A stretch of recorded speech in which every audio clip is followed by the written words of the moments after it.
Hello, everybody. It's Wednesday.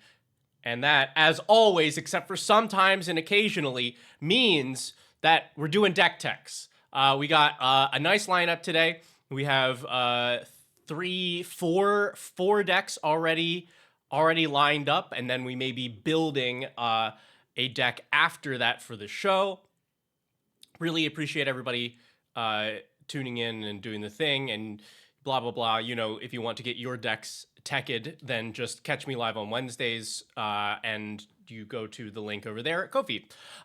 Today is a little special because our stream is sponsored by Zaxima Studios and the Evoke the Art token series. We've worked with them before. Many of you may have the tokens with my dumb face on it and the rest of the Decked Out team. And they're so nice. They're just like just really nice quality, and they're like non AI art, which is getting harder and harder to come by. And they got some new fresh stuff coming out, so we'll probably touch back on that a little later in the stream. But I don't know if we have a command for it, but I feel like I probably should.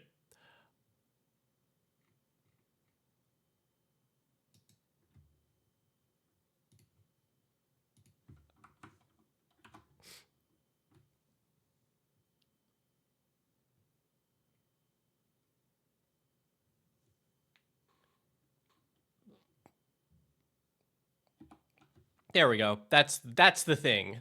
But yeah. Okay.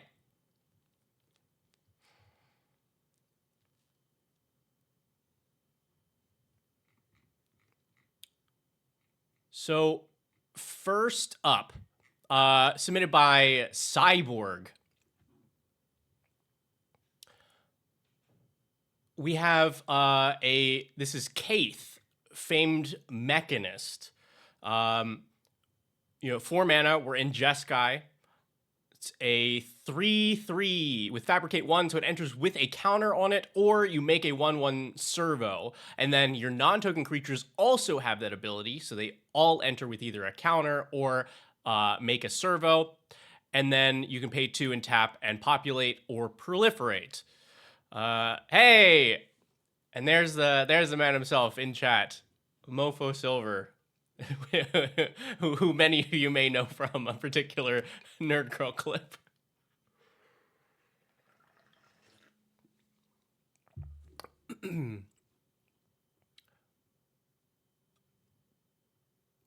So yeah, Kaith, nice and flexible. A lot of different ways you can build this, but let's see what this note is here. From days of long ago, from uncharted regions of the universe comes a legend, Mech Titan, defender of the universe. Oh, I know where we're going with this. A mighty construct, loved by good, feared by evil. As Mech Titan's legend grew, peace settled across the galaxy.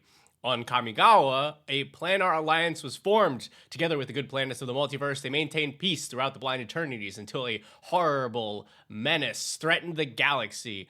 Mech Titan was needed once more. This is the story of the super force of space explorers, specially trained and sent by the Alliance to bring back Mech Titan, defender of the universe. That's very fun. This is already off to a good start. So let's take a look at this deck. I already know, well, at least one card that we're going to find in it. And see what we can do. Now, Cyborg, let me know if there are particular things that you're focused on for this deck tech, or if we're just doing a general check through. Let me see. Let's switch this up. Give me a visual spoiler sorted by mana value. Oh yeah. All right. Yeah, because we can. Yeah, like we're saying, Kaith super flexible. Lots of things that you can do here. We're starting off mean. It's Karn, the Great Creator. Turns off your opponent's artifacts, even if they are making mana. And we can animate our own artifacts, which is probably the real reason that this is here.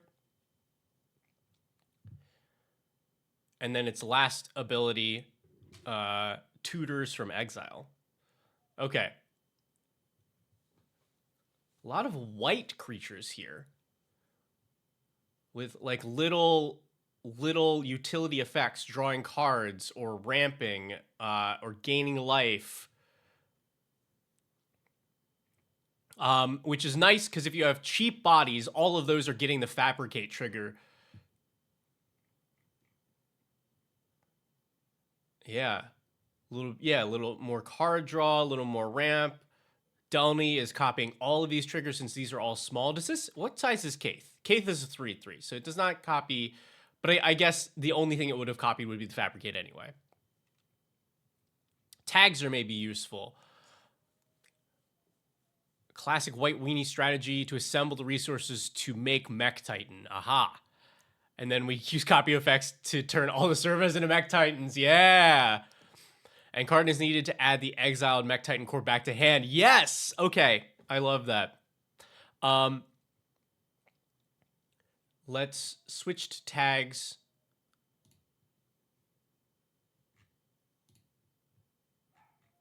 Okay. So now we know the game plan. The game plan is grind out value with little creatures, put the Mech Titan together, turn all of our stuff into Mech Titans.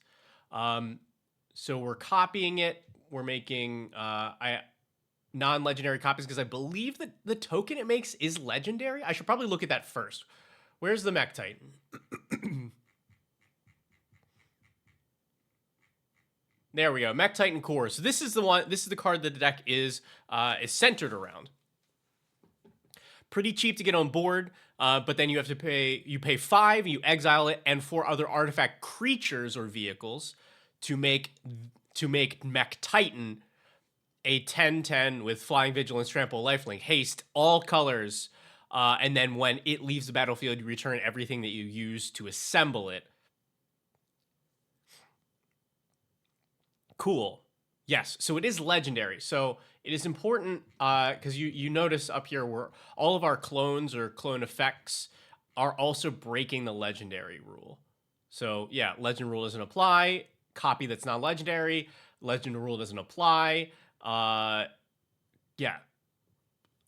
Copy that isn't legendary. And then Sakashima's Will. This is one of those effects that is turning all of our creatures into a copy of something. So this is really, this is allowing all of our servers to become Mech Titans. Sick. Okay, little counter magic. Custom card. Interesting. I do want to see, because Delny, like, the card is just good. And we saw a bunch of little creatures that are getting their triggers doubled. It's probably what it's here for. Let's see, card draw. Yeah, we do need to dig to the Titan. Draws on our creatures. Draws for making tokens. Skull Clamp is a pretty normal and fair and balanced card. Nice. Oh, Low Shield doing double duty here. Both drawing us cards and then allowing us to swing with whatever artifacts we've got, including the Mech Titan, which really doesn't need the help, but why not? Oh, stock up. I've seen so much of this card. I told you all I've been playing Standard recently. So much stock up. This is like our first red card. And it's a land. Let's see. Tempt with bunnies. Maybe it's just by reputation, or maybe it's because the majority of the time I'm playing games with Nerd Girl, nobody ever lets me tempt them with anything. All of these tempt cards go untempted for me. See, find the Titan. Yes, we get to run Janky Tutor Anchor to Reality, which searches only for equipment or vehicles, but puts them directly onto the battlefield. Perfect here. And then Deadeye Quartermaster also searching for equipment or vehicle. I like tutors when they are specific like that. When you're playing them in what I'd assume is a lower bracket like deck.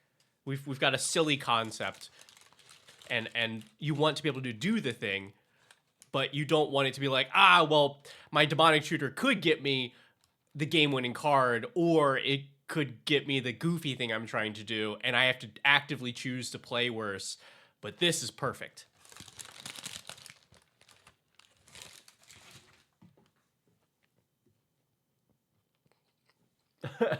Goated lands. Cyborg, you a Karoo fan?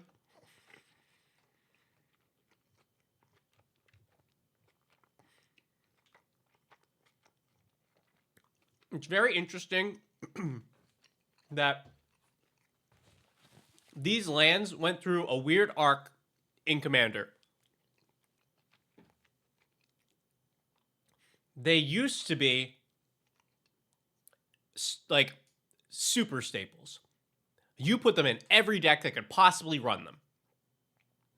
Getting to return a land to your hand to help out, to help you hit your land drops, and so that you can cut back even just a little bit on number of lands in your deck was so good. And then power creep happened, and everybody was cutting these from their deck. They're like, I can't play a tap land, or, oh, people are running like land removal, so then this just gets blown up. And they went like a general opinion on them flipped to the other direction, was like, don't play these are bad. And then Wizards started printing tons of utility onto lands. You had the Kamigawa lands, the channel lands, you have the MDFC lands, and suddenly bouncing your own lands back to your hand became really powerful and worth running these again. So it's just like interesting how cards like power changes depending on what's printed, not necessarily what is happening to those cards themselves. Oh yes, have to have a Soul Sister. Little life gain is nice, and when you're fabricating, you're getting extra triggers off of those tokens entering.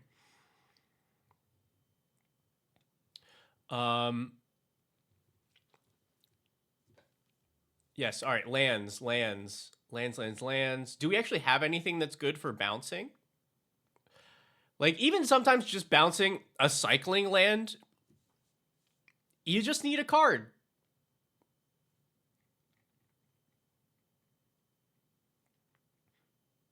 Cool. And that's all we're doing with it. And that's fine. Although I guess we've seen a couple MDFCs. A ramp package relies on them. Ooh, interesting. We finding, I guess we'll find out in a moment. All right, so yeah, our board wipes. Destroying all the big creatures seems good when we've made a bunch of 1/1s and a lot of little utility creatures. Farewell is a card. I won't judge too harshly for this. Wow, a lot of full resets. I guess how effective is that for this deck? Because we also are making a lot of permanents. I feel like there should be some more asymmetrical board wipes that we can find for this. Yeah, like I prefer stuff like this that's dodging a lot of our stuff. But yeah, red shirt down. Hello. What do I think of Lorwyn Limited? I think it's pretty great. I have not gotten to play nearly as much as a lot of the other deck doubters. I know Nerd Girl has been putting up a lot of videos on it. I know that like Mauled has been playing a bunch and actually winning. So maybe it's not that good of a format. We've got Flare of Fortitude to protect our stuff. I think this is a good choice here because we saw that there were a bunch of little utility creatures. And this Flare of Fortitude can be really powerful, but a lot of people overlook it because they're like, oh, well, I can't stack tokens to it, and that's bad. Well, it's not if you've just like stuck a dumb little Protographer's Hawk on the board and now it's not doing anything. It's perfect. All right, ramp, the ramp package. So let's see. aha, we want all of those bounce lands because a lot of our ramp cares that we have less lands in play than an opponent.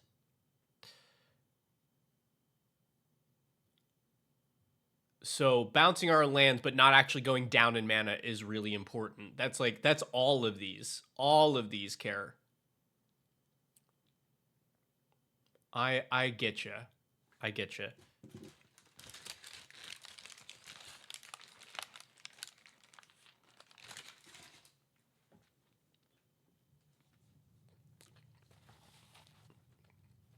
Recursion.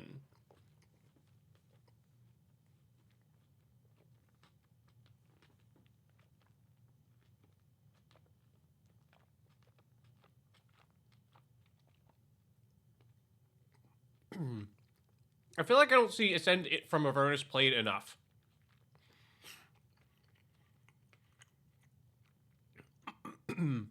This can be really strong, and it can be really efficient. Like, it's a powerful effect that can be really efficient and is flexible. Like, you don't get all of those things in a card very often.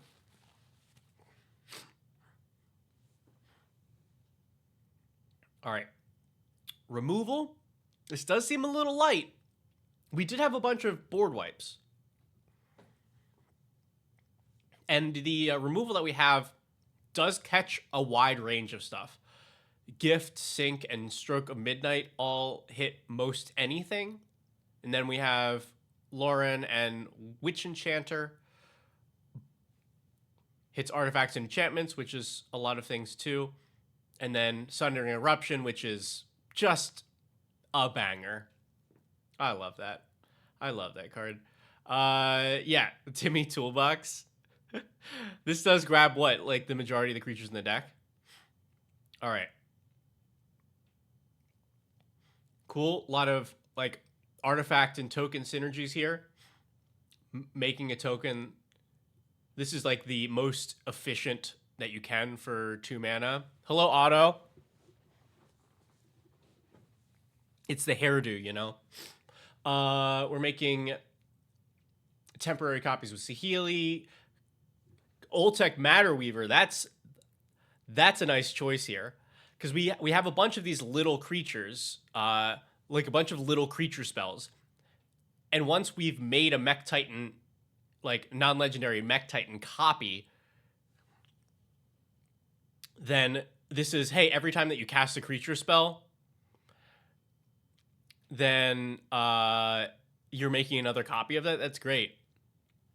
Rob the Princess, what's the matter, Weaver? I know what you're doing. What's the matter, Weaver, with you? Unbelievable. These are my people. Making more tokens. It goes a little crazy with molten duplication on itself. Ooh, that is very cute. Yeah, you make a token copy of this and then you cast something. And don't forget, everybody, so the way that this interacts is if you make a token and it says sacrifice at the beginning of the next end step, if you copy that token, that sacrifice does not apply to the new token. That's a permanent token. Same thing works with like Myriad. If you copy those tokens, those are permanent tokens. World Waker Helm. This is a card that I've been wanting to put in more decks. Just because, like, I don't know, it's cool. You get extra map tokens, and then you can pay 2 and copy artifact tokens. Fairy Artisans. Whenever a non-token creature enters under an opponent's control, create a token that's a copy. Oh, nice. So, like, this is not really here for the main theme of the deck, but there's so much token synergy that's already present in the deck that this just happens to be powerful. Like, you just, oopsie, somebody played a creature that's good, and you get a token copy, and now you're like, oh, we're going to audible. We're going to make a billion copies of your whatever you just played.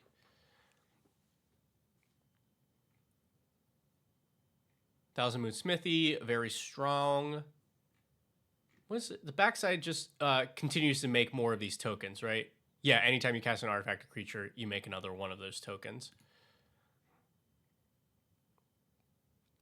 Oh, it's your 105th card. Yeah, like this is such a fun effect. And then Wanderglyph, yeah, is strong card.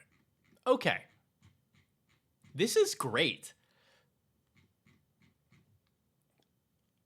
So I'm gonna untag. I'm gonna go back to untagged. Oh, I can just do this. Okay, just because my brain processes decks better when they are in this format.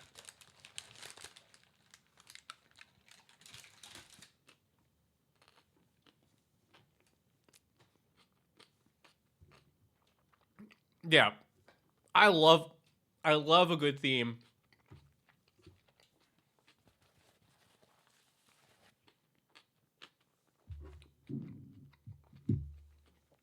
And this seems very well thought out.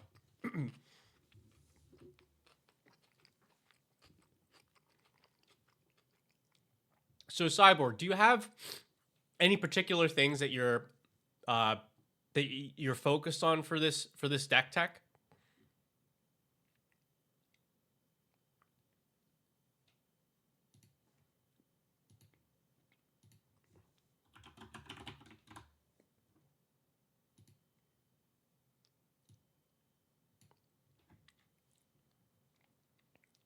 It's like we're decidedly bracket 2 with a bracket 1 heart.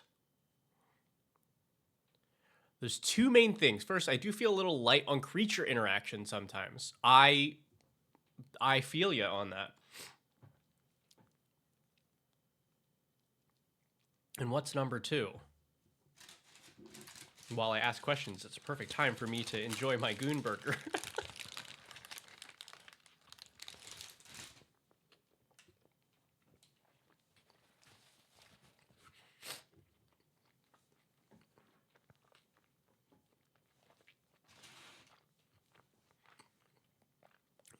And second, can get a little dirtily if the Mech Titan and other key creatures aren't in the top 30 cards.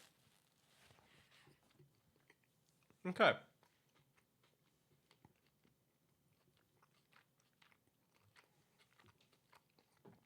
We can definitely work on that.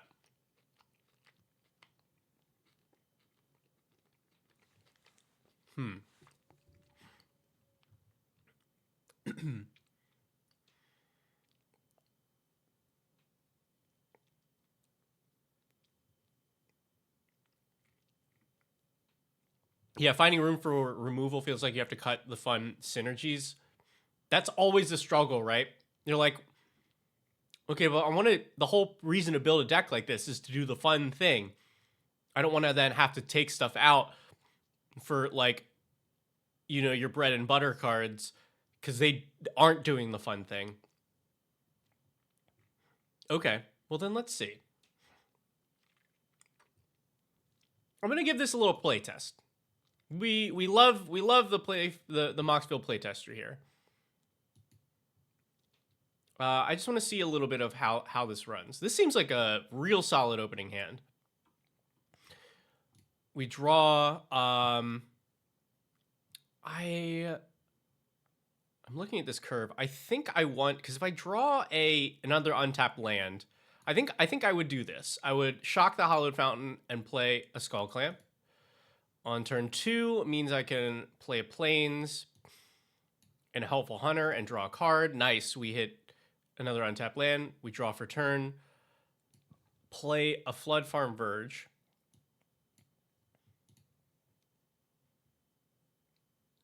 And then we have options. We can eat the cat, draw 2 cards. But we're not guaranteed to have a play here. We can drop Lochiel onto the board, but we also don't necessarily, like, if we draw into a land, we can play Kaith on the next turn, and that would trigger Lochiel. Or we can put Delny onto the board, which doesn't do anything for us now, but it's a Delny. I think if I'm gonna be real, I'm actually not playing this land here. I'm gonna clamp this cat, draw 2. Okay, so we did not hit. I was hoping to hit a red. So then we probably just get this Triome on board and then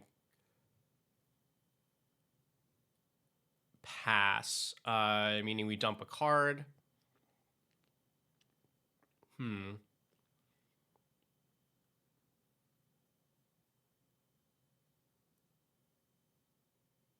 We have a Skull Clamp.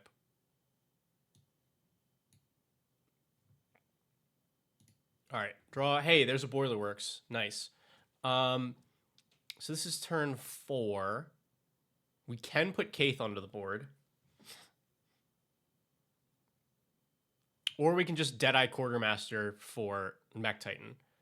We need 5 artifact creatures, though, right? So I think the reality here is we go Kaith. We make a servo. We chill. All right, here we draw. So this is turn 5.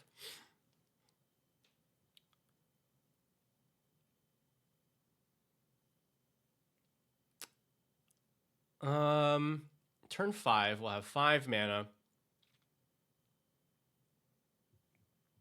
The Delny here is very good because we can play Delny.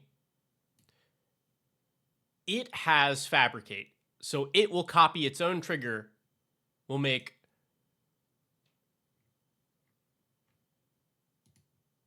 two of these. And then we could clamp if we wanted to. We could get Saheeli onto the board.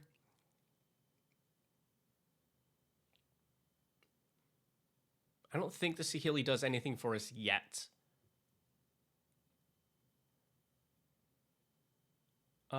So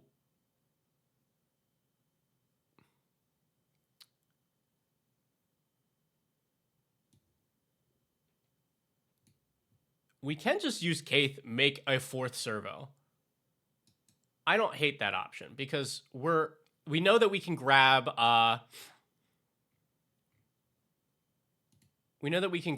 the Mech Titan core thanks to Deadeye Quartermaster here. So I'd rather just have the creatures ready to go. Okay, so now that brings us to turn 6.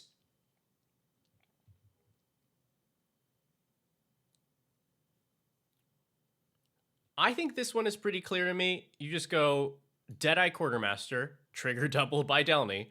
But you also Delny's probably dead by this point. I don't know that it survives the rotation, but we don't even need we don't need another one. Here's a Mech Titan core. The Quartermaster will also give us another servo. So now we have 5 artifact creatures. And if Delny was out, I'm going to put Delny in the trash because nobody lets that card live. And you shouldn't.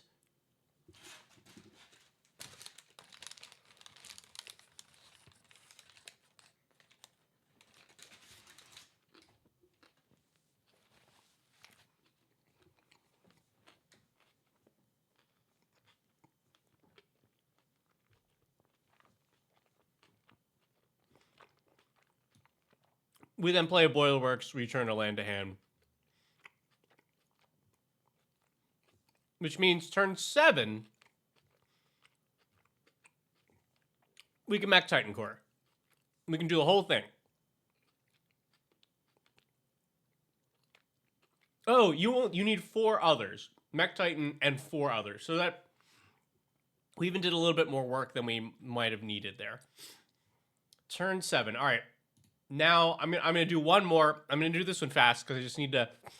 We didn't ramp at all during that. Okay. Draw, tap land, draw. verge, clamp, draw. Ooh. I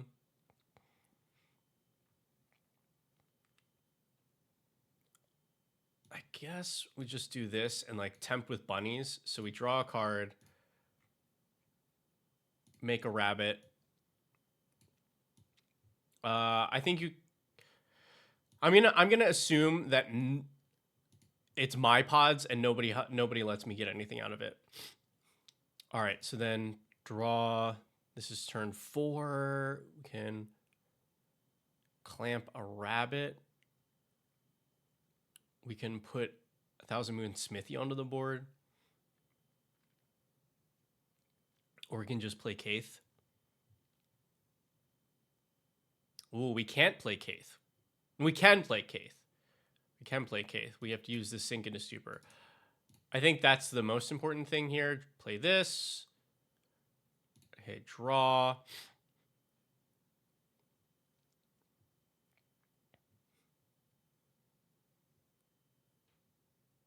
Yeah, because now we can like Helpful Hunter, draw a card, make a servo.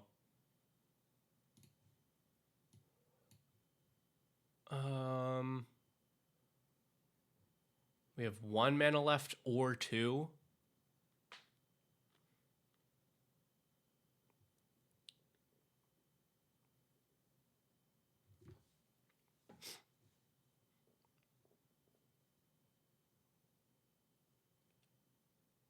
I guess here we probably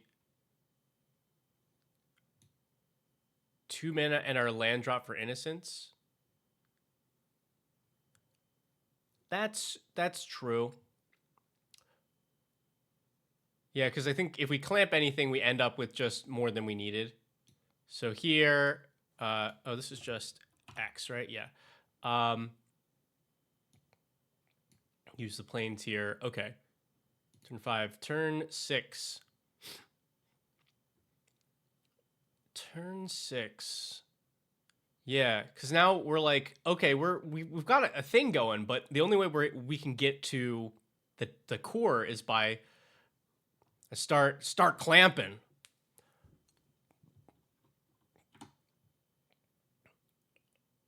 All right. Destroy. Draw 2. Blech.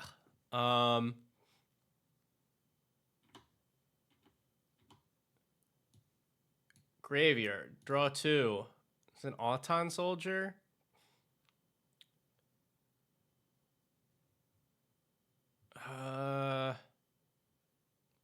Man.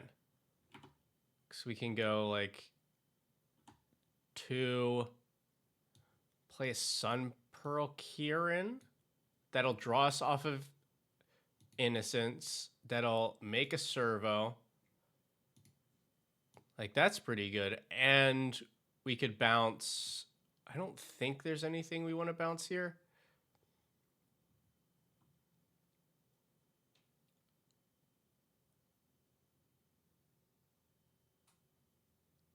I don't know. I don't think it's worth it because we need these out. Clamp the Kieran.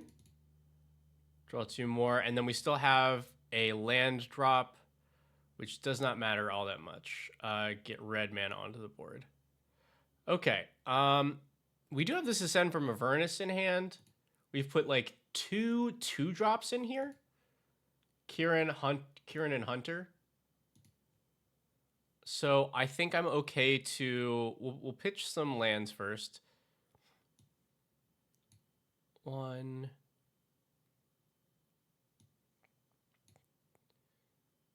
And then maybe we get rid of the Stride Hanger also.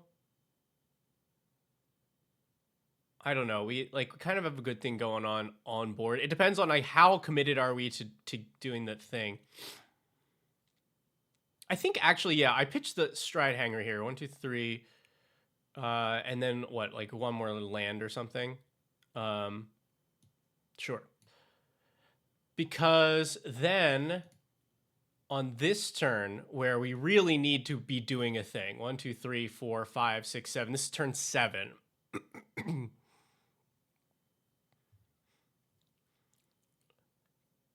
Because you can now Ascend from Avernus X is 3, giving you all of that stuff back.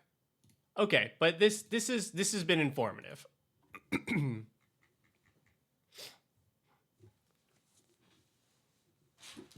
I can work with this.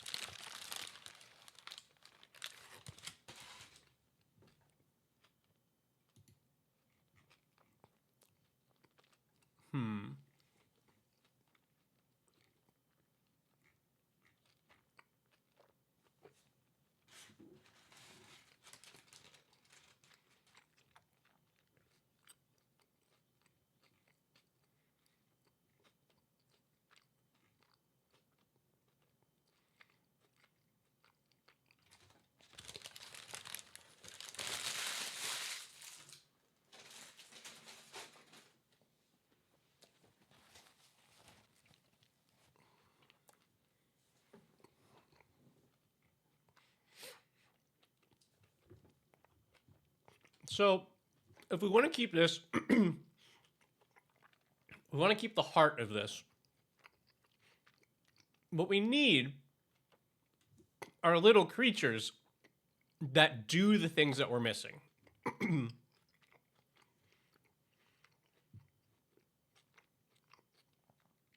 We need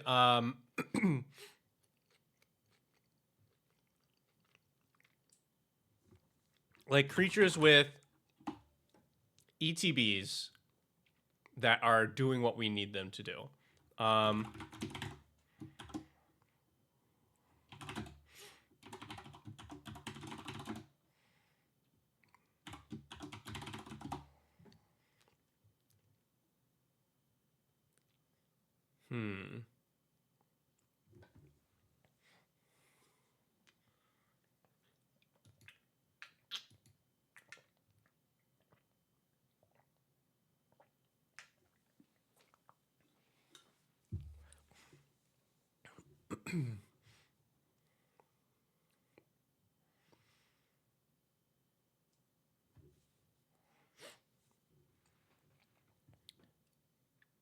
Because I think you're already on the right track with some of this that interacts like Loran.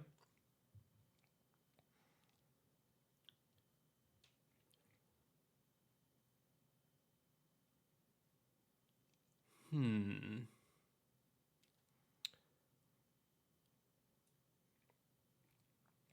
we need one that like deals with creatures.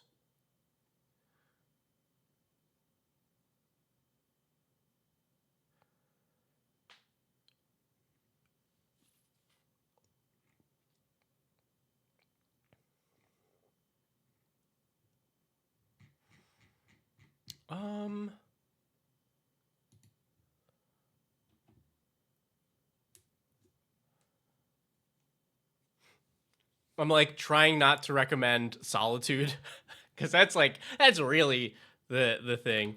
Because like that's a free ETB and Fabricate trigger. I don't know if it's like I don't know if it's of the same heart, if that makes sense for this.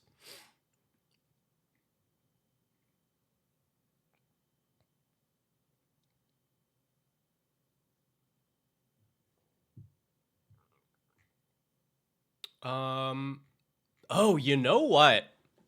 Okay, so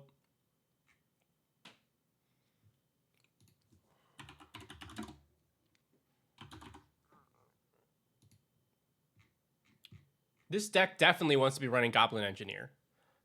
This searches for Mech Titan Core. And later on can bring back Mech Titan Core if something bad has happened. And the trigger gets doubled by Delny. And it is a cheap creature for Fabricate.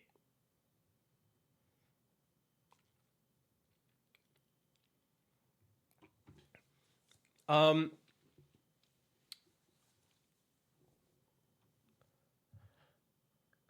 that seems pretty good to me.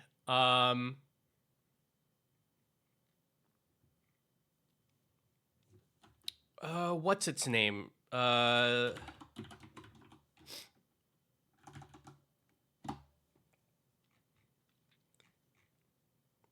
Skyclave Apparition. Goblin Engineer a little spooky. If it dies before it returns Mech Titan to play, our game plan is bricked.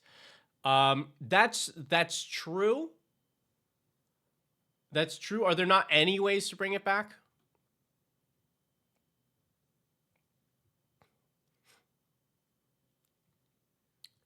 Because these are in pretty good colors for getting artifacts back from your graveyard. Literally 0. Okay. I think definitely to consider.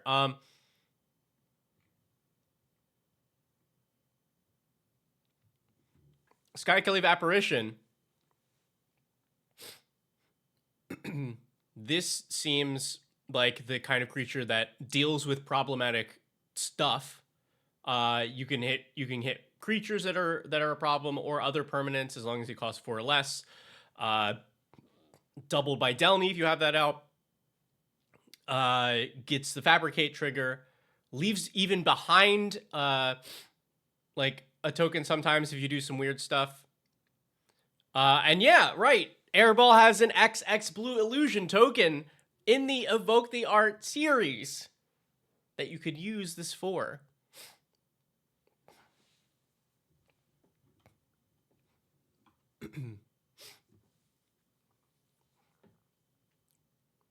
Yeah. I do really just like Suvin's Reclamation here.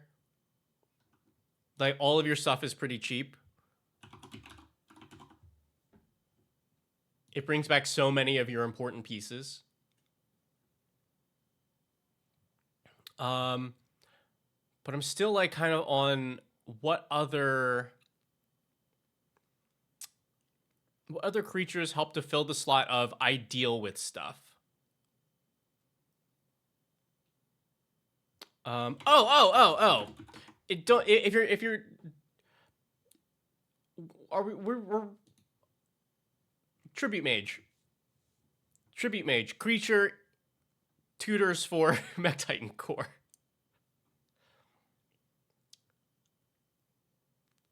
That seems pretty good. And then what things does this find that help to support us here? There's actually not a lot, but like, yeah. That finds a Mech Titan core. And that's the important part. Elect Man. Finally got your custom set playable on Cockatrice. Ooh.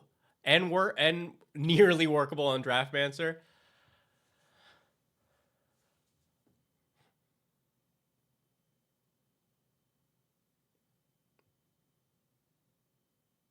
I totally think you should.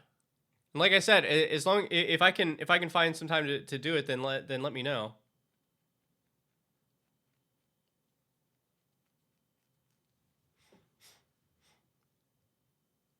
Yeah, I think you run this and Quartermaster.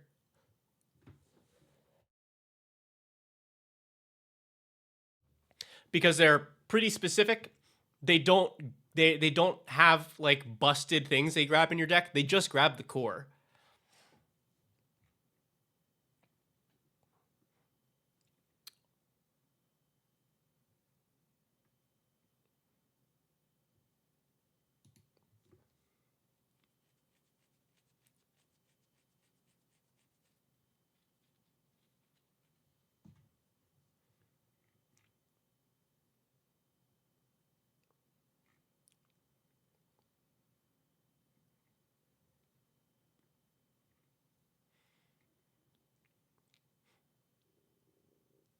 I feel like there should be some like red creatures or something that enters and like deals a good bit of damage to another creature for like a decent rate.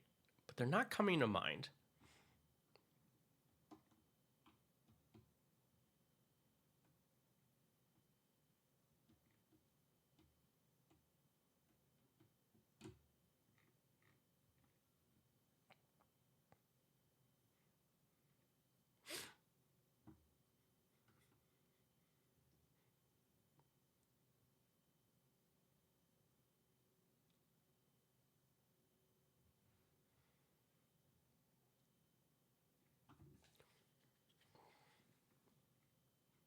Hmm.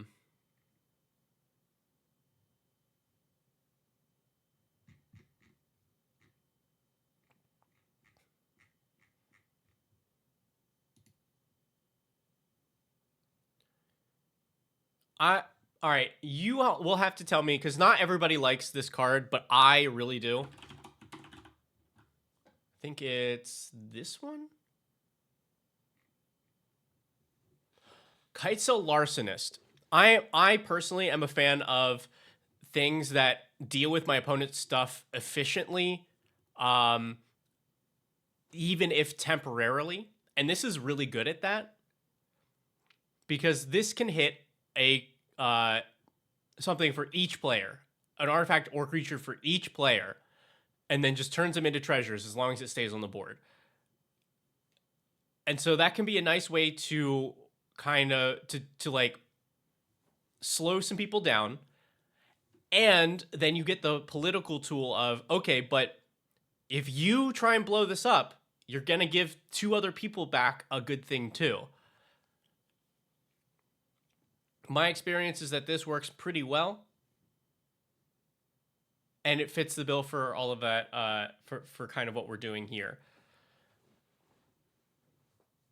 Because you just want to hold people off long enough until you can assemble the core.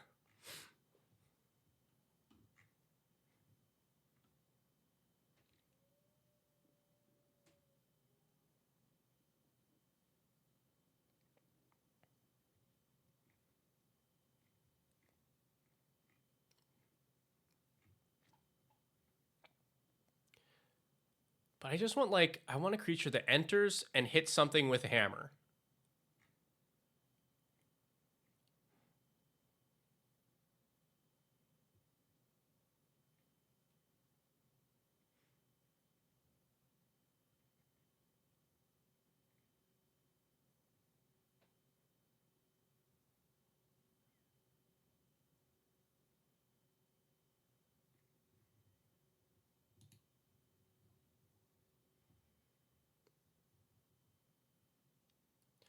Yeah.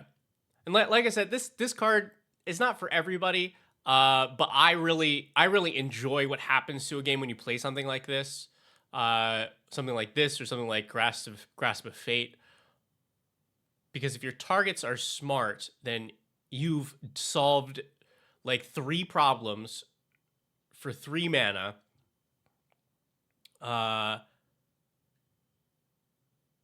yeah, you can even use this and turn like one of your tokens into a treasure for a little extra mana or something.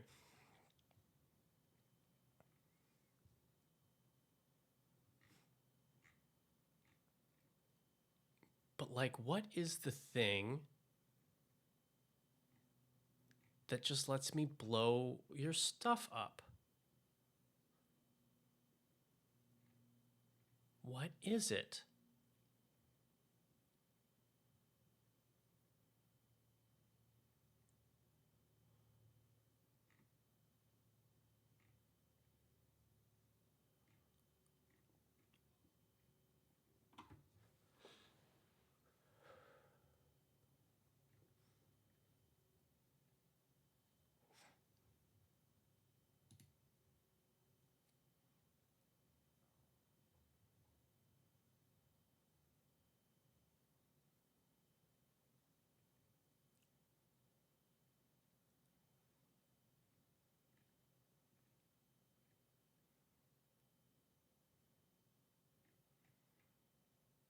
Hmm.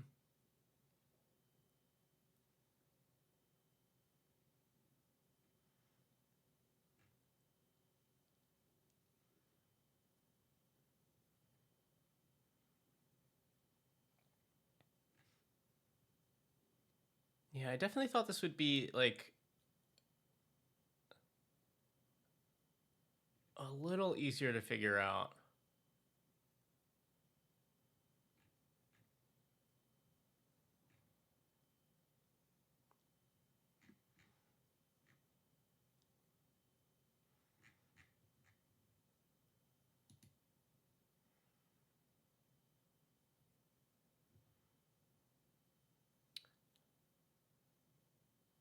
Because, I mean, there's always bounce, but I think that's too temporary of a solution.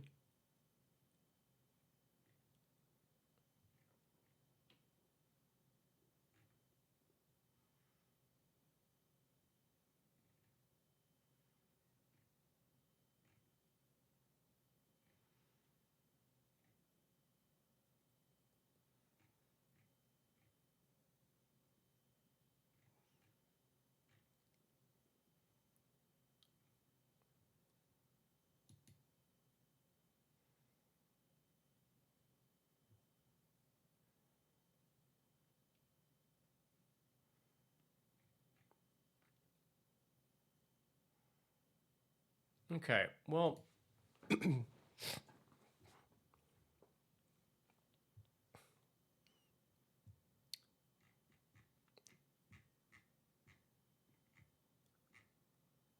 me also take a look and see, like, what is cuttable here?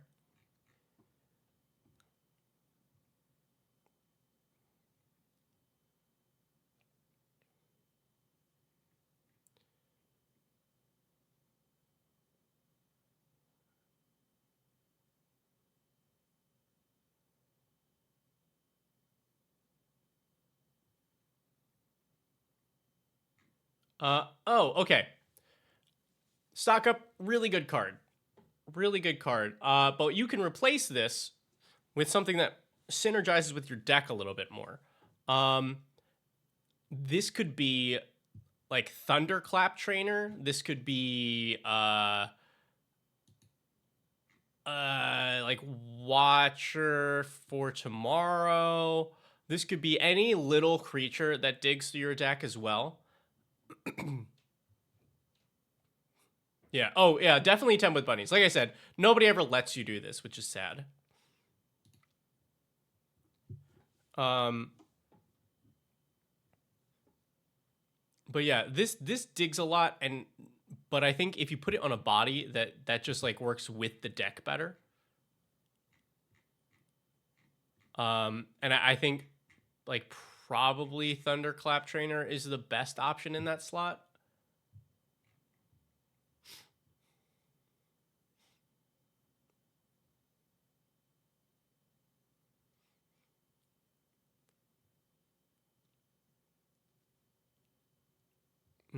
And like I said, I don't love this because it also destroys all of your own progress.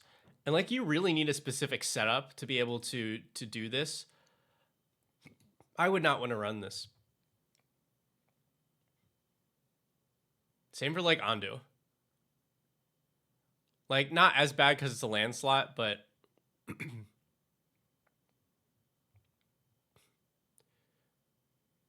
yeah, like I like Consult better than Stock Up because it's instant speed and has the potential to dig a lot further.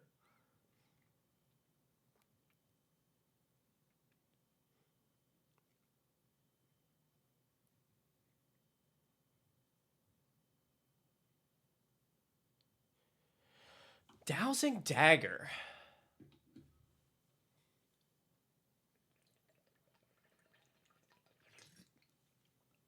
Is this just weird ramp?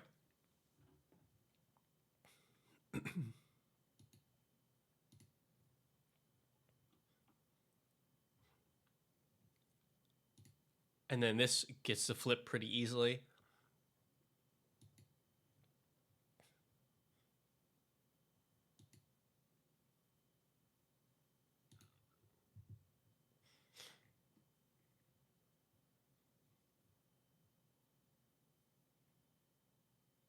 It never fails, then keep it. Absolutely keep it.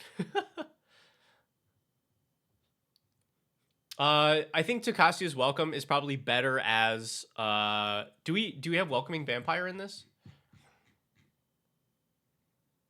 Because we have Innocence. We do have Welcoming Vampire. Okay, okay.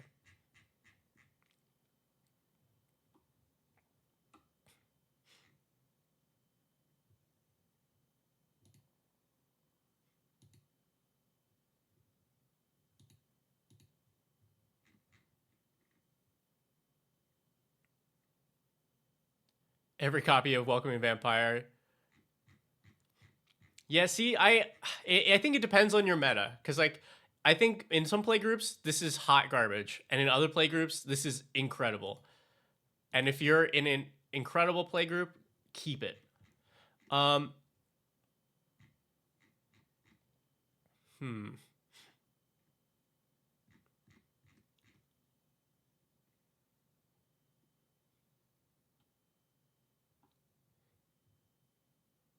Vesuva the Thespian stage. All right, I see where you're cook. I see where you're cooking up. I would cut Sahili. I think that I see the vision here that this is a way to make copies of the Mech Titan token copy that we've done. But I think there are better options than making a temporary copy of it on a body that we'd like to play out earlier.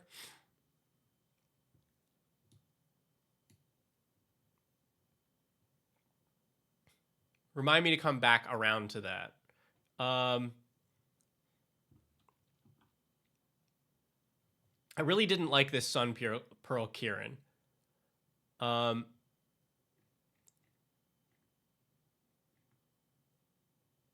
It like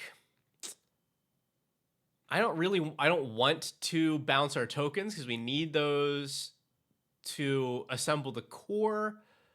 It could be used to bounce some of our other stuff, I suppose. But I think at the very least, replace this with Shrieking Drake.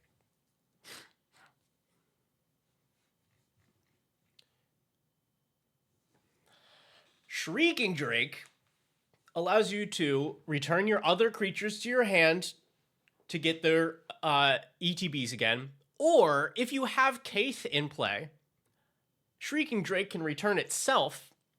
And so that's for every blue mana that you spend, you can make a servo.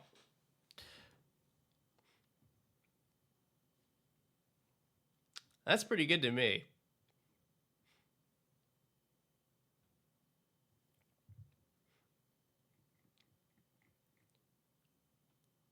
So like Shrieking Drake over White Mane Lion, the pips are the only thing that worry me.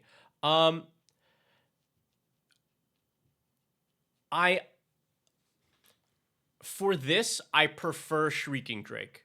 1 mana over 2 mana is a pretty big difference.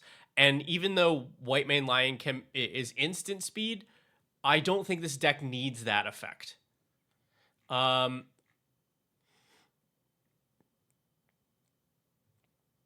I'd rather be mana efficient with it and do it on my own turn. And even if this deck does not have a ton of blue pips to spend all the time, even better if I'm just bouncing one of my other things.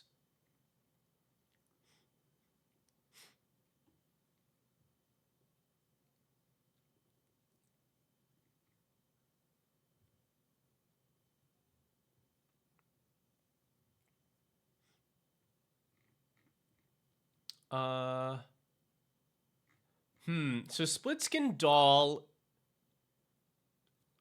with Kaith out is guaranteed to draw you a card. But we could just swap this for another thing that's guaranteed to draw us a card. I don't know. Actually, I don't think I need to nitpick that hard.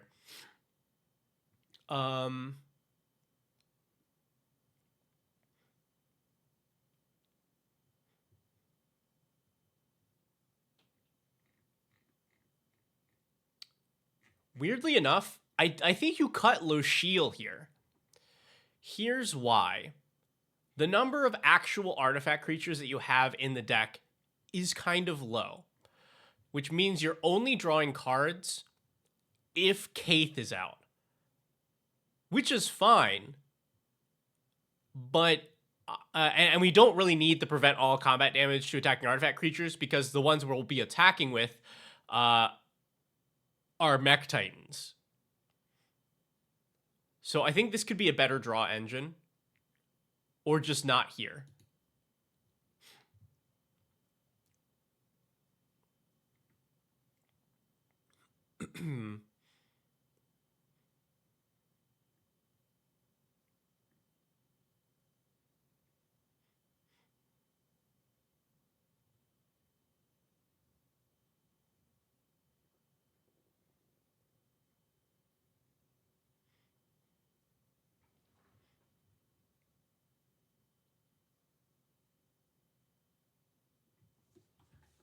Hi, nerd girl. I get paid? I don't think so. I think we have it under control, which means like I'm only missing a couple things. There's only a couple things that are going wrong.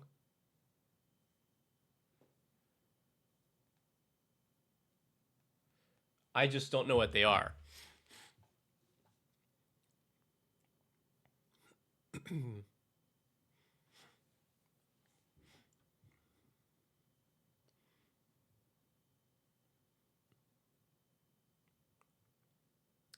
Bye.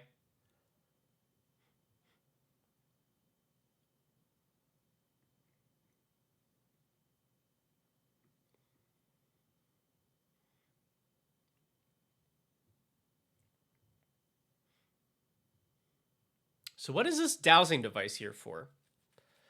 Because like I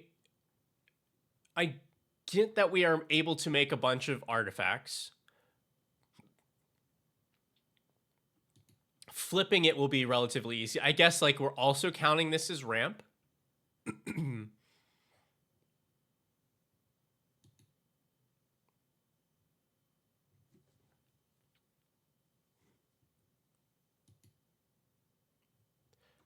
Because like if this was a creature, I would get it more, but it's not. So why don't we just run a rock here? I don't know that we need this effect. It's a red Nature's Lore, also grants haste Auton Soldier.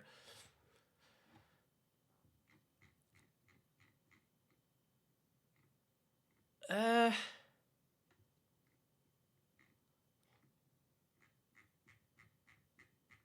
it's not really a Nature's Lore though, right? You don't believe in rocks? Okay, then that makes more sense. Do you believe in dorks?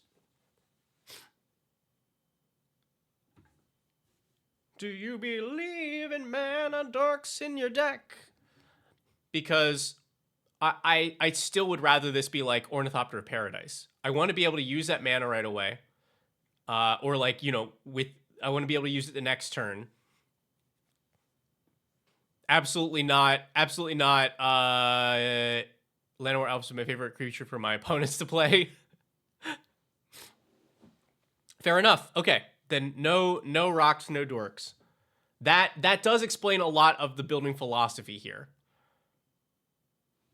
And that I can adjust to.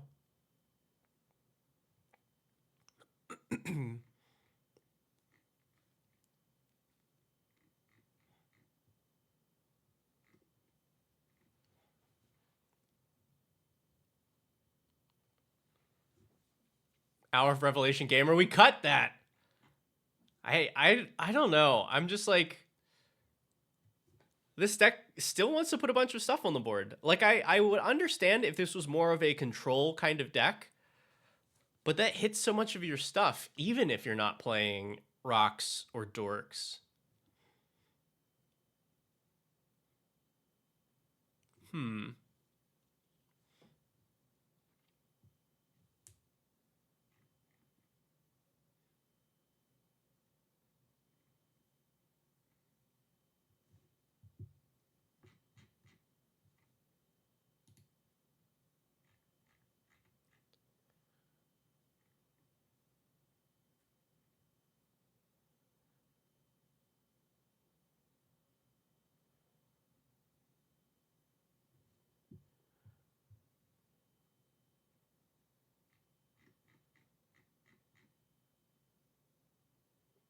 Best card for us is a few catch-up rank guys, Spiriting Companions, then Mega Wrath, then redeploy.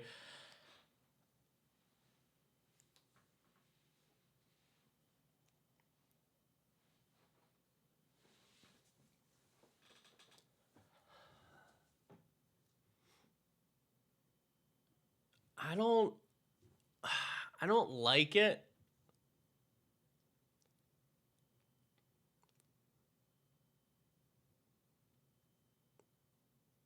Is there, let me see if I can help to lean into that then.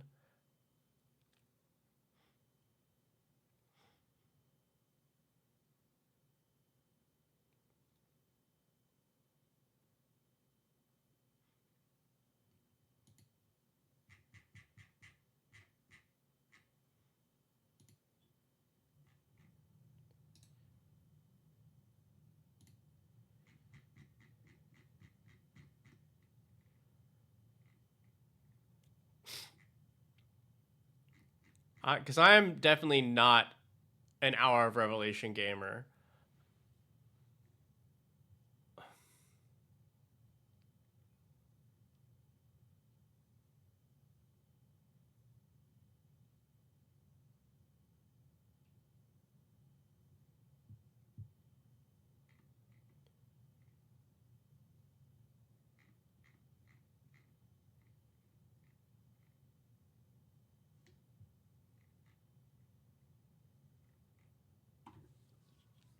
Mm,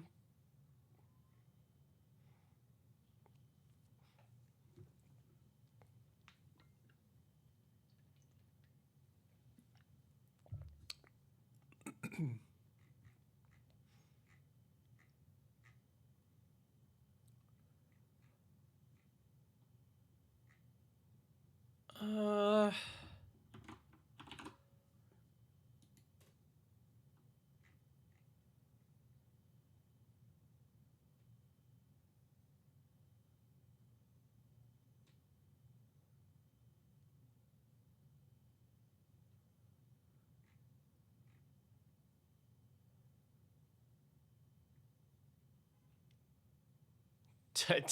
typed bounce lands. That's no way. There's no way.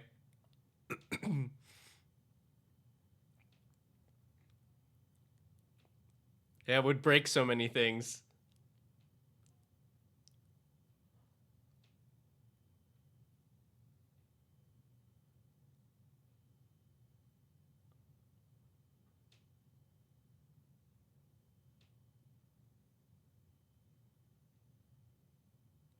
Hmm. Okay. I'm like recalibrating. This is a very unique like building philosophy.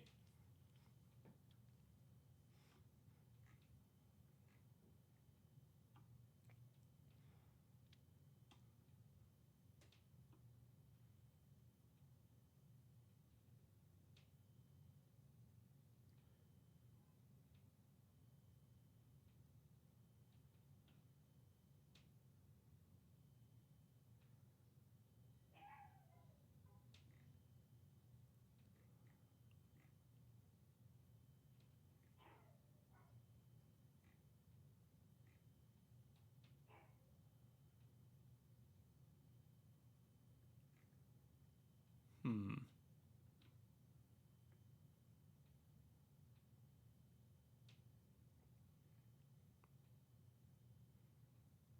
Yeah, no, my instinct is not that they would be busted as hell. My instinct is that they would like actually break stuff.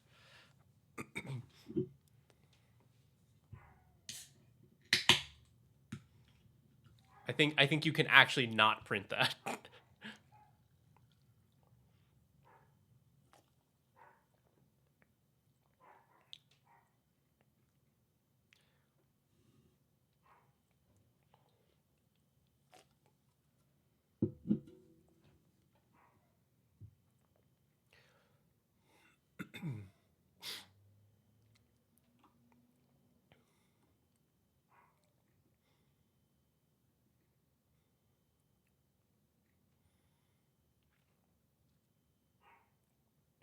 I really want I I think what I want here is a Starfield vocalist. Because if your plan is play some value stuff early and then wipe the board, warping this in the earlier turns to either like get a fabricate trigger or copy like even if it's just copying a smaller something else, uh, or both of those things, then you get that, and then you can board wipe and actually cast the thing afterward.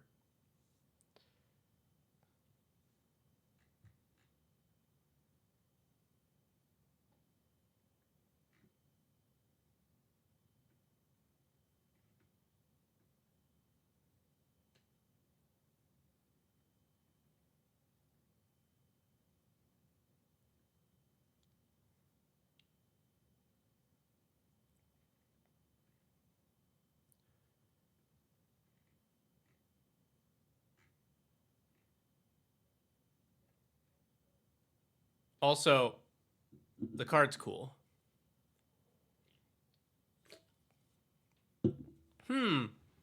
Actually, if this is your playstyle, Warp in general is like ideal for you.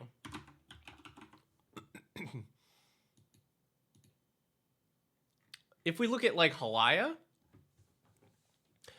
so we're gaining some life to help us to get to the late game. We warp this in. This is triggering on creatures and artifacts. So with Kaith out, it enters, you gain a life. Fabricate makes a servo, you gain a life. You play anything else, it will also draw you a card.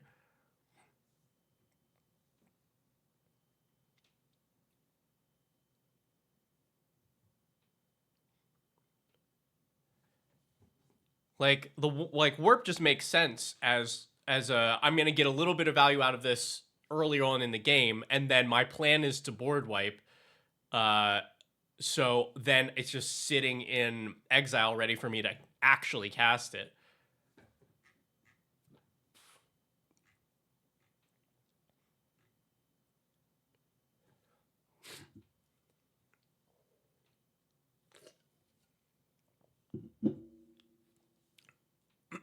When did Delny go to $50?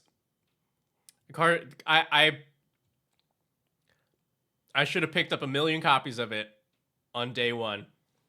The number of things that this copies just continues to grow so quickly.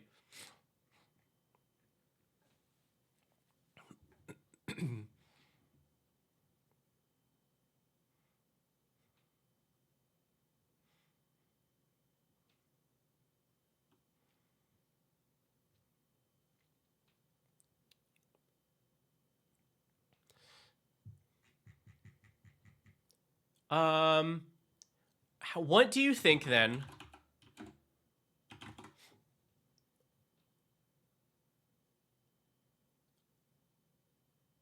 of Season of Weaving? Now, I don't think you're going to get a lot of other board wipes like Hour of Revelation, but Season of Weaving is return each non-land, non-token permanent to its owner's hand. So you are resetting pretty much everything, except you save your servo tokens, and at the least, this is also drawing you 2 more cards. But on top of that, you also have a mode that is making token copies of artifacts or creatures. So that can be your utility creatures, that can be your Mech Titan tokens. This seems to do all of the things that your deck wants.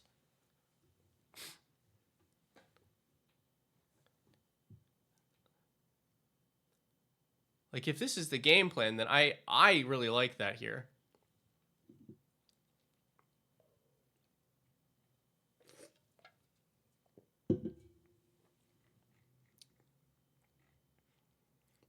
Like, I feel like there's no point where this is bad for you.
Yeah, you gotta love a flexible spell, you know?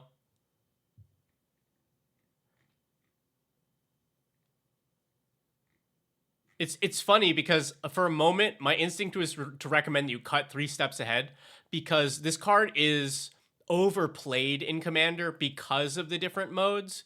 Like, normally you would just want a a more efficient counterspell or something.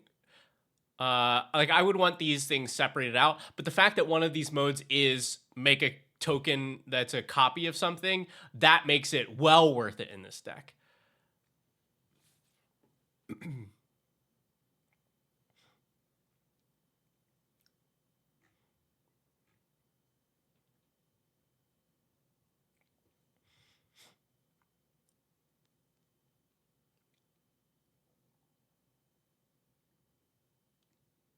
Yeah, I think I'm still at the point where I don't think that this is good. Even with the limited options that we have, without dorks or rocks, I just the number of uses for this, I would rather just be like drawing a card on 2 mana or something. And the haste is like very, very niche applicable, because if we're doing the main thing, the Mech Titans have haste.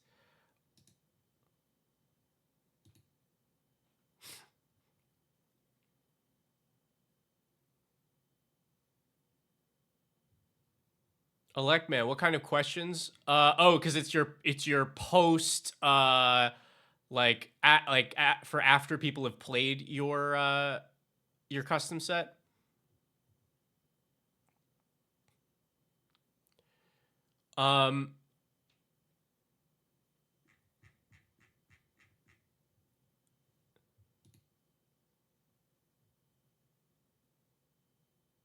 Yeah, I think a lot of my questions that I would want I would want some questions on like that focus on how it felt understanding what to do.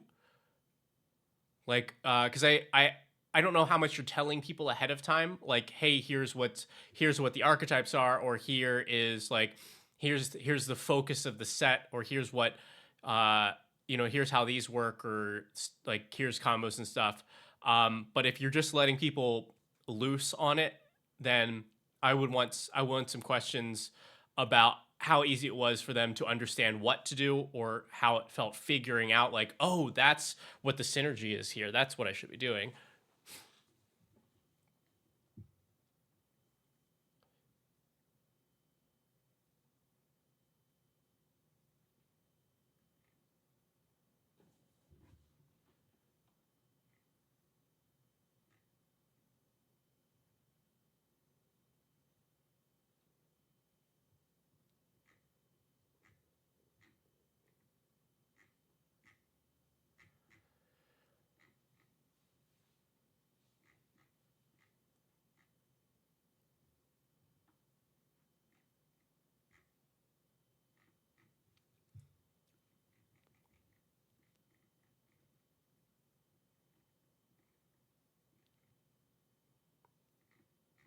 Oh, here's an easy one.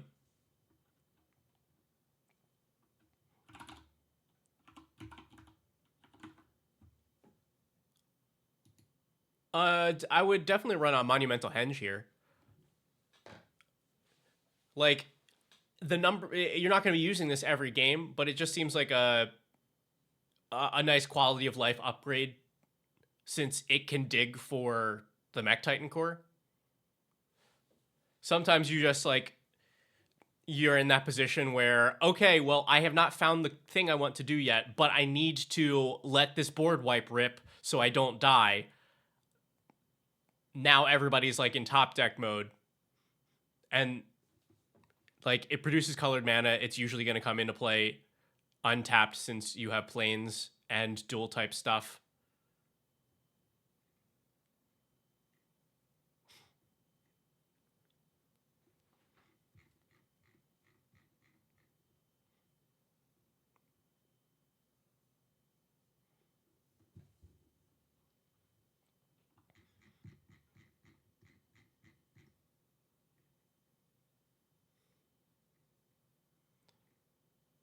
Oh.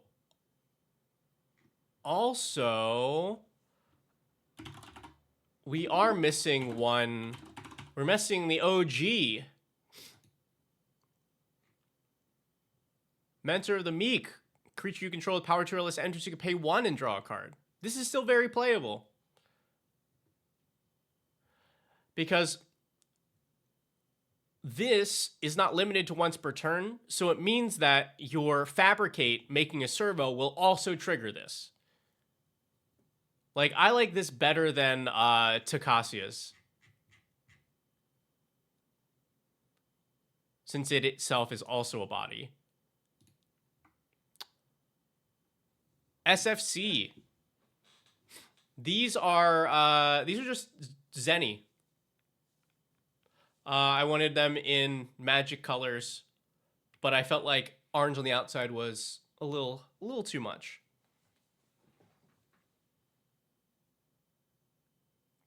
They have to have the illusion of being normal, and then you see the magic tint inside.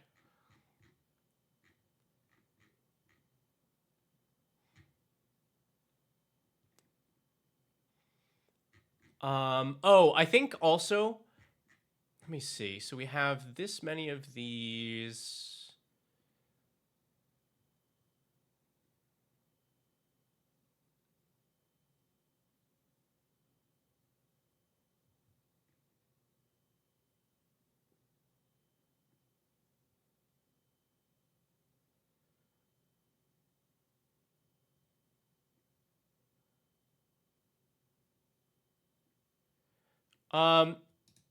I would also cut this thought monitor.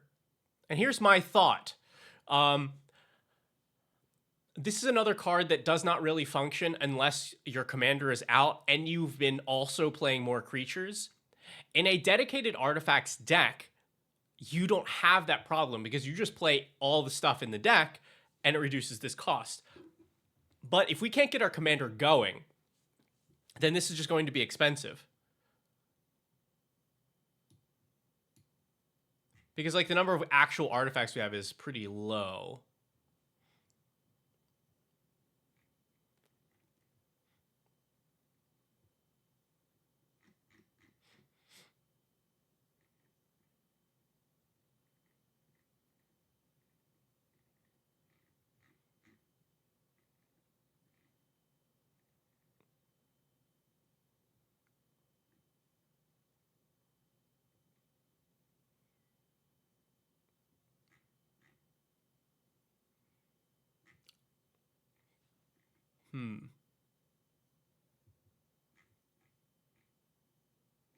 Also, that said though, another upgrade to the mana base if you want to spring for it would be I assume, oh nice, this has come down a good bit. Nice. You're making a lot of little bodies, and if you're not afraid of getting hit,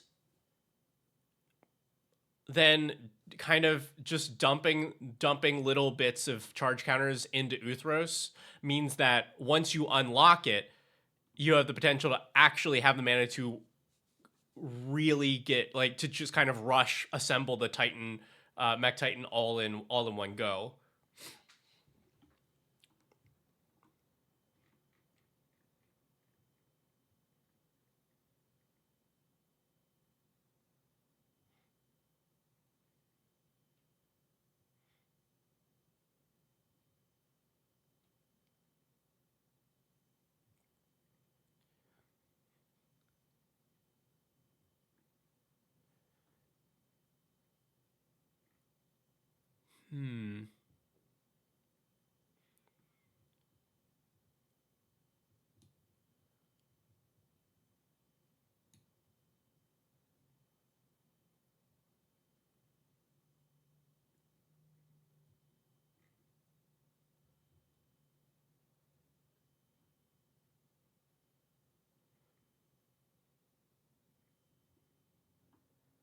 Yeah, there's one more of these too, right? Like, it just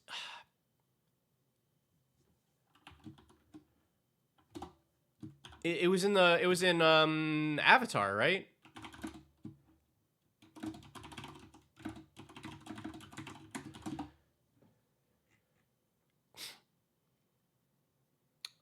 Oops.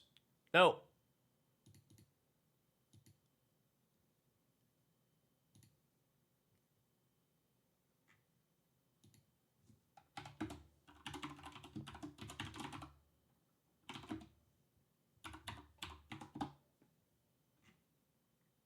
Kindly customer. There we go.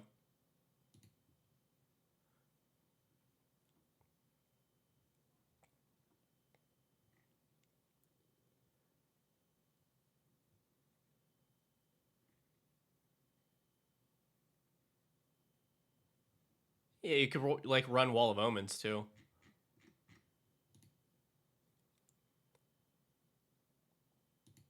Because like, still leaning more into that idea of our best play here is run out some value and then board wipe.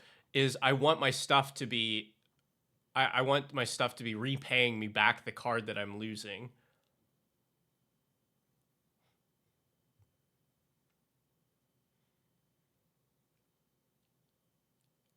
Hello, Cosmic. We're having a great time.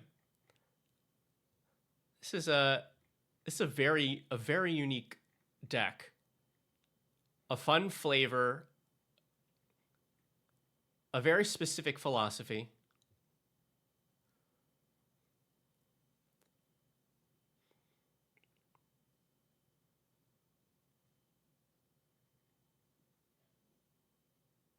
Upstart Goblin? What is Upstart Goblin?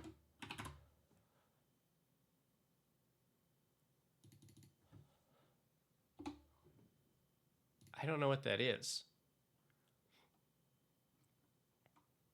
A Yu-Gi-Oh card.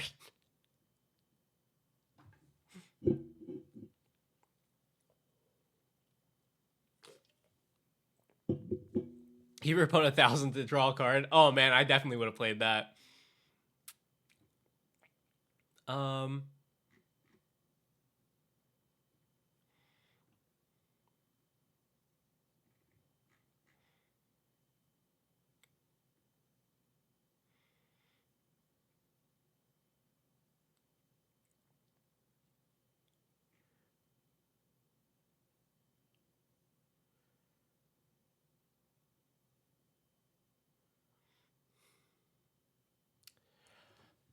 So this mirror box, when does this matter? And I'm asking that genuinely. Let's think about this. Because it means that we're making a copy of Mech Titan, but not breaking Legend Rule. How many things do we have that do that? Because like a lot of these require us to have made a token already, like Matter Weaver, at which point it doesn't matter. If we've made a token copy of it, then... Oh, it's built... Okay, so specifically for Sakashima's Will. Populate... Oh, right, well... Oh, but you can't. You can't raw populate. You have to have made a token already. Populate is make a copy of a token creature that you already have. Oh, I'm an idiot because the whole thing is a token. Okay.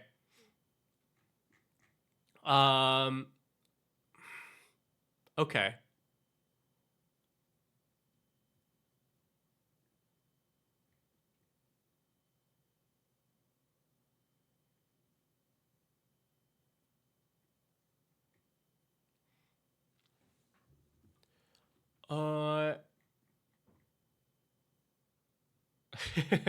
I gotta play more Sakashima as well. Okay. We added a couple lands. I'm gonna trim a couple and do one more play test on this and see how this is feeling. What can we trim?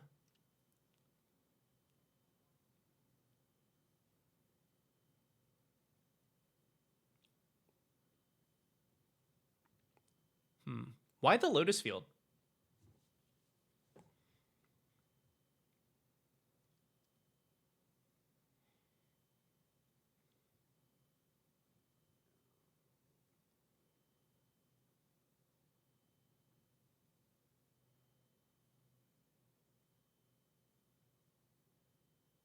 Oh, keeps you down lands. Yes, yes, yes.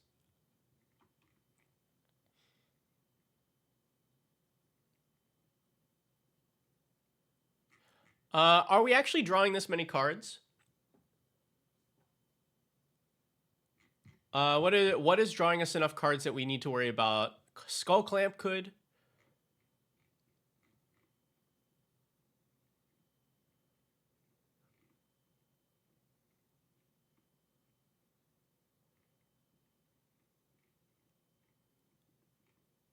Yeah, I think this is a case of there are not a lot of things that are drawing us over 7, and if we have something that's drawing us over 7, we're in a good spot anyway. We don't need all the cards in our hand. I'd like to have the colored pips.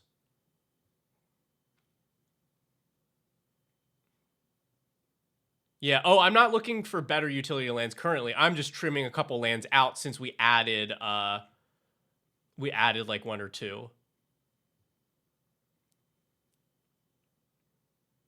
How many basics are actually in this? 1, 2, 7. 7, and we're not fetching, right?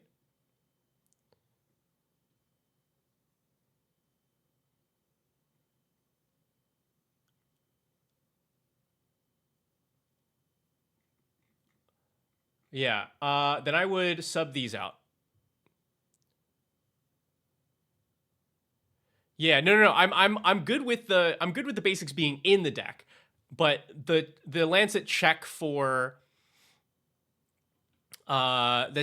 basics, I think there's not enough of these for them to be for that to be effective. Is that the only one though?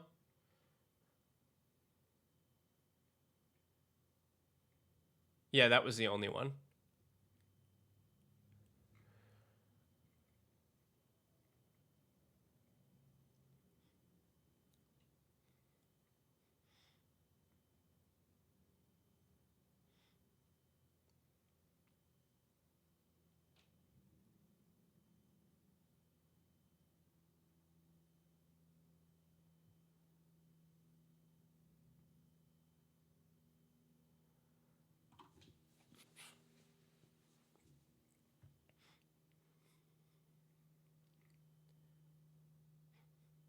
Yeah, I think you have enough typed planes here to be able to usually have a hit.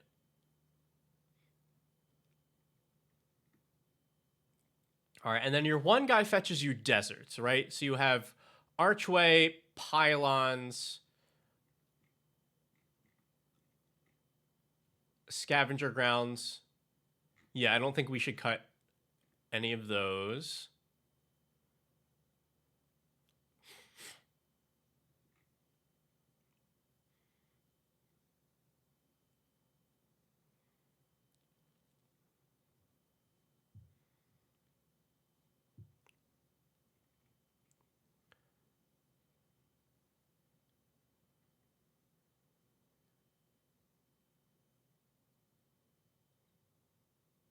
And then like the Vesuva and Thespian Sage, those are just here to like turn into copies of the flipped lands that we're doing, right? And they're pretty good as copies. Well, the Thespian Sage is good to copy some like a Karoo. The Vesuva still does that, which I guess is still valuable to us. Yeah. Tough.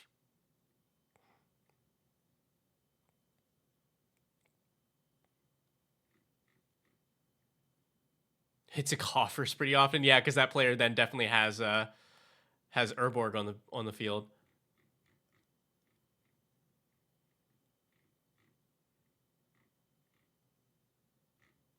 Okay. Then I think my cut is this Mystic Monastery. Like this card is fine. But I think it's just like considering what the deck is doing, it's the weakest of the lands there. We're at 102. I just want to see how this is running. All right, we would send that back. We'd send that back. Okay, so I'm just like, give me a land and a 2-drop.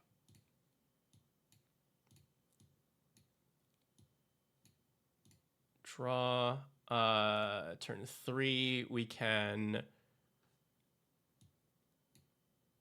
shock this in for Apparition, Small Board Wipe, Larcenist, Archaeomancer's map. That's pretty solid. I think we take the map.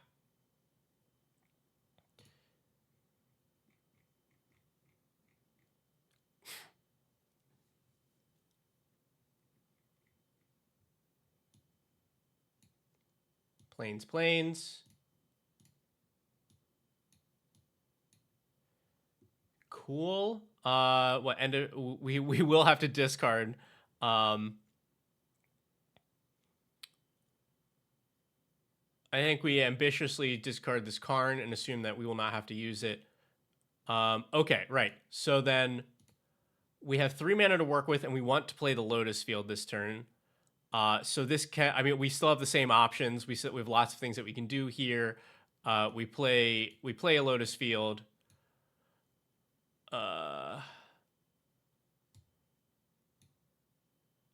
Sure. And then we are certainly going to get these lands back onto the battlefield. Untap. And then we have 3, 4, 5, 6, and 7 mana. Play a Kaith. We can also remove a thing. That seems pretty good. Okay, we do have 2 lands here.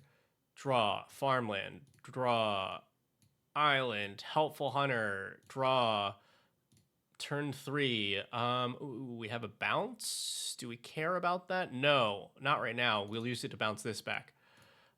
So we do this. We can tribute mage for Mech Titan.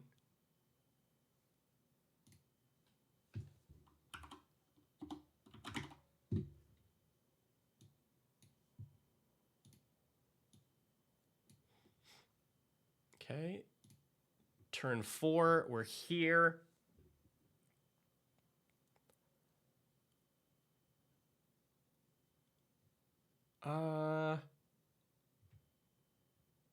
I think, yeah, this is the only thing that we can do here because the mana is a little tricky.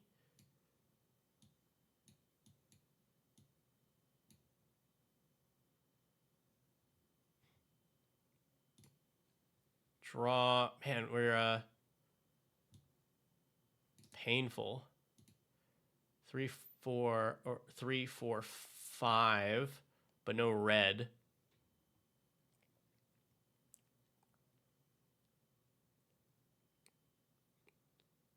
It's funny. The consult the star charts slightly non-bows because we are so concerned about dropping our land counts.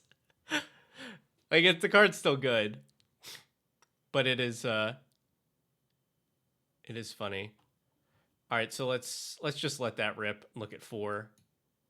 1, 2, 3, 4.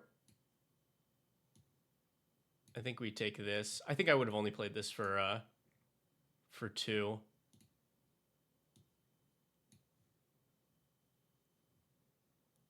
One, 2, 3, 4 mana left.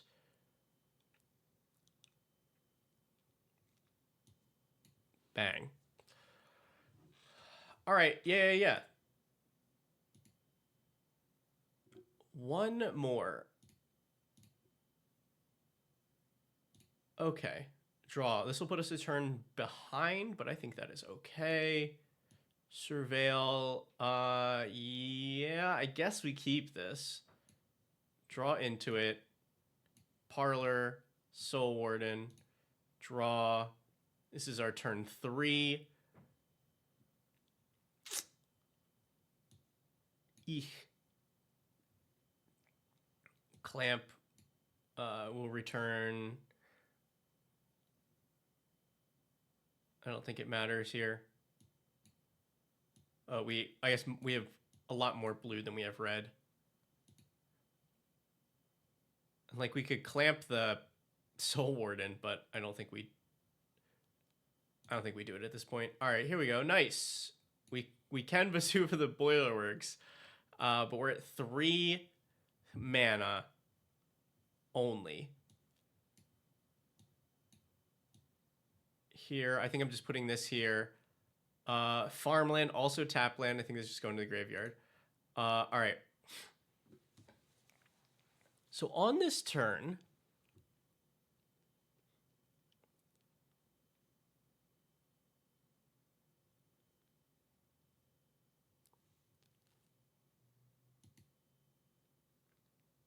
Electman, this is called, this is Broke Generation by Retrofile.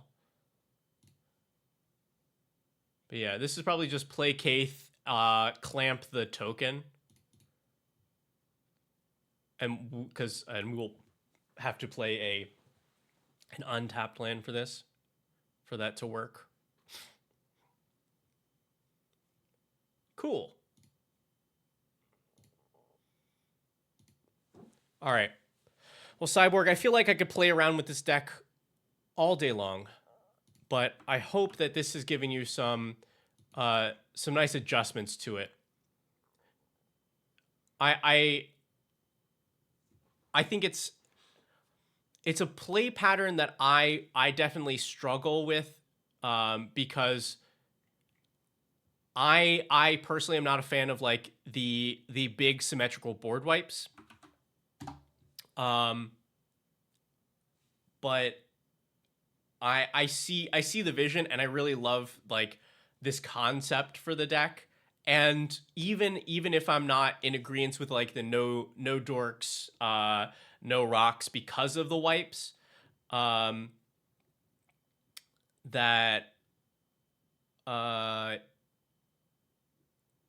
it makes for a fascinating like building restriction. And that's very fun. Maxthon, actually, yeah, you're that's a good call. One right before we get out of here. Weather Wayfarer would be pretty good.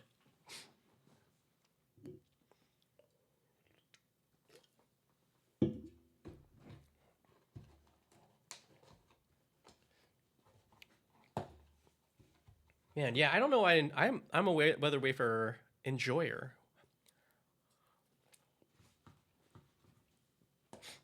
I agree. This was very fun. All right.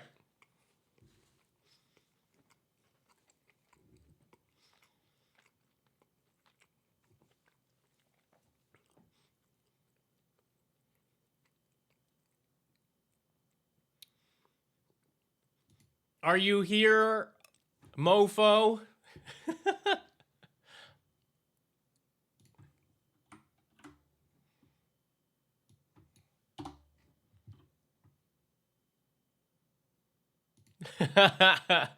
Mofo Polo. Oh my god.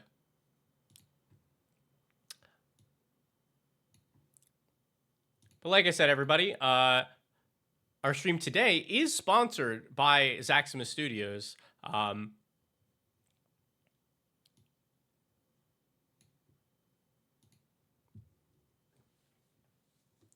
And so we're gonna take a quick little look at the hottest tokens that you've ever seen. And don't forget, if you use our promo code Decked Out on the Zaxima Studios Etsy page, you get 10% off. And 10% off of my face. What more can you ask for?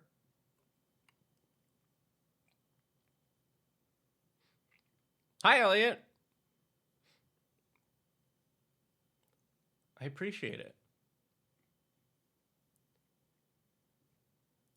Yeah. Oh, I want to tell you all something that was like, so one of my favorite things is this coin, which is hammy and like hilarious, heads and tails, even though not really tails.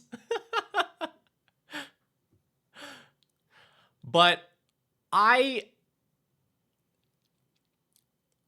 encountered this in the wild the other day. It was while I was away on my winter holidays vacation. And this was just in a store. This was just at an LGS, which I just thought was really cool. You know, like the official Evoke the Art decked out merch. Just chilling at an LGS. I like walked in. I'm like, hey. Nobody knew who I was, but I thought it was really cool. But yeah, like just, you know, just one of many things. And this token in particular has been really useful to me. Having all of your like very common artifact tokens all in one thing.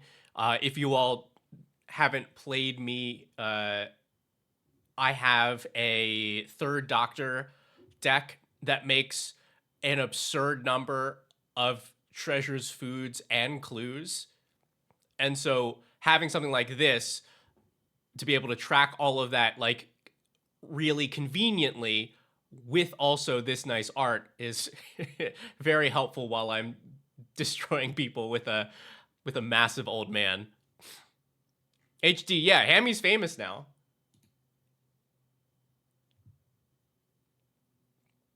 Elliot, do you mean hit him when should have been an X9W? I feel like it's pretty simple. It's a pretty simple name.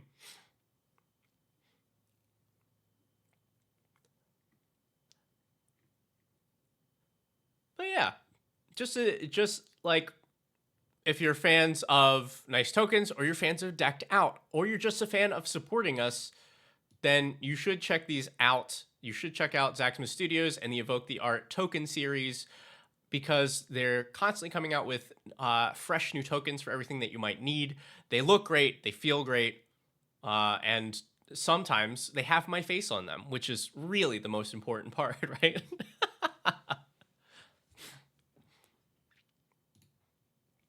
All right, but let's take a look at the submission for today from Zaximus. Now, this deck, let me switch up the way that it's viewed. This deck got a deck tech way back before a couple of the recent sets that really helped it out. Tell them how smooth they are. That really is the best part. I should. It's like I don't know how you did it because I just have not encountered any other tokens that feel this way. But they're like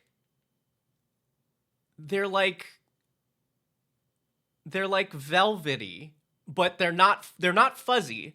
They're just like smooth in the way that normal cardboard isn't.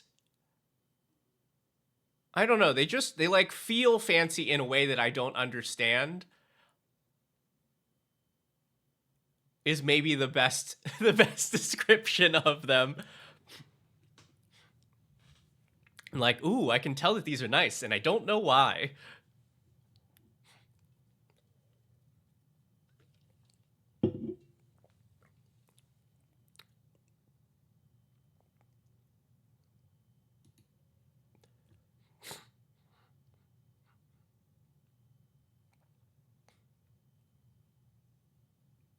Now, like I said, this deck I've already deck teched, but it was before.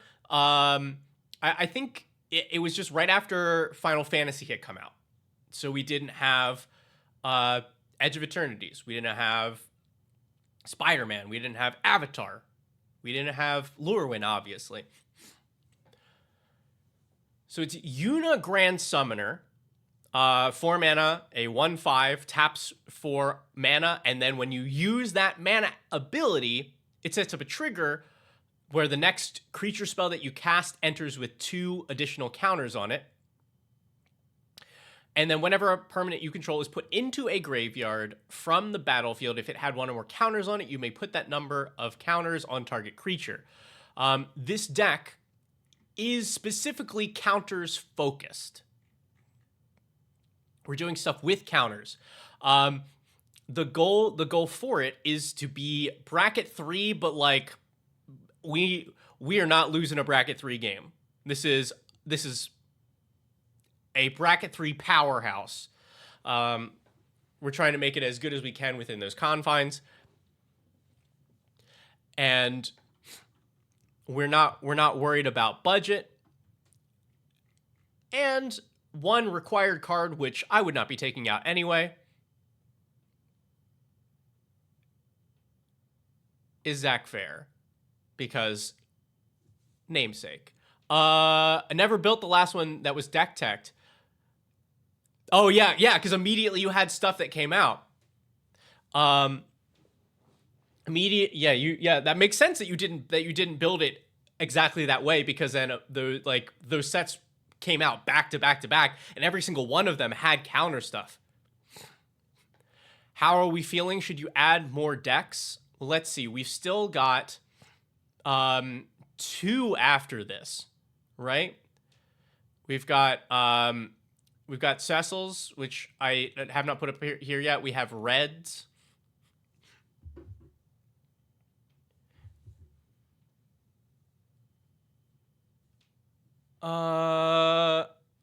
We could probably, we could probably open up one more slot.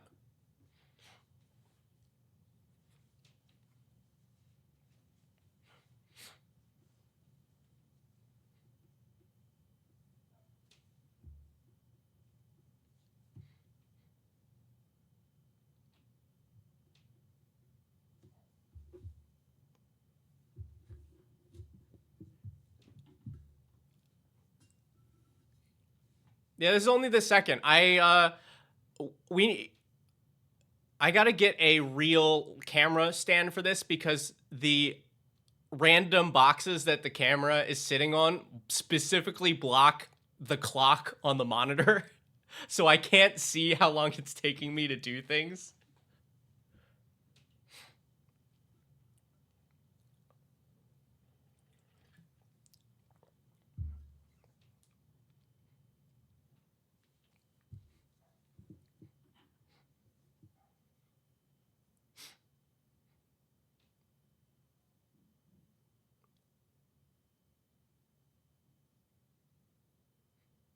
Hey! Thanks, Alec, man. That's you know what to do.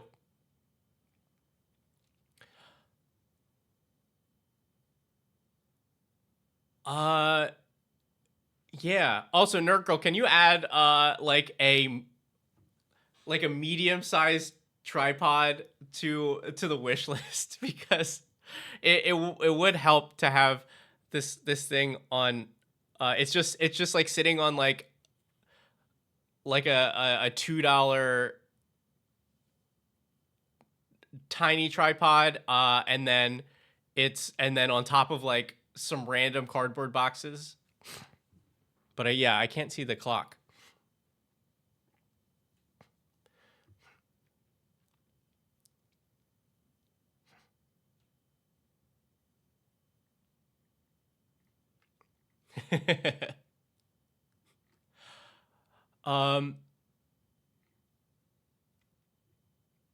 Okay, so what we're doing with this tech right now is we're updating it with the most recent sets. Nerd Girl moderating, yeah, that is Nerd Girl. That's typing under decked out.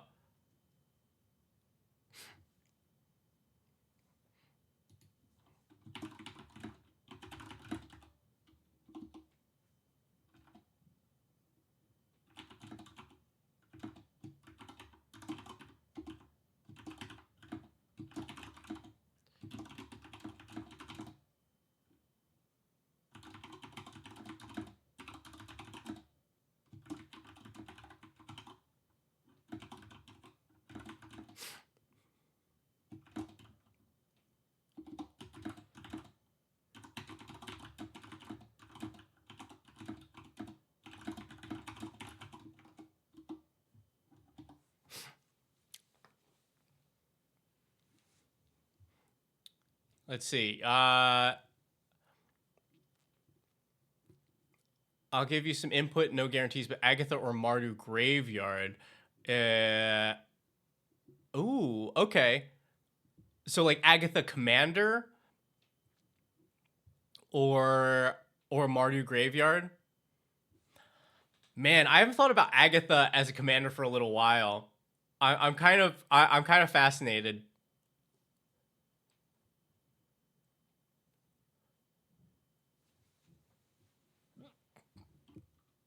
I think that would be my vote, but Mardu Graveyard is also cool. I feel like that archetype has gotten a lot of goodies recently. Lumberjack, hello. We're doing some deck techs today. Ice Prophet, hi.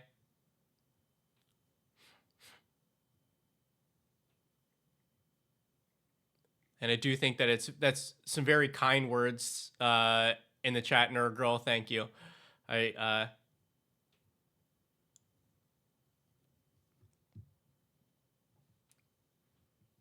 So yeah, Yuna counters. We're updating this with the most recent sets, but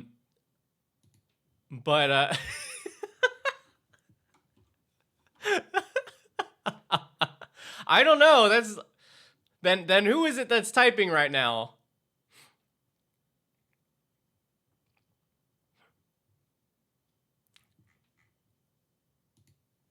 It seems like it's you, Nerd Girl. So I'm just gonna keep going. Right? It's like her speech patterns and phrasing and everything. Yeah, that's right. I am focused on deck text right now. We have one extra goal here though. Because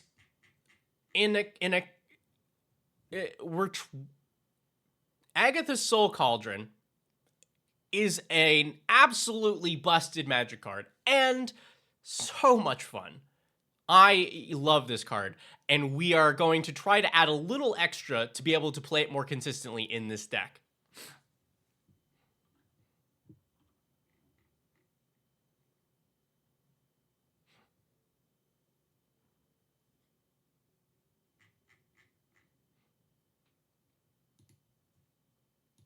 Hey, Maxathon, don't rag on specifically Nerd Girl's grammar and punctuation, okay? She tries very hard. I think it was a really nice message that she put there.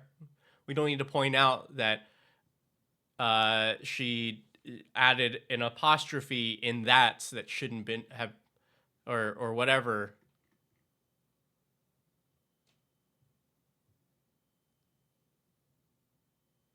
Or let's, yeah. Okay. So here's what we're going to do to this deck. I'm going to do a quick once over.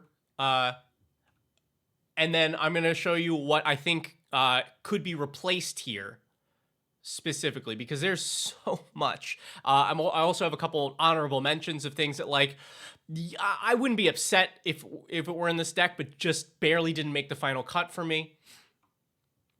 So yeah. We are trying to get going fast with this. So we have a bunch of mana dorks, a bunch of turn one plays. Dork, dork, dork, dork, dork. Asper Sentinel. And then Zach Fair, our required card, which just does synergize nicely with this deck anyway, so we're definitely keeping it. Mikaeus technically could be a one-drop, but we're never doing that. Walking Ballista is one of the ways that we can win in this deck. We'll go over that in a moment.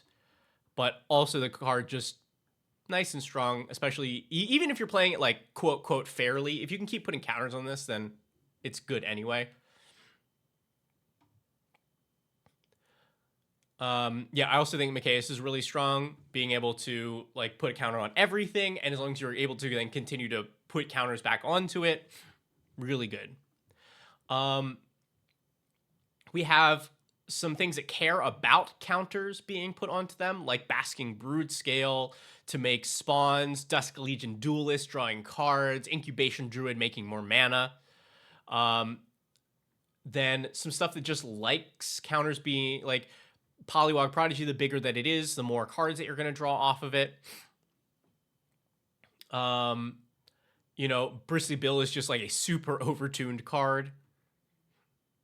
Dreamtide Whale, one of my favorites, because nobody plays responsibly against this card. Whenever any player casts their second spell, each turn you proliferate. So as long as you are doing it, it doesn't ever die to its own vanishing trigger, but everybody just jams spells into it. It's so good.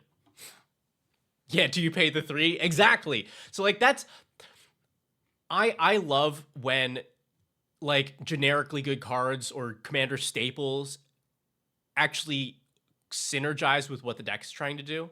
Yeah. And Elliot, any Wild Growth or Utopia Sprawl effects? I'm pretty sure there are not, because this deck wants to have its effects on bodies.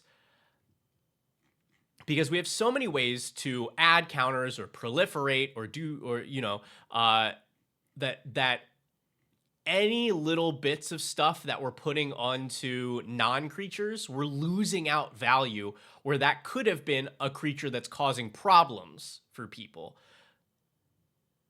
Because, like, we can't put counters onto a Utopia Sprawl, but you can sure put them onto a Birds of Paradise, and that actually becomes a lethal threat.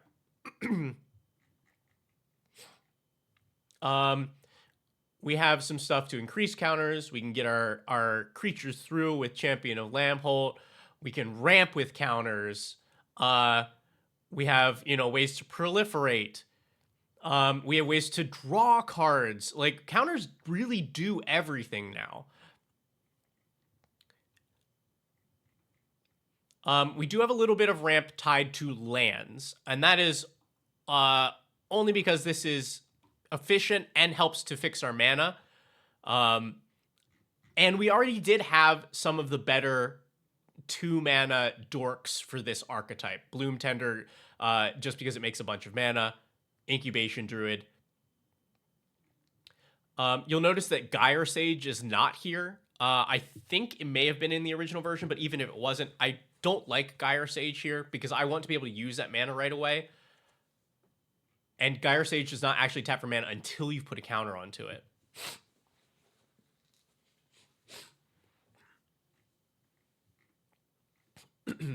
We also have some counter-specific board wipes. We have Farewell only because we are trying to make this deck as strong as it can be in this bracket. I'm not a Farewell enjoyer, but the card is good. And then, hey, we just talked about the blue season. The green season, it does a bunch of stuff that we want. It can put counters on creatures. It could be 5 instances of counters on creatures.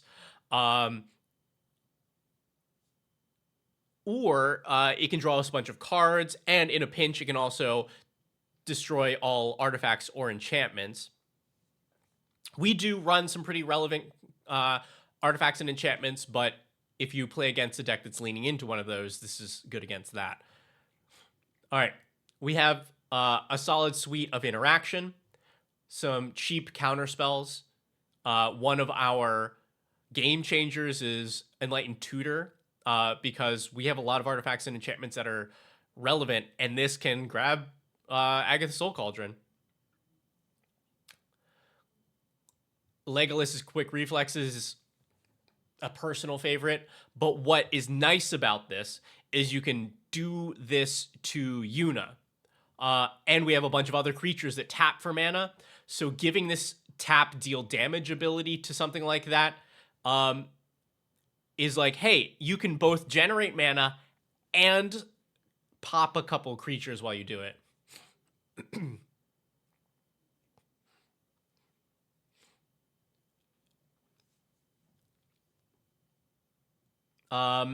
Eladamri's Call is a real efficient tutor for this deck, and not a game changer tutor. Like this I think is probably, this is one of the strongest tutors that is not a game changer. Period. Not a big fan of Offer You Can't Refuse. Interesting. I think it's pretty great. I like everything about this. I like that it is I don't have to hold up a bunch of mana to keep something safe. And I like that it gives my opponent a little something to ease the pain. We also have Ripples of Potential, which is it's nice protection against board wipe since we can phase out our stuff. But the fact that it just proliferates anyway for 2 mana is really good.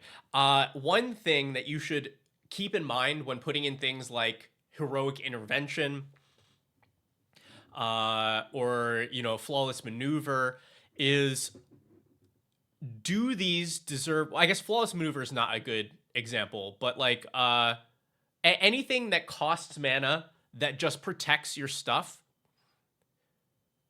if you're in blue, those probably should just be counter spells, since the potential, like the number of things that they can hit is wider. But those effects should be doing something else for you, or they should be free. And this one, you can just let the proliferate rip if you want. You don't even need it to be doing something.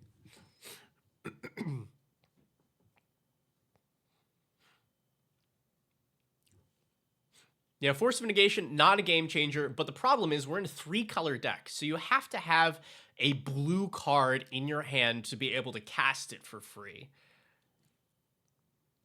And so I don't know that this deck can consistently do that.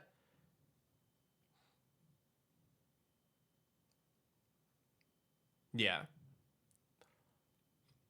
We have yeah, so like I was saying, Clever Concealment is in here because this can be manaless. We can just convoke it for everything. Let's see. We have, yeah, our artifacts, not many of them, but pretty relevant cards. Ozolith does not need an explanation. Soul Cauldron, goated card. Altar of Dementia, interesting. Why do you think that this is here? And then One Ring is one of our other game changers. Henge is already a busted card, but it also does counter stuff. Like, it does +1/+1 counters, and then a little extra ramp. All right. We have some enchantments as well. We have some counter classics like Hardened Scales and Branching Evolution, and Simic Ascendancy, which is a pretty significant win con for a deck like this. And then we have some fresher ones for the archetype, like Innkeeper's Talent, which is also just so strong. So strong. Every single piece of this is really good. Sphere Grid, which was in the Una Precon, which is pretty standard now for +1/+1 counter decks. I like Together Forever because it's like something you put on the board early, get some counters out, and then the second ability is just relevant throughout the rest of the game. It nullifies a lot of removal. Rhystic Study is our third game changer because we are trying to make this deck as best as it can be, and I think Rhystic Study is a step above almost every game changer, period. And then we have Freed from the Real and Pemin's Aura. If y'all don't know, these do an infinite combo with Una. So they allow you, importantly, to pay 1 blue to untap the enchanted creature. Una taps for 1 mana, so she can just go, right, tap for a blue, activate the ability, untap, over and over and over and over again, which, like, on any other mana dork would not get you anywhere. However, the way that her Grand Summon ability is worded, it adds a trigger. It adds this trigger when you cast a creature next. Then when you next cast a creature this turn, it enters with 2 additional counters. Those stack.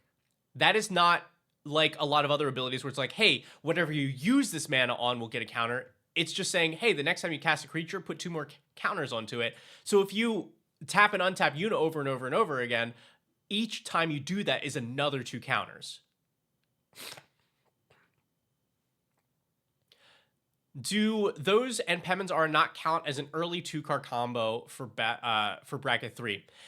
Here is where it gets tricky, because they are 2 cards that combo together infinitely, but they are not a combo that ends the game. They just make an infinitely big creature. And the only ways that this deck is able to convert off of that is if that creature is walking Ballista, or if you have Altar of Dementia out. And because then you can make an infinitely large creature, sack it to Altar of Dementia, mill a player out. And if you have 3 creatures in hand, that is game over. But to me, if the goal of this deck is to be, this is the best bracket 3 I can make, when you sit down at a table, you say that. And I think these combos are exactly the line of bracket 3. That's my opinion on it. They are not 2-card combos that end the game. They need another piece to end the game. And the earliest that you can reliably assemble them is like turn 5. Like, I guess in the perfect world, you could put it together faster than that. But yeah, I think the only reason these combos are here is because in your Rule Zero conversation, you're going, hey, this is the best bracket 3 deck I could build.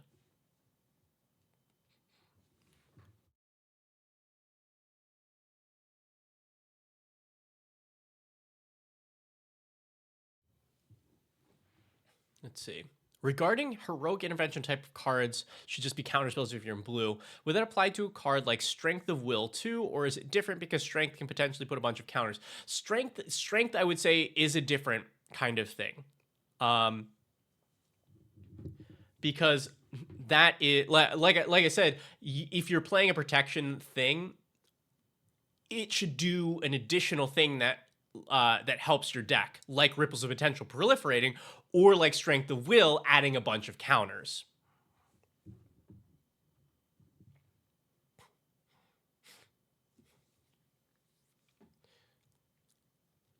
All right. And so, yes, we do have Enlightened Tutor that can fetch the pieces of this combo. Finds Altar and finds the enchantments. All right, and then our mana base, we try to make this thing as smooth as possible. We've got all the Battle Bond lands. We've got shocks. We've got fetches. We've got stuff doing mana of any color. We've also got utility in our mana base. We've got a lot of things that produce mana or do important things when they tap. So Manamo is pretty strong here. We've also got duels because we're not worried about the budget for this deck at all. So that's the deck.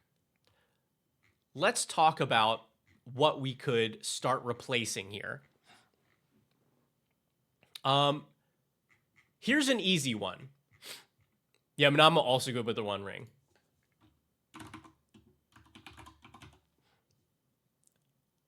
Abandoned Air Temple is a card that now just goes in every +1/+1 counter deck. The downside is pretty low. Granted, we are not running a lot of basics in this deck, but we do have fetches to be able to find them if we are concerned about that. But wow, This makes colored mana and puts counters on all of our creatures. I just like this card better than Gavany Township, period. So if we look through this for like, I think the toughest part here though is what is the weakest card, and I think you replace a Ganjo here with the Abandoned Air Temple. This is nice utility. It comes in untapped, produces white, and sometimes will snipe off an attacking creature. But I do think it's just the weakest. We don't necessarily need this utility in the mana base. So that's getting the chop for Abandoned Air Temple.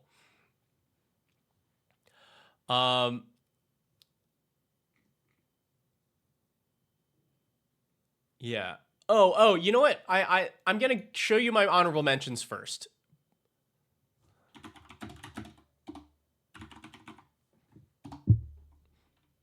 Tale of Katara and Toph was one that this was one of the final ones that I decided we're not gonna go with this one. Creatures you control have, when this creature becomes tapped for the first time during each of your turns, put a +1/+1 counter on it. In a deck with this many mana dorks, where the creature in the command zone, it still did not make the cut for me. I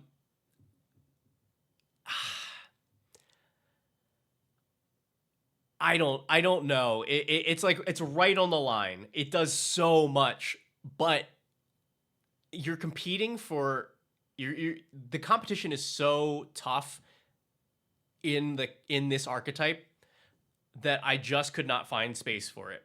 Would I be sad to see this in the deck? Absolutely not. And it might be worth like testing out.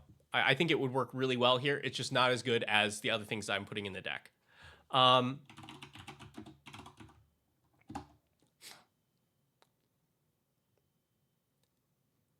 Warriors Resolve. This was in the Final Fantasy scene boxes. Also did not quite make the cut, even though all the words on this are good. So creatures you control have training when, as long as you attack with a creature that has a higher power, the lower power creatures gets a +1/+1 counter. And at your end step, if you control a creature with a counter that attack this turn, you draw. The biggest problem with this is that you have to attack with like at least 2 creatures. Like you have to attack with at least 2 creatures to get the training trigger, and then at least if you only attack with 1, you probably are drawing a card. The deck does not have a lot of creatures that really want to be attacking often. Like, hopefully, one of your ways to win is by stacking a bunch of counters onto creatures and then swinging with them. But that means that this is not getting value until late in the game. So this also did not make the cut.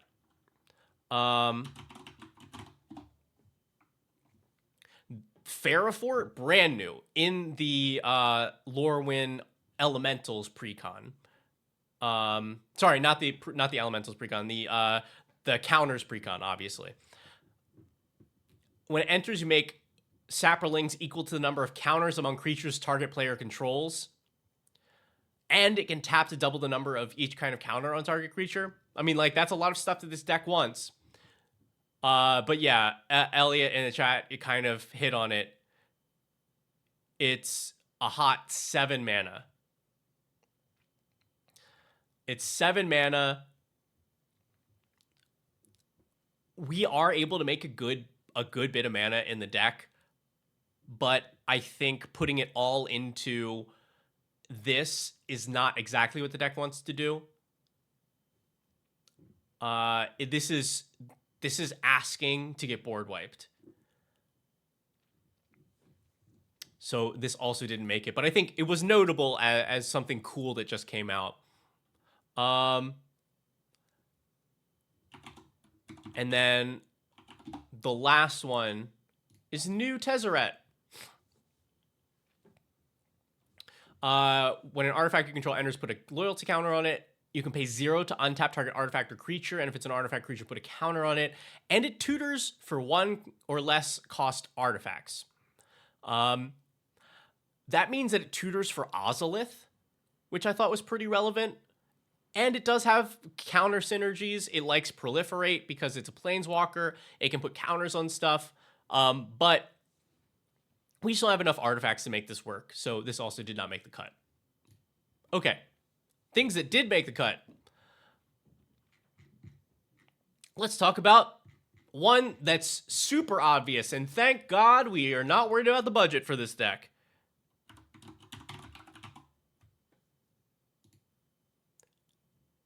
Here's a Badger Molcub. Casual $85 card. It's a deck full of mana dorks that like +1/+1 counters. What more can you ask for? This is so good for this deck. This is so good for this deck. Oh my God. Like our commander's a mana dork. We have so many others that produce mana.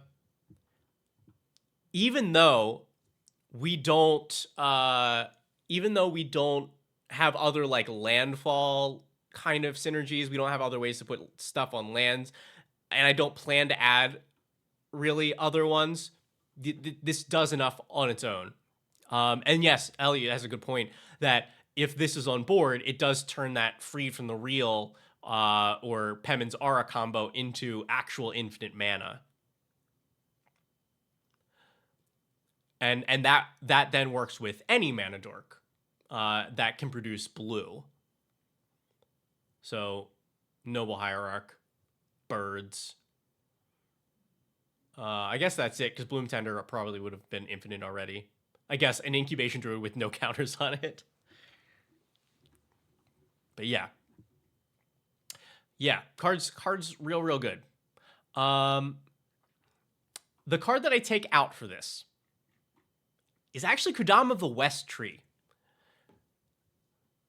Card is fantastic in a counters deck. However, we're in 3 colors with like 5 basic lands. You are going to run out of basic lands so fast, and then this doesn't do a ton. It does give your modified creatures trample, which is pretty relevant late game. But at that point, why not just run something else to help get your creatures through? Like, this card is really good. It just happens to be edged out in this deck because it cares about basic lands.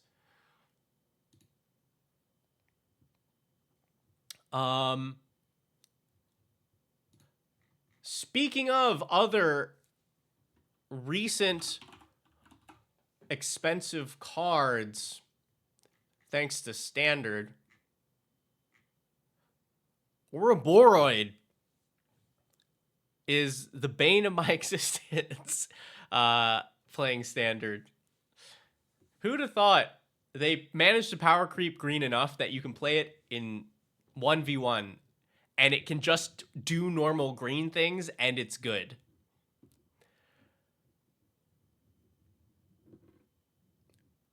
Just the same as in Standard, if you let this go like just like a turn or two, it puts stuff, it makes stuff so large that you can't deal with it.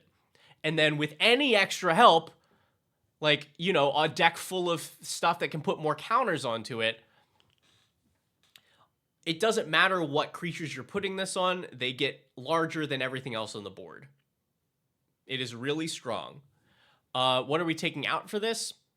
At the same mana cost, we have Sovereign Okinekahau, which is also doing kind of that, but it needs to attack to do it. Ouroboros, one of the things that is strong about it is the fact that it does it the turn you play it. So that's why it takes that spot.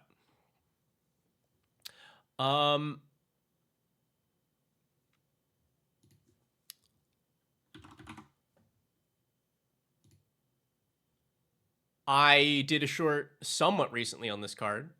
Lila Holographic Assistant. Whenever you draw a card, put a counter on target creature.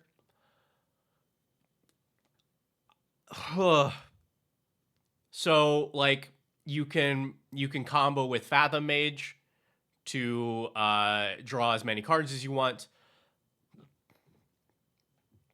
It has synergies with other stuff that cares about counters being put onto them. And it's just a really solid like source of counters. Hey, it's you're telling me my Esper Sentinel triggers putting counters on stuff too. It's very, very strong. And yeah, what spot is this taking though? It's actually taking the spot of Lulu. Lila over Lulu. I really like this card in my Danny Pink deck because it dissuades opponents from attacking you. This deck does not need that. The thing dissuading your opponents from attacking you is that your creatures are large. Paying 4 mana for Proliferate is fine. And is particularly strong in Danny Pink when you don't have access to other ways to do this. This deck, these things are just not quite like efficient enough if we are trying to optimize.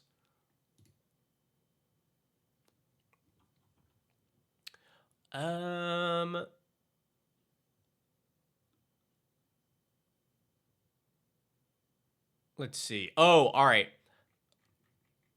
This one might be a little controversial. I don't think that Branching Evolution. I think this gets cut in this deck. And like, what? But this is one of the stapliest staples for +1/+1 counters that exists.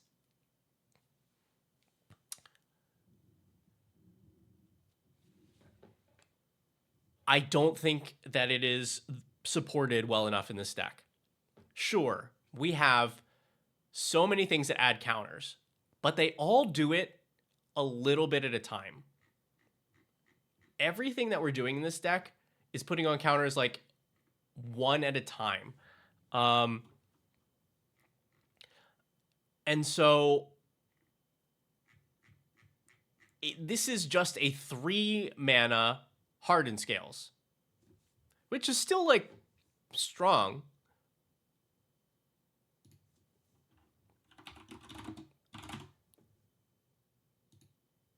I think that Loading Zone is better in this deck.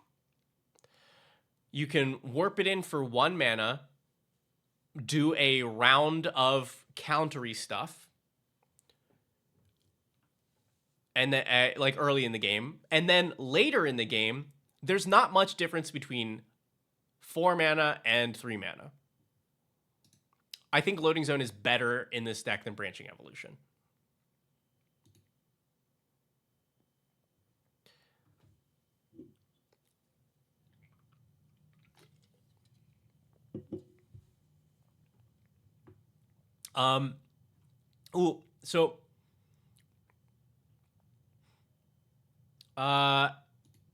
Yeah, Elliot is mentioning Terra Symbiosis. Let's take a look at this card. Terra Symbiosis. When you put 1 or more counters on a creature you control, you may draw that many cards. Do this only once each turn. I ran into the same argument for this card that I did for Branching Evolution.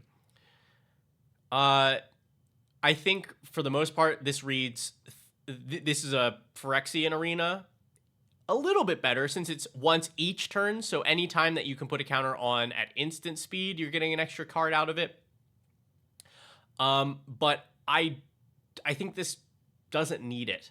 I think this is much better in decks that can put a big chunk of counters on at one time, and that is not this deck.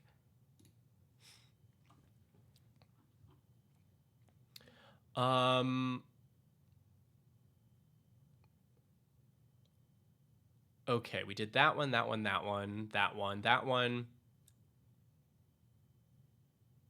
Oh yeah, let's get to some of the other juicy ads here.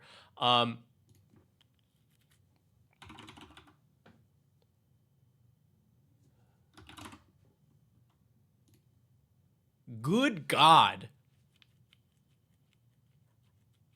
I still need a deck where I can play this card because it just seems I have not gotten to witness in person how crazy this can get.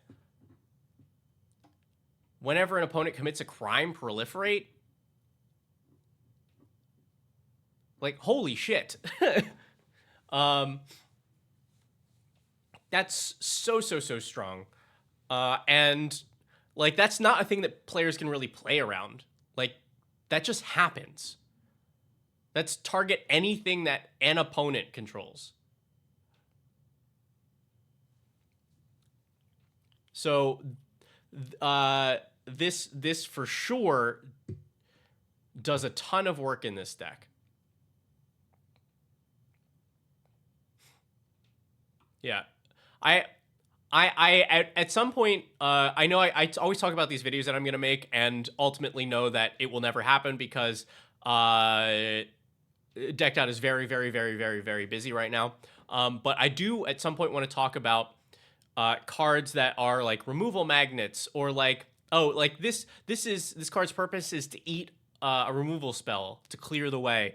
And my opinions on that, that concept. But in short, that's dumb. I don't know that this like I don't know that this is necessarily even a removal magnet because like if you have like this and like Champion of Lambholt and like a a buff Polywog Prodigy, like how do you decide what to kill out of that? I think in modern Commander, everything in most decks is a removal magnet.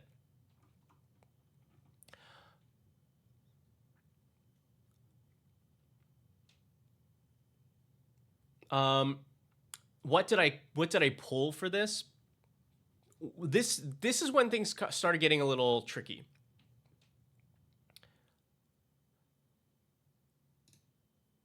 I removed Rishkar.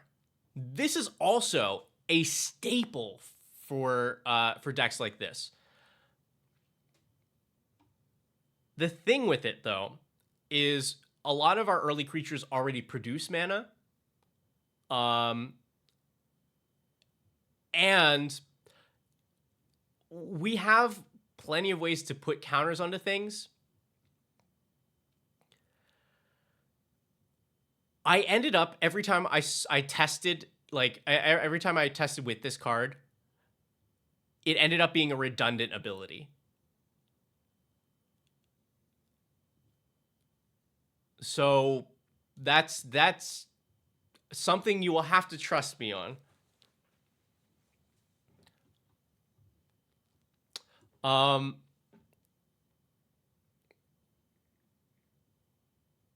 It's so good with Badger Mole. That's true. It is true that it is very good with Badger Mole. It gives you then 2 more creatures that tap for extra mana. But like I said, so many of our early creatures already do that. And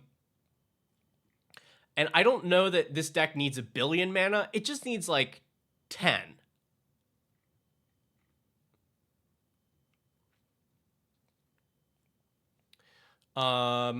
Like we don't necessarily have a lot of good outlets for an absurd amount of mana. We just need enough. And you want to know something that's wild? We took out Rishkar. We're adding Honor.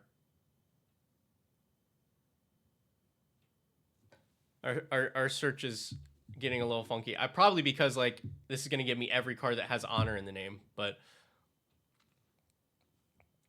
I'm talking this Honor.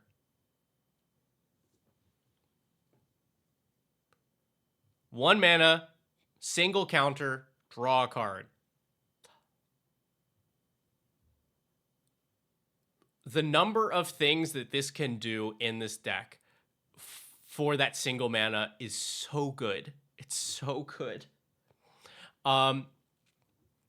This is why this is where things get like a little funky for optimizing this strategy It's like, okay, Rishkar, redundant, and but like seems like a staple for this.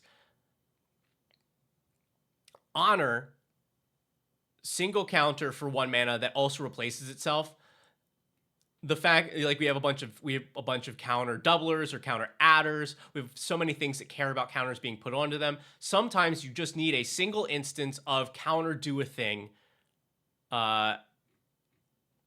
It costs you a single mana and it cantrips. It is played really, really, really strong for me, and so that is going in the deck. Mofo, anything with persist. I was back and forth on it. And I came to the conclusion that there was nothing with persist that I wanted for the deck specifically. Because persist is a lot stronger when you're able to like sacrifice those creatures when you want them to. And we do have an Altar of Dementia here, but it's more as a combo piece.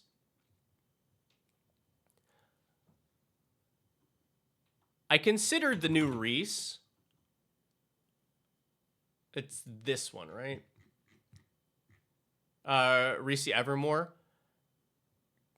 Creature you control gains persist until end of turn, and it flashes out, and it is itself a creature that you can then put counters onto. Its other ability is irrelevant because we don't have anything aside from like Dreamtide Whale that cares about removing the counters from it.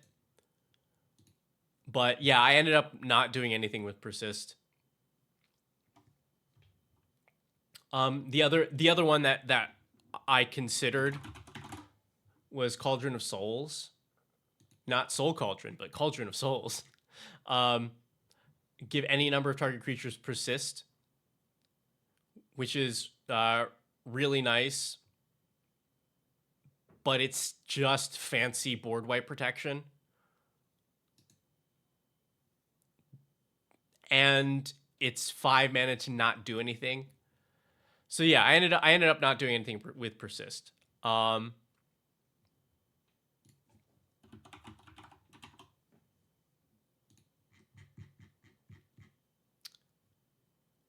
Edge of Eternity has actually ended up having some of the most cards for this. Cosmogrand Zenith, I think, is really strong here. Cast your second spell. You either make 2 1/1s or you put a counter on each creature you control. This is just rewarding you for playing the game. We have a lot of small spells, and giving them a big extra impact is really nice here.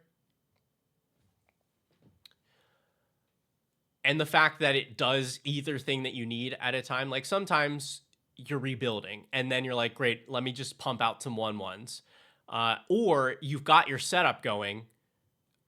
This allows you to, you're putting counters on every turn. This also worked out really, really nicely for me.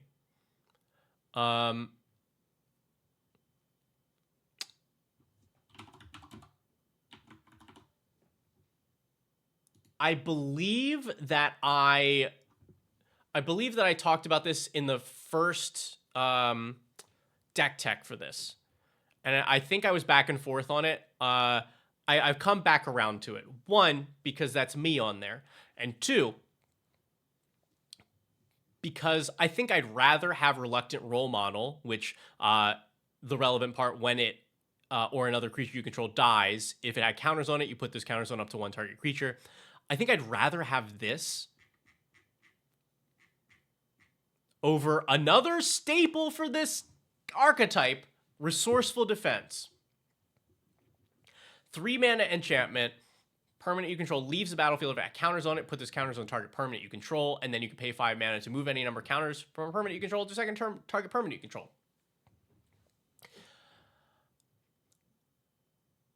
I don't want to spend 3 mana on this. I'm happy to spend 1 mana on it for Ozolith, especially since it's tutorable by Urza's Saga. But this one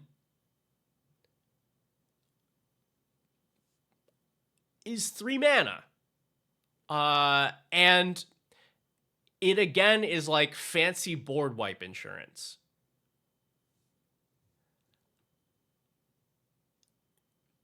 I think this is better in decks that are able to move around other kinds of counters as well. But it's very easy for us to put a bunch of +1/+1 counters back onto things. So this one I replaced with Reluctant Role Model because the Role Model is a body that becomes a problem if it can swing once. Because the survival ability, if you can swing with it or just get it tapped somehow, you put a flying counter on it, and then a lifelink counter, and it keeps you just keep stacking the +1/+1 counters on it from the rest of the deck too. And it's doing the same thing essentially as Resourceful Defense. Resourceful Defense is a little better versus a board wipe, but I think that a deck like this is pretty decent at recovering from something like that. And it already has a lot of ways to stop a board wipe or to get around a board wipe. The last one, and this was out before I did the first deck tech for this, and I think I really like it here, is Bright Glass Gearhulk. First of all, it's a 4/4 first strike and trample, so it carries counters really nicely. And when it enters, you can search for up to 2 artifact, creature, or enchantments with value 1 or less. Yeah, it grabs Hardened Scales. It grabs Ozolith. It grabs Walking Ballista. It can grab Mikaeus. It can, yeah, the card that was totally going to be a CDH staple. Yeah, it turns out 4 color pips really hard to make work in CEDH. It also, like, even if you just don't care, like, it grabs Soul Ring, the card is very, very good. It grabs Urza Saga.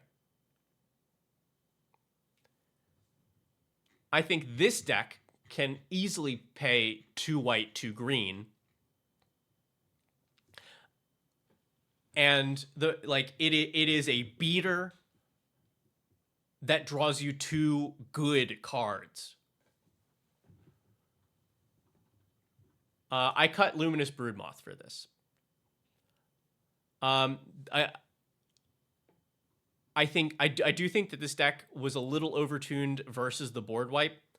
And like this is fine, but I think Luminous Broodmoth is a little overrated in general, unless you're like a deck that is actively sacrificing its stuff. Yeah. Going to ask to add the Gearhulk. Yeah, this is for a certain type of gamer. And if I played more decks that were more heavily green and white, I would be running this all the time too, to fetch like some of my favorite stuff, like Pip-Boy 3000. So I think it's just right at home in this deck. Let's go over a couple of the other cuts that I made that weren't like so direct 1-for-1s. I trimmed Felwarstone. We have plenty of ramp on turns 1 and turns 2. And this, I think, was the least synergistic with the deck. We don't need a rock so much. Land ramp is safer. And it just happened to be the least good of those things. Like, Arcane Signet is obviously a better rock. You might even be able to cut this, but this one's fine.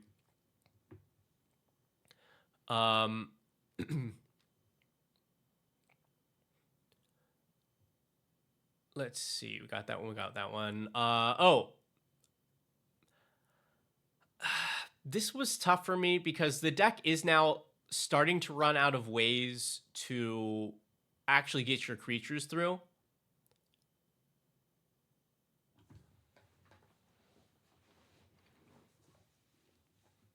So I'm not as confident on this cut. But I think once your creatures get big enough, you just start running them into things. And if your opponents can't deal with it, they die anyway. Plus, we do have like combos in the deck.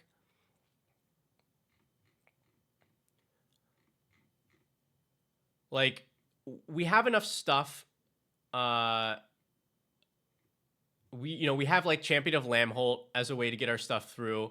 We have a handful of creatures that have evasion or get evasion. Yeah, we have combo kills that I think this can be on the chopping block.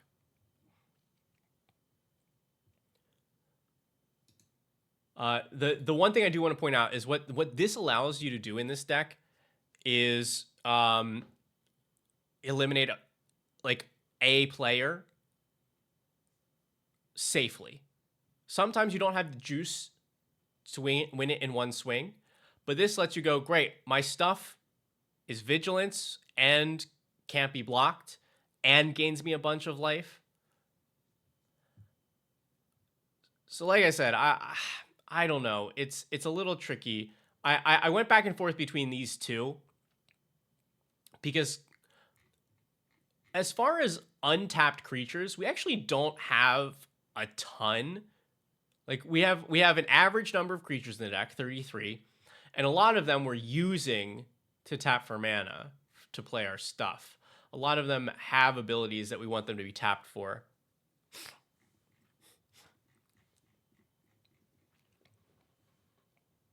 So I think one of these goes.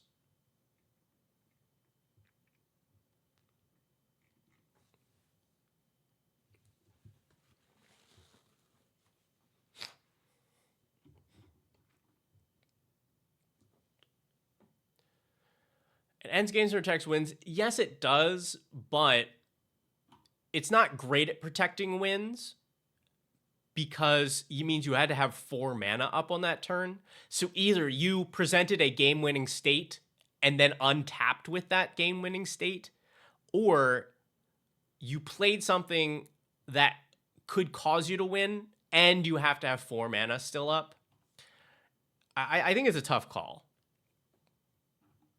I think it's a tough call. I'm maybe leaning more towards the concealment at this point.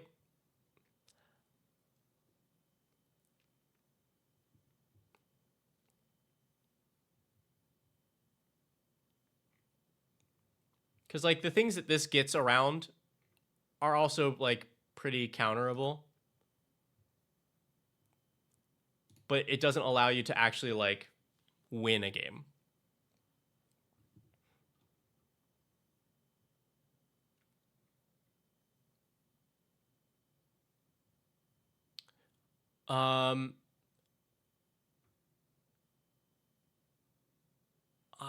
I think that was what I had for those things. Okay, so now our secondary mission.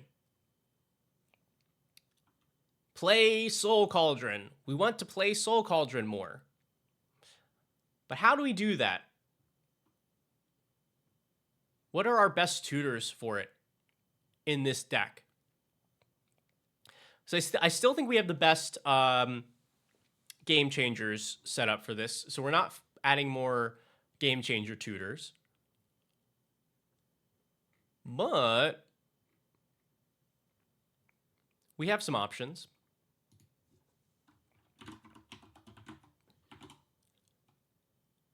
It's always old reliable.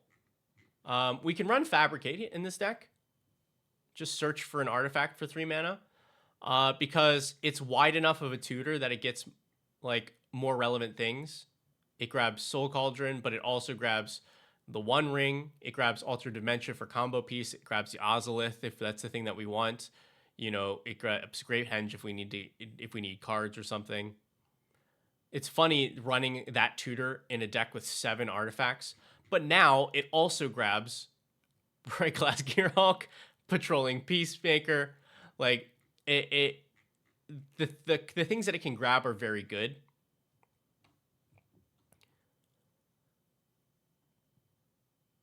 But I also would consider this. You could also play Wargate in this deck. You're in the right colors for it.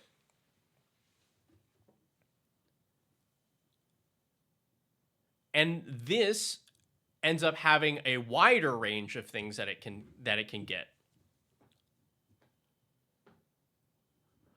This can grab other combo pieces. This can find Pemenzara and Freed from the Real. You know? But also, like, so it grabs all of your enchantments, it grabs all of your artifacts. You know, it can grab whatever creatures that you're looking for. We're really starting to turn into standard if we're tutoring Ouroboros to the field.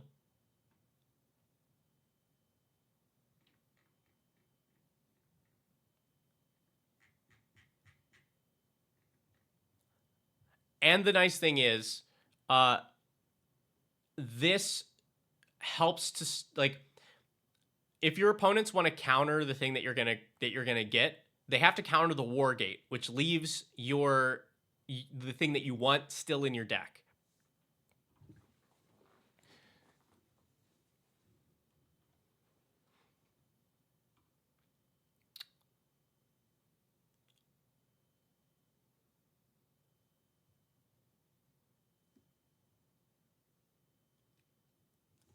I'll show you one that did not quite make the cut for me, but you could still consider.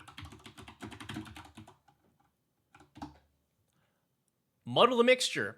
We like interaction. You know, this can protect plays. This can stop board wipes. And their transmute ability searches for Cauldron. We're just not the bluest deck. This is 2 blue to cast, 2 blue to transmute.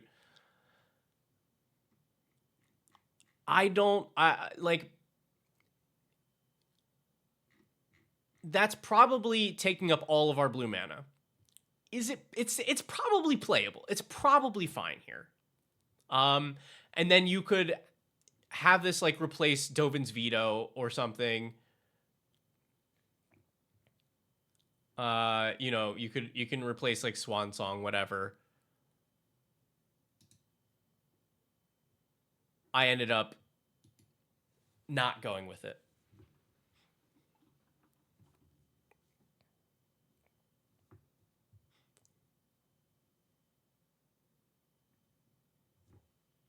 Transmute also sorcery speed. I mean, sure.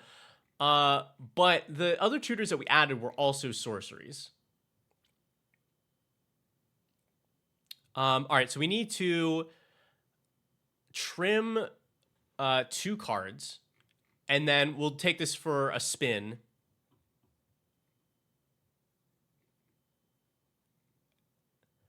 And so this is where, oh, wait, no. We do have one more.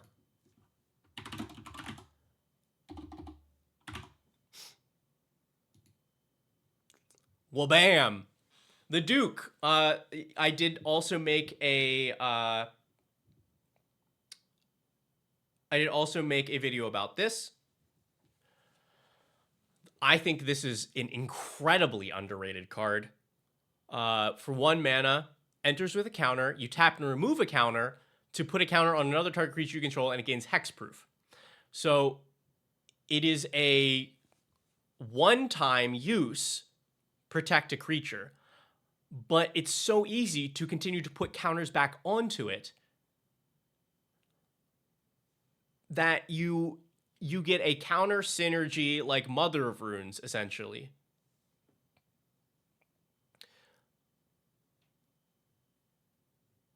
It's great. I really like the interaction between the Duke and Mikaeus, because Duke goes put a counter on Mikaeus. Mikaeus goes great. Remove the counter, put a counter on everything, including the Duke. I think this card is really, really good. All right, so now we have to cut 3 cards. And the suggestion for Tribute Mage, I did also consider Tribute Mage, and I did not make it for me because the number of things, it can only tutor an artifact that costs exactly 2. And we didn't have enough targets for it. Even though it does grab Soul Cauldron, it was too narrow of a thing for me to feel good about playing it here. Like, if this deck was built around Cauldron, sure, I'd run it. But it only grabbing, like, 2 relevant things, not enough. Not enough.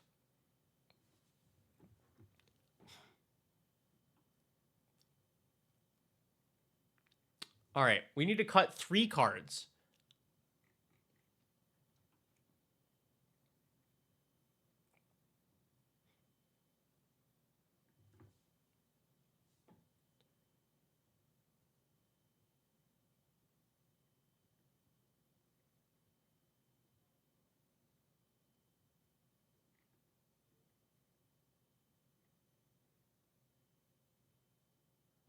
But the question is, what do you do? What do you do? I think you could consider Arcane Signet. This deck is like extreme synergy.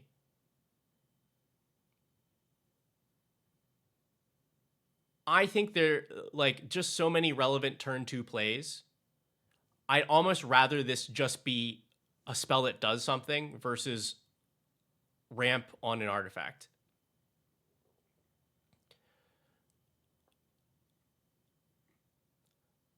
I don't think that you can cut any more lands from this deck. It's already a little light for my tastes anyway.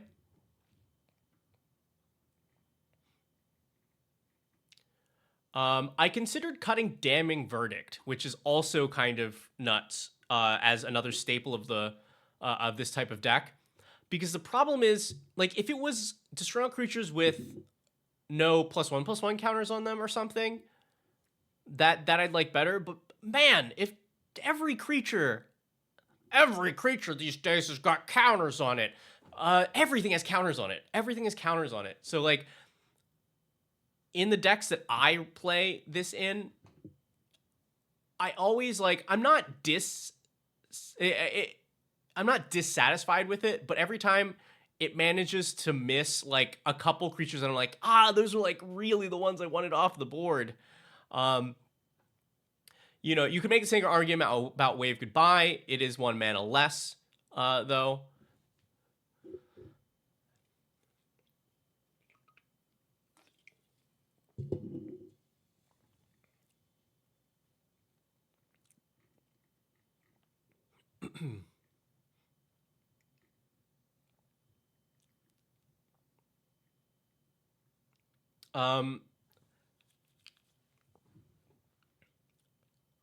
Shalinda is really efficient,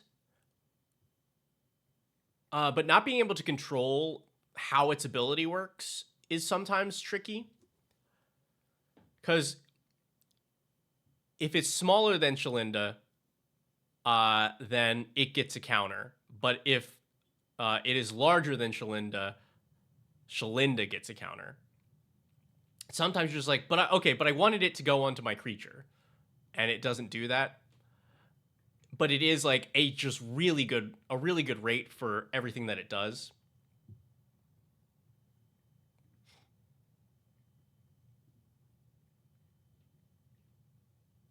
I'm walking you all through this because I don't know what these last 3 cuts are. I really don't know what these last 3 cuts are.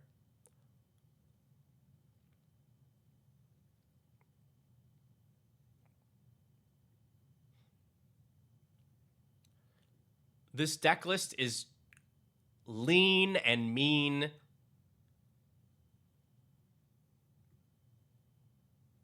and it's getting to the point where it's hard to say what, like, what you can do about this.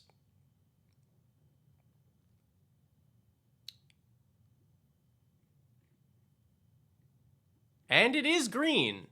It is green.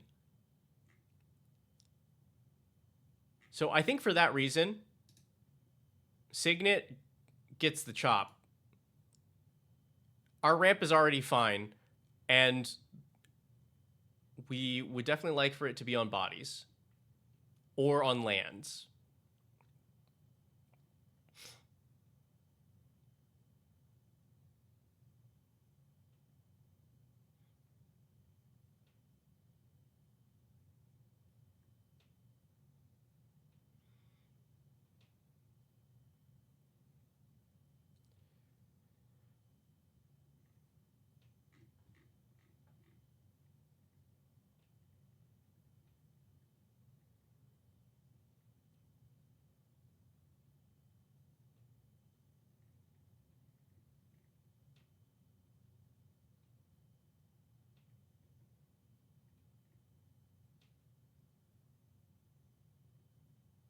Is there a creature you don't need?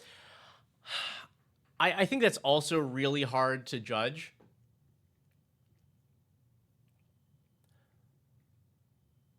These are all, this is all, like, this is very tight.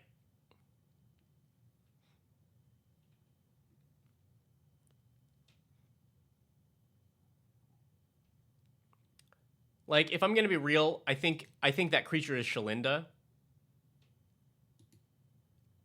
And I think we're just down to the point where everything is so efficient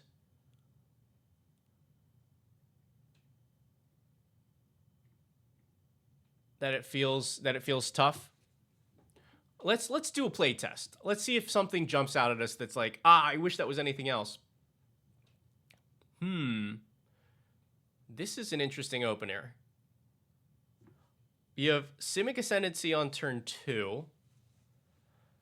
You have a Bright Glass Gearhawk, but no white mana. I think you can't keep this.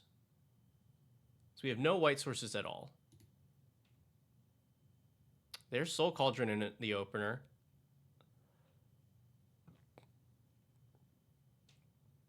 But we don't do much at the beginning of the game. We go like Cauldron, like Fabricate for Ozolith or something. Well, let's, because I think this deck should, like, by the numbers, should be able to start with a dork, like a 1-drop dork. So let's go to 6, because I think this is a fair hand to keep. It would just be kind of slow. Yeah, here we go. Okay, so let's put back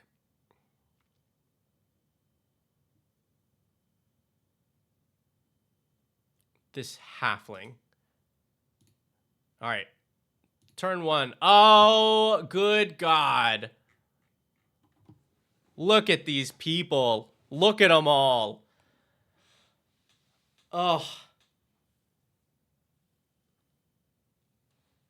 Look, it's television's Maldhound. Hey, everybody. We're doing deck text today. Look at this. We're testing out a Unideck that we've just tried to optimize. What is up? All right, so we drew our opening card. We probably go like Flooded Strand into what we want. Probably blue, like we probably want Trop.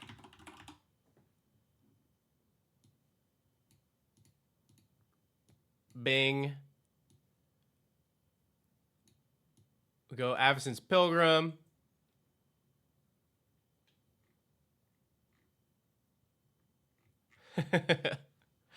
Turn 2. Here's an Exotic Orchard. We can jam Kami. We can jam Dreamtime Whale. We can go Reluctant Role Model Hardened Scales. This is looking pretty hot. I think here I just go for more mana. We play a Kami. This is turn 3. Turn 3, we have 5 mana. We have a Rhystic Study. Like, in reality, you play the Rhystic Study here because it's Rhystic Study.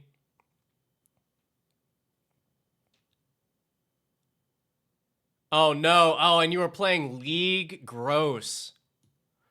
But let's pretend like it wasn't this Rhystic Study. Because this will just... It's both hard to tell what this would do, like what we untap with. But yeah, let's assume it's a different card. Here we go. That's our draw instead. So now with this 5 mana...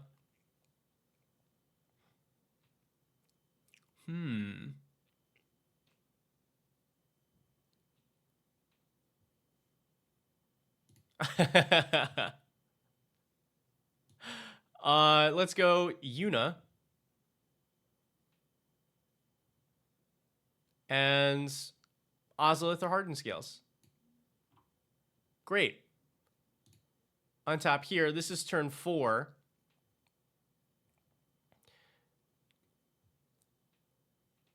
We can now Yuna into, like, Dreamtide Whale. We then cast our second spell.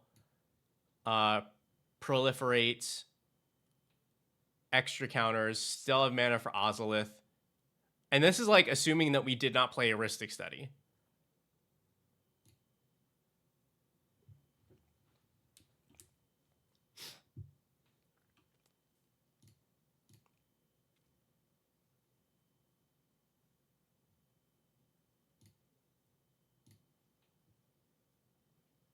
All right. Oh man, one more.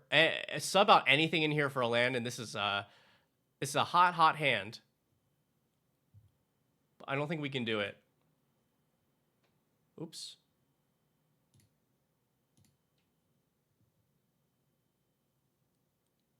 Oh, Mothman with the late copy pasta.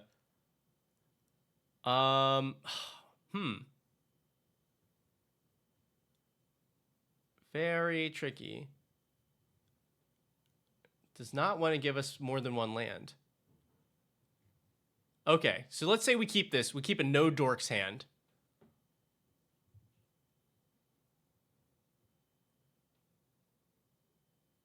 Oh, you made it your own. Okay, never mind. Then I get props for that. Oops, not restart. Draw. Oh, let's we'll play out our tapped abandoned air temple first, and then draw Tundra. We can go 2 into Dusk Legion Duelist.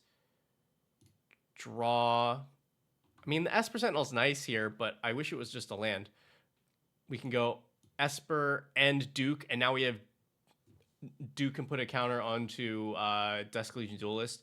So the next turn, we still only had a land. I think it's safe to say one person fed Esper. Okay. We don't have green mana still. I think I'm happy to just use this ability, put a counter here, and draw a card. Play a plains. Yeah, that's just a rough run there. Weird. Shuffler did not like us on that one. The Shuffler is being very rude right now.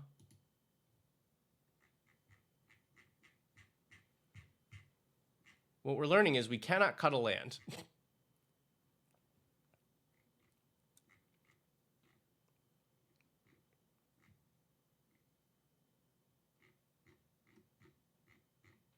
We are pretty light here.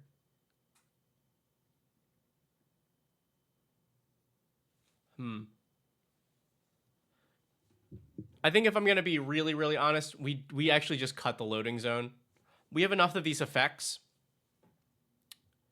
And even though it is, I think, a better choice than Branching Evolution, it's still like doing a thing that we have enough of and we don't have to worry about it.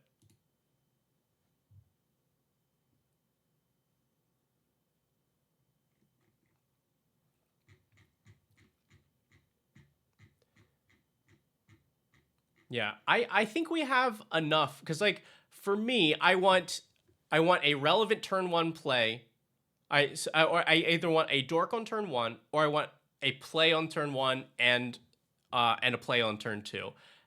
And numbers wise, this should be able to do it.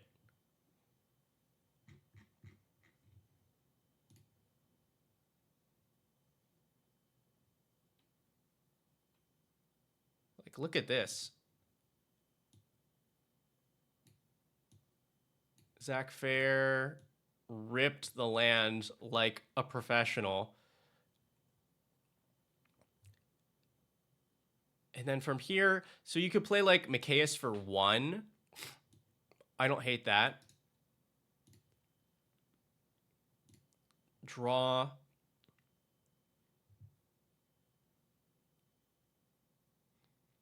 So we have Agatha's, which is probably too early for that.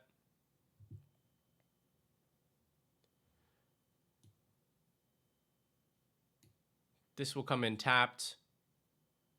We probably just go like for Incubation Druid.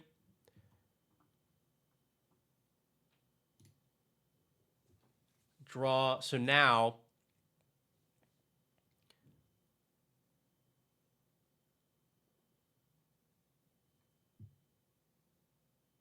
we'll probably go like Brood Scale for two. You could burn the Micaeus. I don't know. I probably am just like sack Zach Fair, add another counter to Micaeus, remove the counter, add a counter, add a counter, make a spawn. This now taps for 3. Then you can go Soul Cauldron, eat Zach Fair. Hold up like mana. Or play together forever. This is like, yeah. It's pretty hot. Ugh. It's also warm in this room.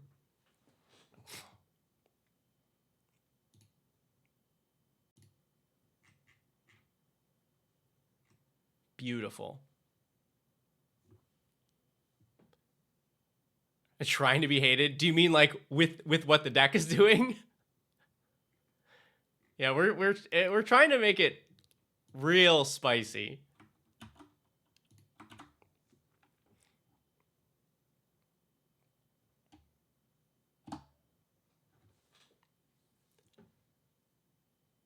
So there is the adjusted deck list. Again, like big thank you to Zaxima Studios, Mofo Silver in the chat. Evoke the Art token series. Don't forget to do this thing. If you like us, if you like nice tokens, check it out. Use our code decked out to get 10% off. They're just like pretty great. And I promise you, you will not feel another token like them. And I know we kind of meme on that, but like very honestly.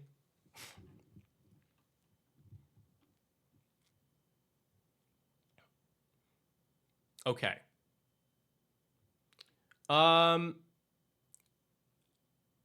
Cecil, are you still working on your list? Because we can do yours now. Because it doesn't matter when we do Reds, since he is not here, and we'll watch it in the VOD later.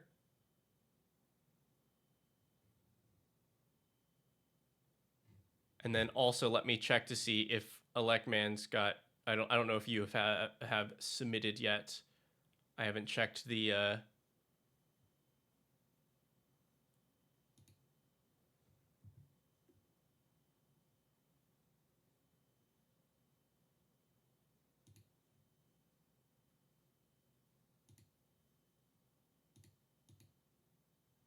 Oh wait, yeah, there's a DM from Electman.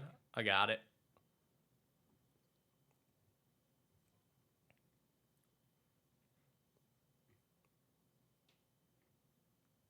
Okay, so you have the deck still in the planning stages. Too much good stuff to try and whittle down. Pile of good stuff down by focusing on the themes as their tag will help.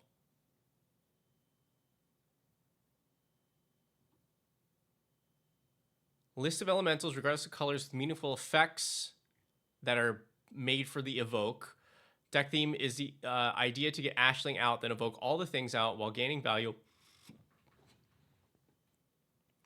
from doubling effects while still having some interaction.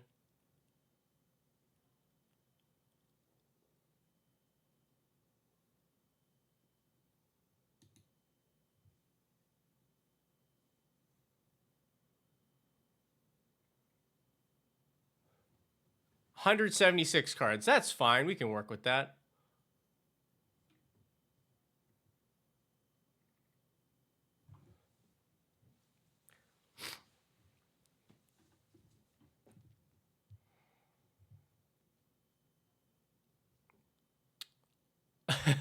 Yes, Cecil was ahead of you in the queue.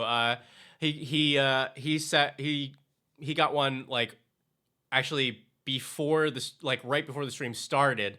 I just needed the deck list.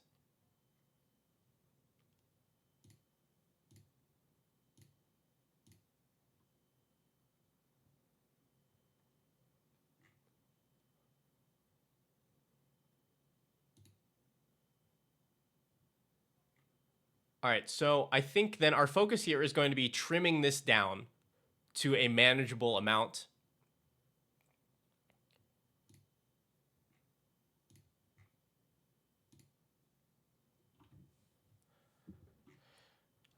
All right, so Ashley on the Limitless is the new commander from the Lorwyn Precon.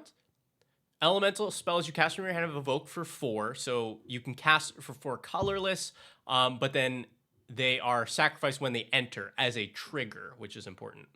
And then when you sacrifice a non-token elemental, you make a token copy with haste that is also sacrificed at the end step unless you pay 1 of each color.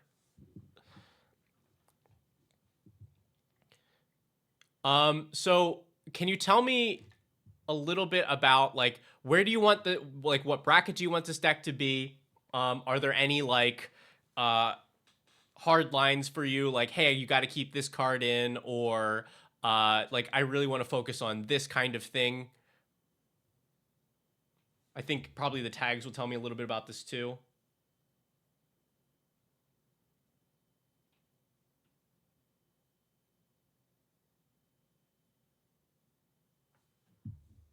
Check primer bracket is any 3 or below. Oh, this like primer. Oh, I should hold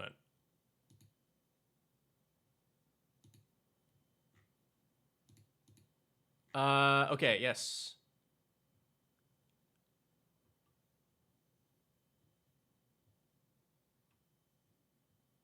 Actually, all right, let's see.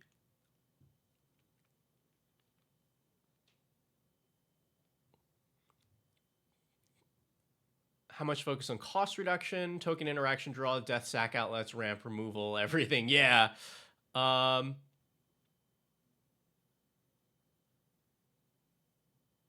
you go next week?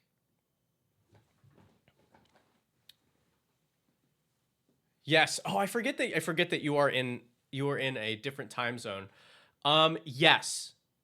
Yes, actually, you can totally do that. Let me make sure. I don't think there's any reason that I'm not streaming next Wednesday. Yeah, I can definitely do that. But also, yeah, it sounds like if you want, we can go to yours first if now is okay, Elect Man. But you let me know. Let's see.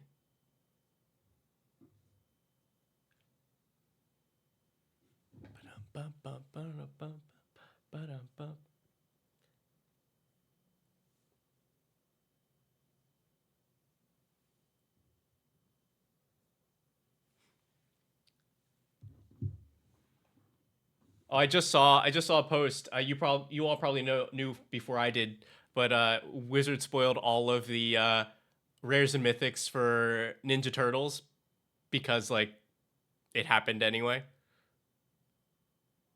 But apparently they did it officially. I'm gonna take a quick look.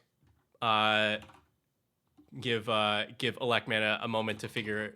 I wonder if Scryfall's. Yep. Give Electman a moment to decide. Yeah, look. There they all are, because they're out in the world anyway.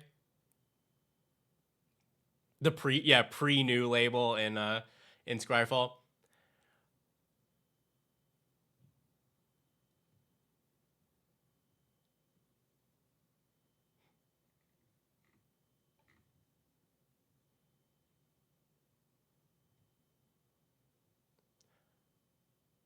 Tough to say, because if you expect it to be 45 minutes, this will be later for you. Yeah,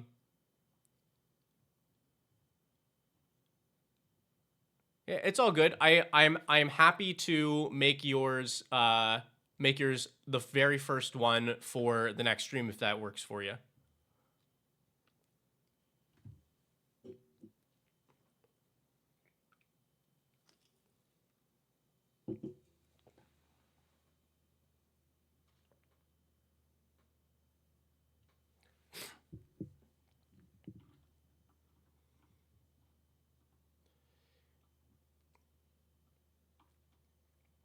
Yeah, it's funny. There's a card here, Mikey and Leo, Chaos in Order, that would be great for the unit deck. And sure, don't have anything else scheduled next week. Okay, then let me. I'll make that note. I'm gonna. Let's see. But yeah, then you'll be first.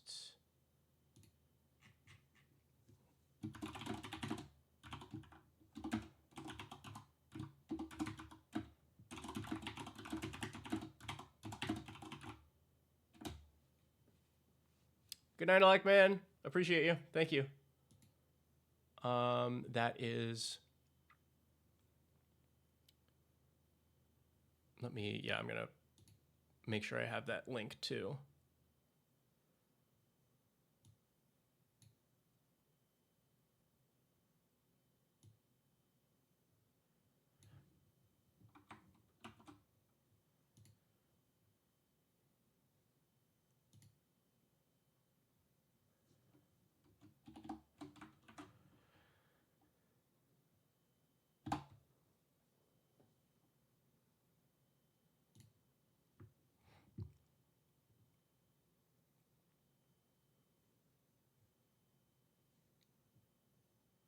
All right, also, let me move this. We got...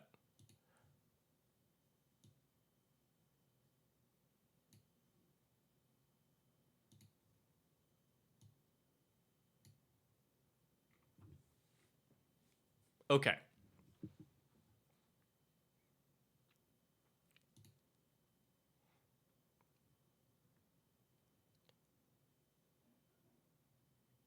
Holds a key for tags. ETB is elementals only. Cheat is, yeah, cheating the cost for evoke, draw, repeatable card draw. Cost, cards interact with cost to cast. Death, yes, starting off dying, good for combat.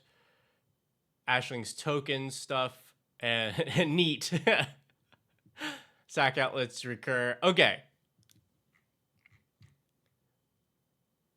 Yes. All right, so let me go back to our editable one. Okay. Cheat for Ashling.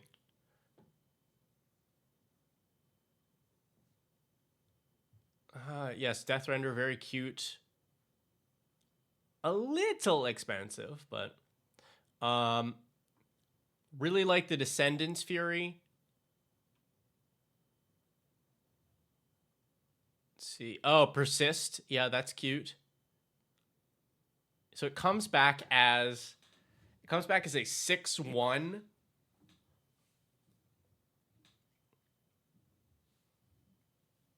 And you have the original with which is a 7/2. Or not the original, you get the token copy. Whenever a non-token, non-angel dies, return to the battlefield under its own control. Yeah. Angelic elementals. I do like the Avatar of Growth. This is fun because with Ashling out, it costs 1 mana since the reduction printed on it applies to the evoke cost as well. This was the thing I was messing around with to see if I could like find a combo with.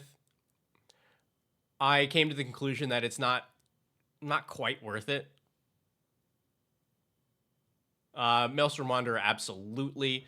Rumbleweed. This one I also came. I also was like trying to figure out if I wanted it or not, and I came to the conclusion that it is not good. It's not good enough. A +6 in trample, not good enough.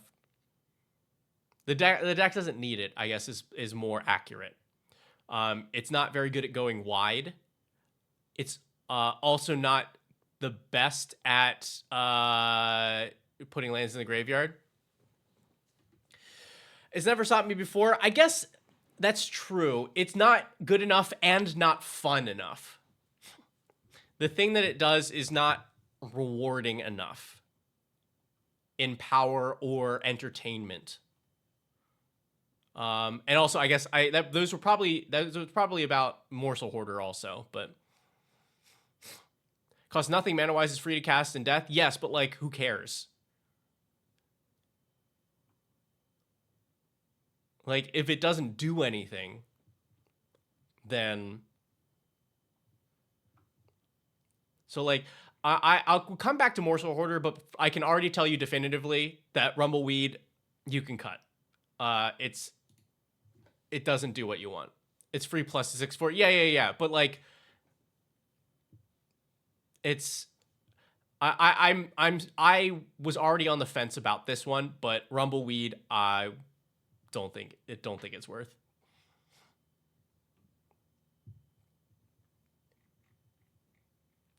Cost reducers. Love the Heartless Summoning. Love this. Let's see. Black and green spells cost 1 less. It's okay. Cloud Key, I think, is bad. I think this one is an easy cut. It only reduces by 1, and it costs 3 mana. Not worth. This is the same thing, but at least does something else. You would have to check the number of actual elementals you have in the deck once you get there. Thunderscape and Ronus are placeholders for the various of their type. Yeah, Semblance Anvil, I'd rather get rid of an extra card for the extra reduction. Rutstein I also like more because we know we're throwing important things into the graveyard. So that can stay for the moment.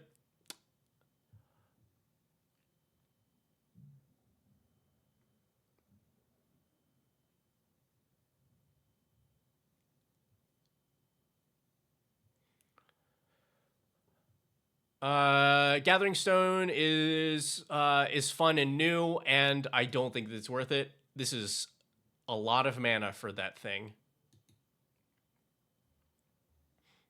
Croson Drover, hey. That's, yeah, Goreclaw and Croson Drover, I'm a little bit more on board with. Hey, Targ. Yeah, the Nylea, also not worth it.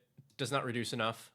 And our Devotion is not the best unless we have a setup that's letting us put these creatures back into the battlefield, which we are trying to do in this deck, but I don't like a card that you only get the extra upside if you've also gotten the extra thing out of something else.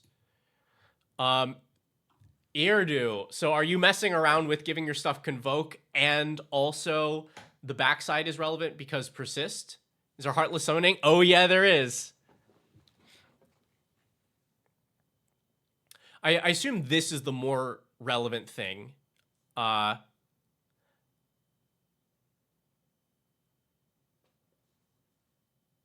OBS.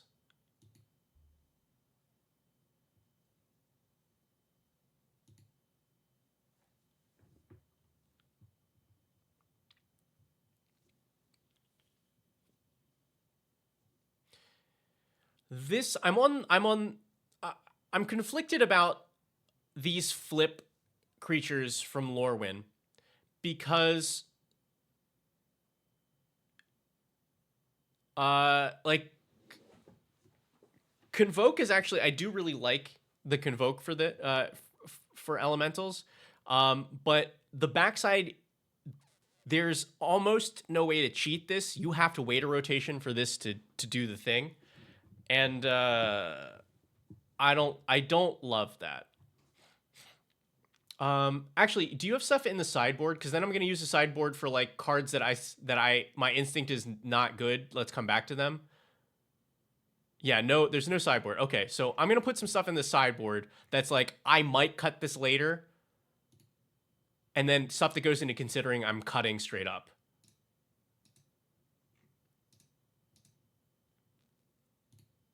Because that way I still see the stuff in the sideboard.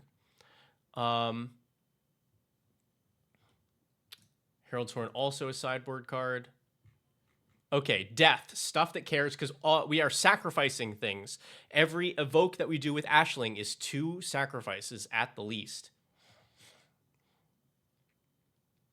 Spawns pay for evoke.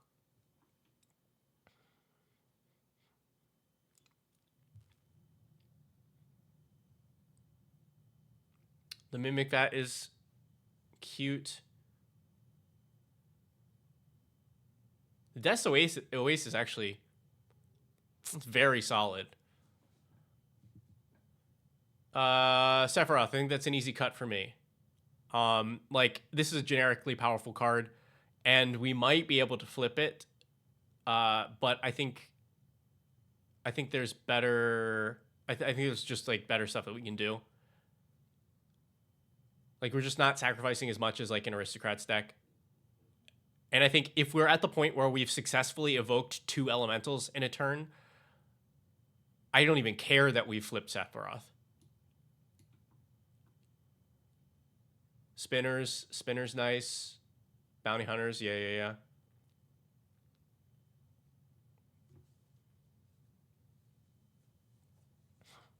I think I would not consider this. Again, same thing as Sephiroth. I don't think we're having enough stuff die where it's worth it. And turning ourselves into the Monarch, we are more hittable. This deck needs a setup to happen to be able to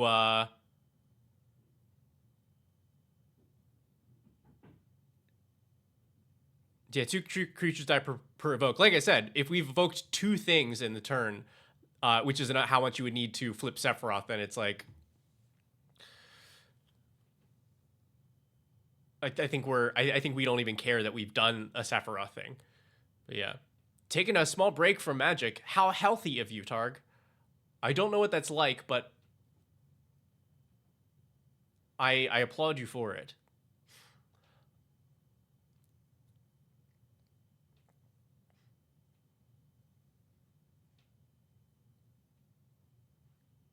What's Poe 2?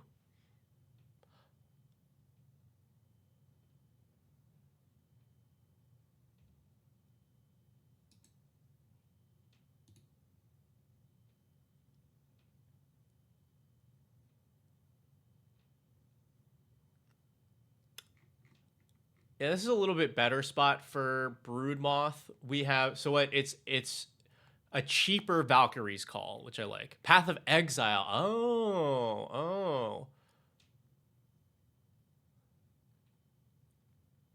Plunderer. Solid. Yeah, not Path to Exile, Path of Exile, right? Nice. Draw a card for each elemental dying, so two per evoke.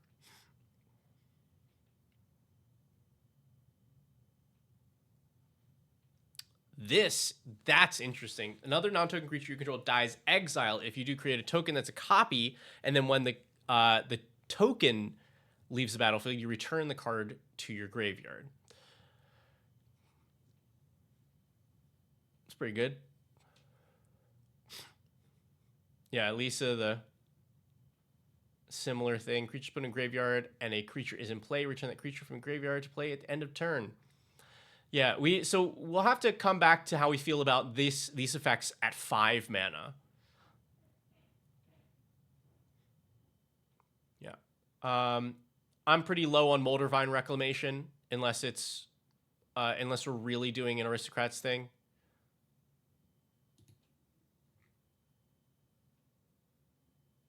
That's for everyone. Yeah. It's you steal their stuff.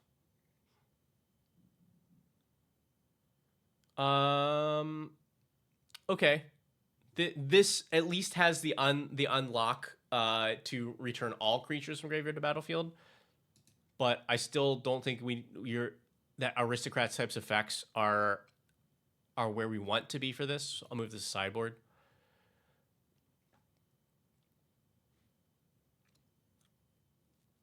Yeah, and if this was an elemental, absolutely in. But 6 mana I think is too much for this. Okay. Draw.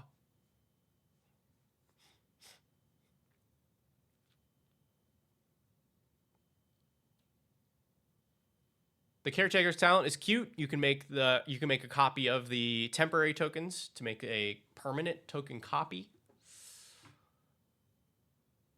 Let's see, commander creatures you own have whenever you cast a spell that shares a creature type with this, draw a card. I don't know how I feel about the card about the card draw in general for this. Like, my instinct is that we should be gaining value off of the things that we're evoking and not having to support that in other ways. So, like, I might come back and just axe this whole section.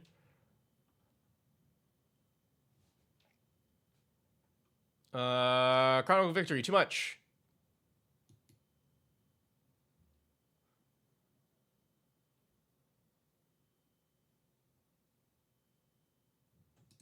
Primordial Sage, costs too much. Soul of the Harvest, Elemental. Okay, ETBs that we care about.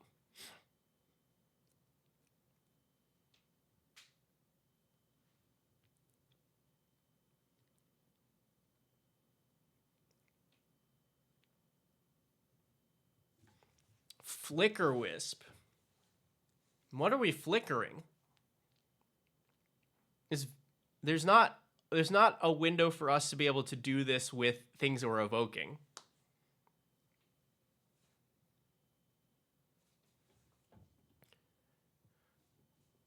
This to me does not seem like it has a home here. Destroy non-basic, and it is an elemental. However, it's a cheap elemental. And it only hits one thing. I don't think we need that.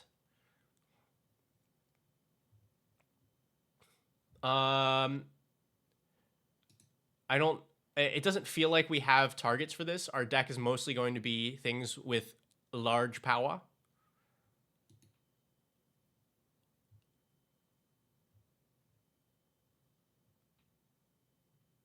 Beza is fine. I think we are probably likely to hit a bunch of these things. We might come back to this. That hits more than just 1 drops. Yes, it does hit more than 1 drops, but it does. I mean, the majority of our deck will be things with power that is higher than that, such as Lumra. I don't think that works. Lumra has an ability that sets its power and toughness to a certain thing, which is seen in all zones.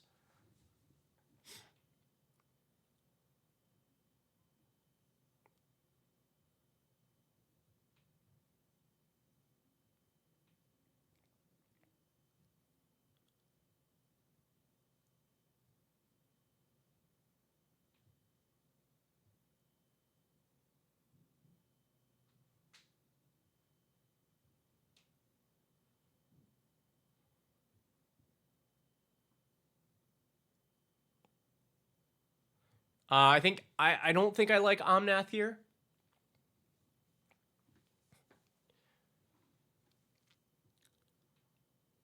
like, you know, it's Omnath. The card is good, but I think there's hoops that we need to jump through that this deck, I don't think we want to care about those things.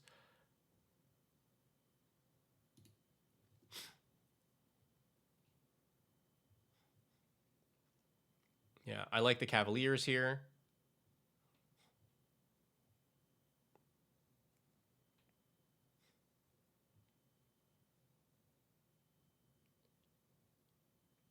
Yeah, Ravelark I think has the same problem as Vesperlark, but I think it's worth checking at the end if there are enough relevant targets for it.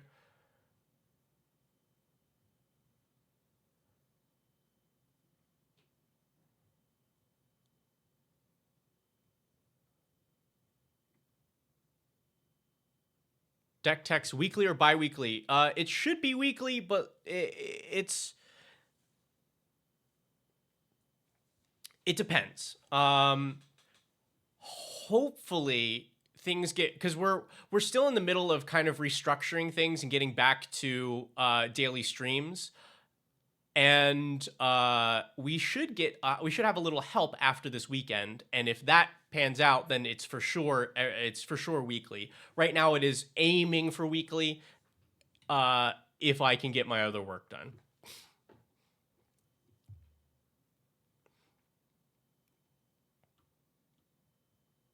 The Grave Sifter is nice.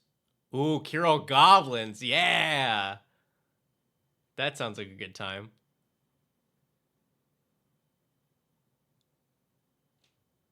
I'm also gonna, so I'll come back to this section as a whole, but I think that we might not want a lot of these like smaller utility effects, unless they're like you probably keep Foundation Breaker. I don't know if like Nevermaker and Ether Snipe and maybe even Mole Drifter. I'll come back to SS.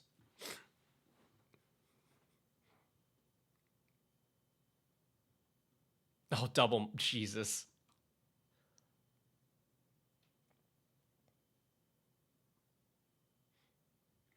Let's see, Shine Shrieker. That's a pretty easy cut.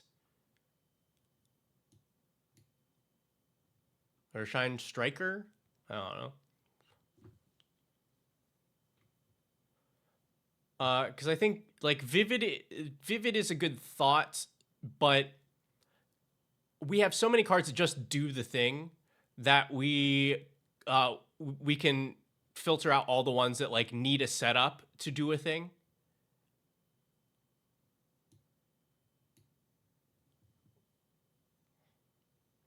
The Rottenmouth Viper is very, very cute.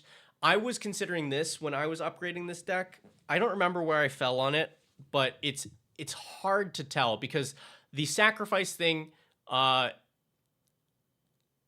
it allows you to cast this to reduce the evoke cost. And sacrifice seems to synergize with what we're doing here.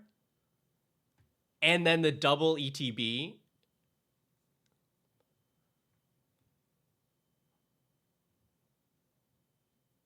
is pretty good.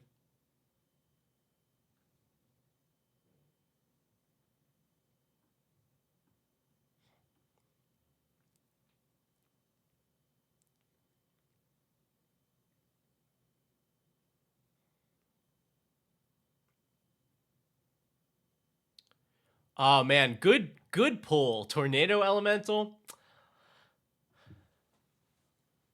The problem is it probably gets cut. I think Flying Sweepers are just too narrow to be main decking. Also nice pull, Supreme Exemplar. This also like is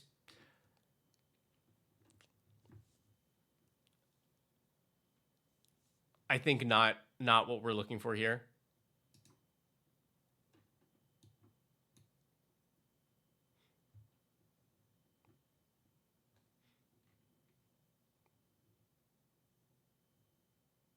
Impulsivity.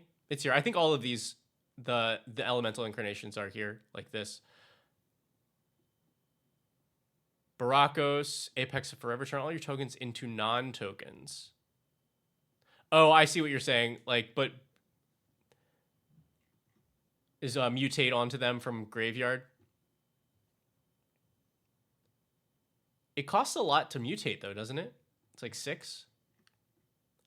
Interaction. Okay.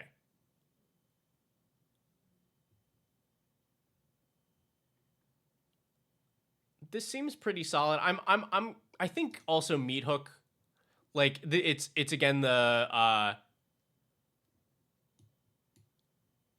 Aristocrats thing. I think it's one of the weaker approaches to this, and we don't need a lot of those effects.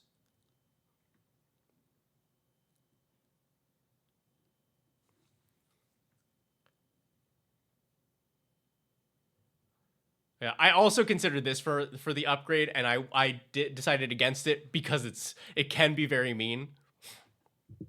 But yeah, I think it's good here. Neat.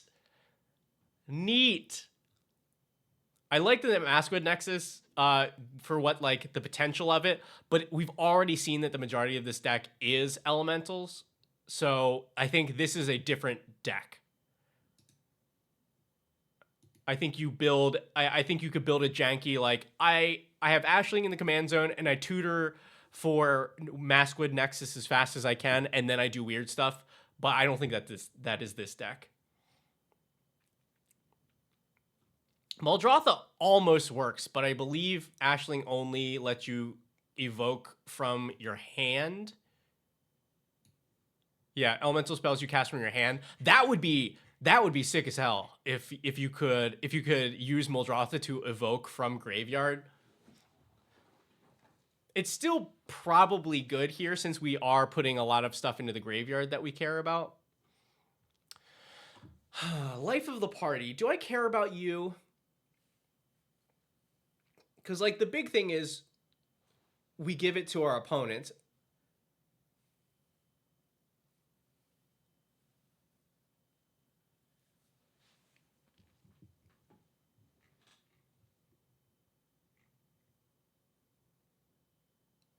Lets you fetch and cast itself.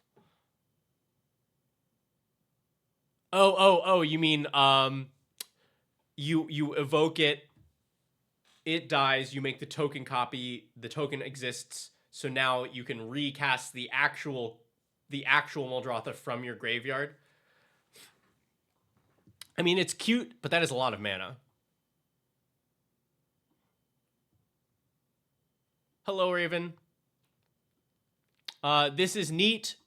I don't think we're running basics in this deck. Not in our 5-color deck.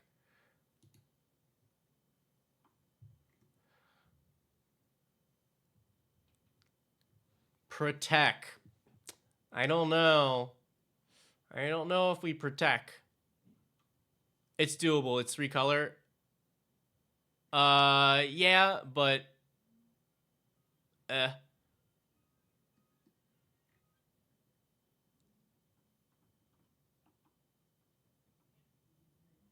ramp. This is not ramp. The cycle's for a land.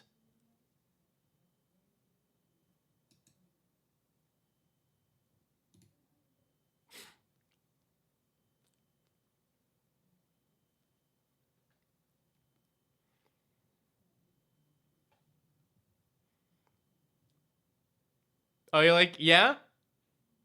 I think it was very interesting looking at those cards as someone who does not know the characters and being able to like get a feel for those characters through Magic mechanics.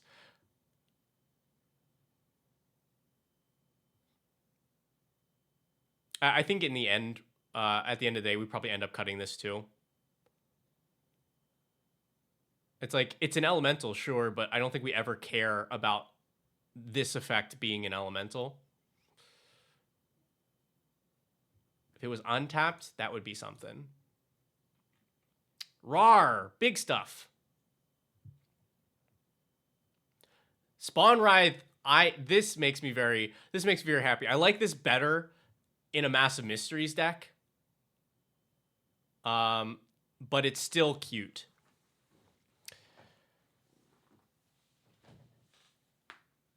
Is it cute for this deck? Maybe not, but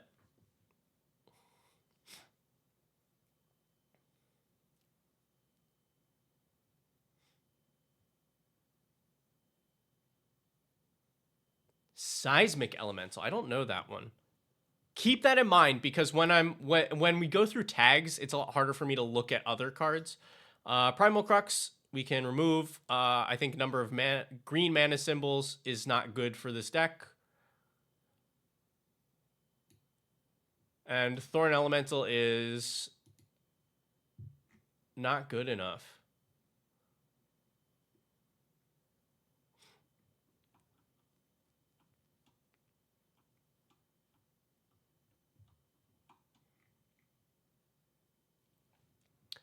Record scratch. Yes.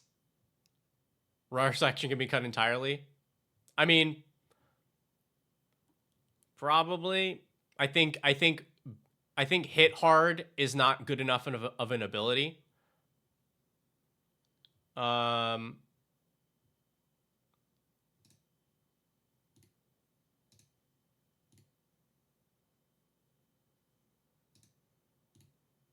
Massive Mysteries is probably worth keeping around anyway, though, because of how powerful its effect is. And then Spawn Writhe, I think, is I think it's just not what we're looking for Ashling. It's really good for mass. It's really good for Massive Mysteries. Absurd Asparagus. Yeah, it's the Twitch train, you know?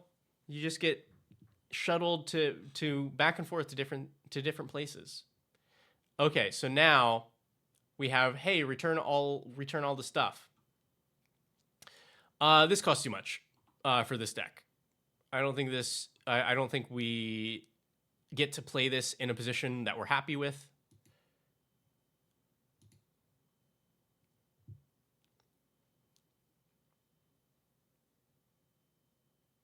Even with Convoke.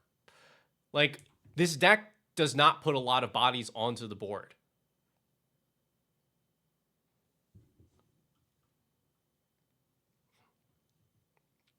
Like, it has to work to keep creatures around.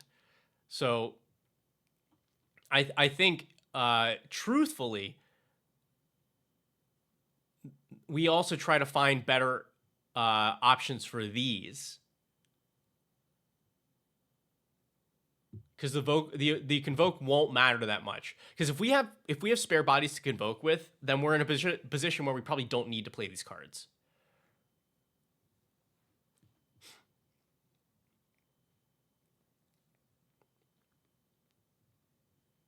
This is cute. So we're exiling like a token that we're not using to bring stuff back.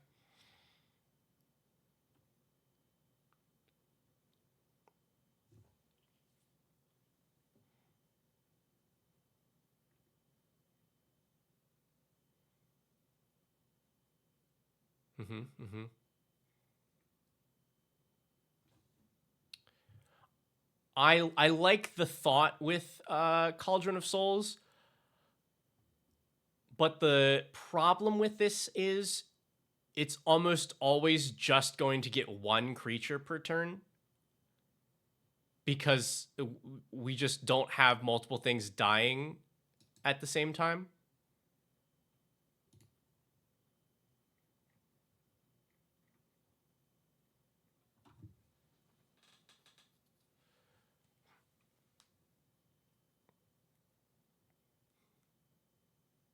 Let's see. Yes, we can cut to you.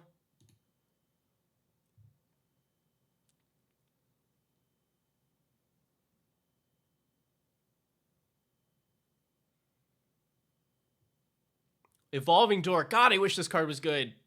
I wish this card was good. It's not, though.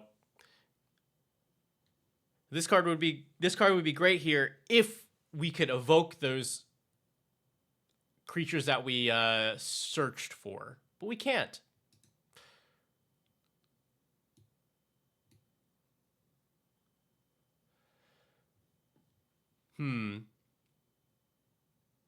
Weirdly, I don't think that Phyrexian Altar is that great here.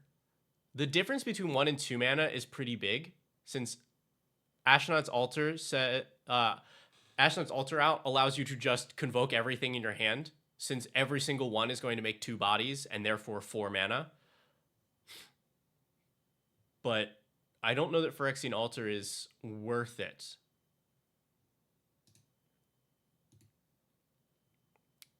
Yes, Birthing Pod, of course. Greater Good. Cool. Sack a creature. If you do, search for a creature with mana value 1 plus sack creature's mana value, put it on the battlefield. It's pretty solid, but it is a planeswalker, which means your opponents will have a turn to deal with this, or you have to play Vivien and evoke a thing in the same turn. Yeah, we don't have to evoke literally everything, but these cards are specifically here for the evoke, right? Because we're getting value out of sacrificing things that were going to be sacrificed anyway.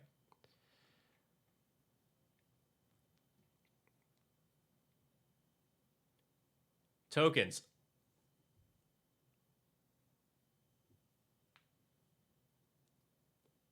Ooh, this is nice. This is nice.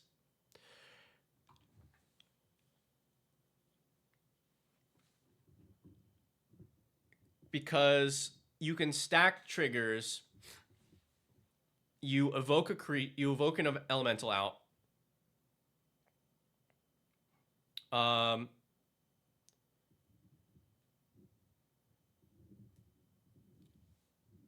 Yeah, you evoke the creature out. You resolve the sacrifice trigger first. Ashling triggers off the sacrifice from evoke, makes the token copy, and then Life Finds a Way resolves. And since Populate does not target, it says, great, we're just going to check now. What tokens do you have? Oh, that big one that you just made? Great. Too bad Sheer isn't legal.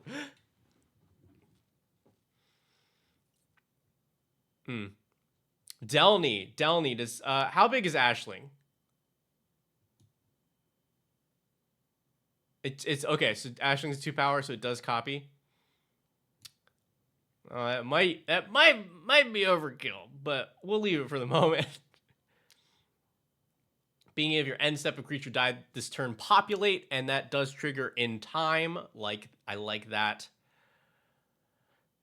End step, if you may sacrifice a non-demon creature if you do populate. So you have to have something to sacrifice for this one. That's a little trickier. Is actually trying to be somewhat of an aristocrat's deck. I think it's bad. I think it's worse if you're trying to be an aristocrat's deck. If you would like specifically for it to be one, we can do that. But I think that the deck is I think that is a weaker way to approach it and less fun. But let me know now if you're like no, that's what I want to do, because then we gotta pivot hard, because I've been cutting a lot of those cards. But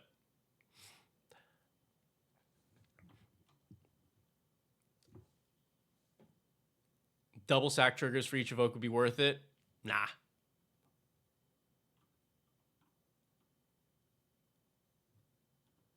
The double sack and death triggers just happens to be an extra thing that happens.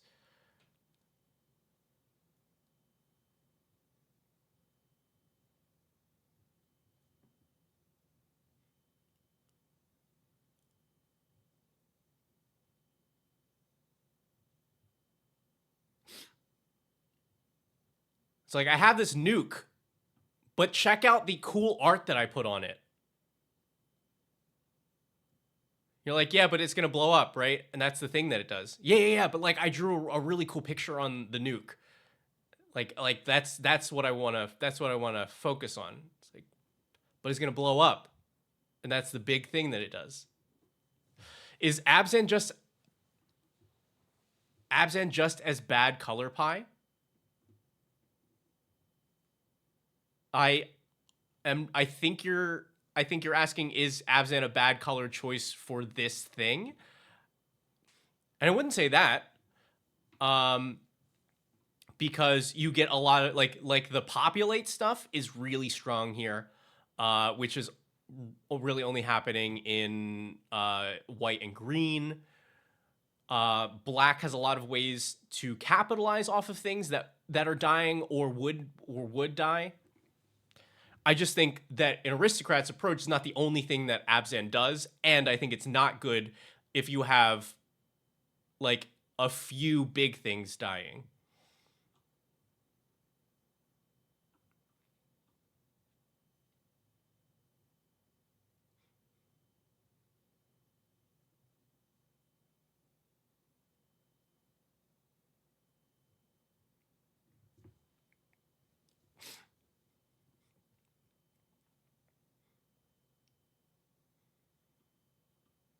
All right.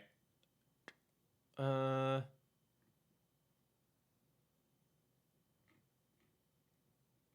see. Rootbound is fine, but we don't even need an indestructible ability here. I think any of the other populate stuff is stronger.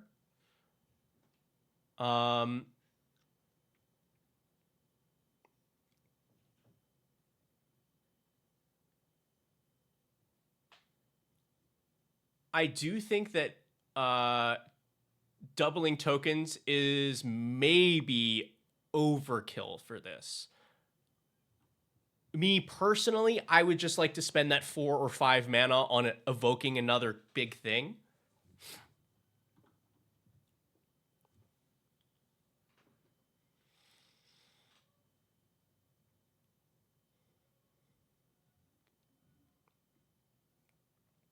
Triple token though. I don't know. Triple token though.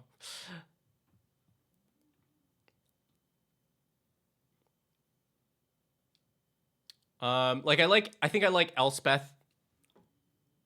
here. I like Elspeth here because you can then jump all your creatures over your opponent's blockers. I like Sunborn because you can warp to get the double tokens early. I think Doubling Season is pretty cuttable out of these since we don't care about counters.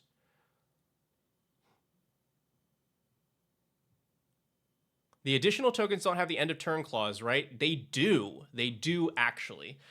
From being doubled. Because all of these are replacement effects. So a replacement effect is it's as if you literally took that bit and rewrote the card, what the card was saying. So now that card would say, hey, make create 2 of that token, and they're sacrificed at end of turn instead of just what they originally say. If you make a copy of the token, that is different. Lands. Okay, and then we've done the sideboard thing. Cool. Okay. So that's just my initial my initial looks. I think we cut like 40 some cards.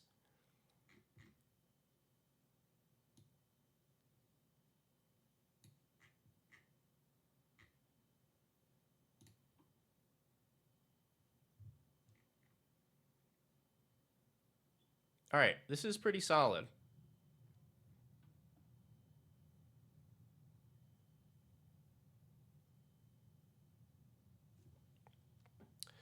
All right, so I'm gonna now just look at some stuff and trim a little bit. Yeah, oh, the Shroud Stomper is in here. I think you can cut Voice of Resurgence. I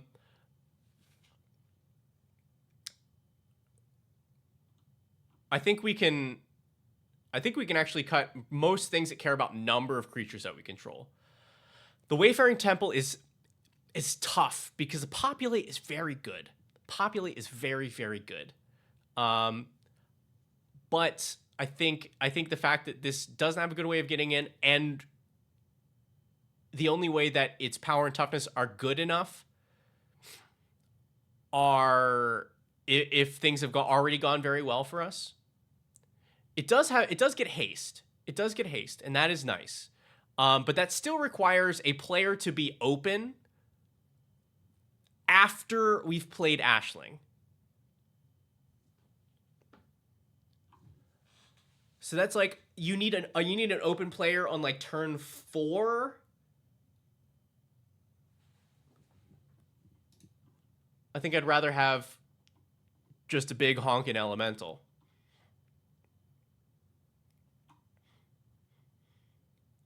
I think Beast Whisper is very cuttable. I don't think that a deck like this needs a lot of card draw. The card advantage it gains is by the effects of the cards that it is evoking.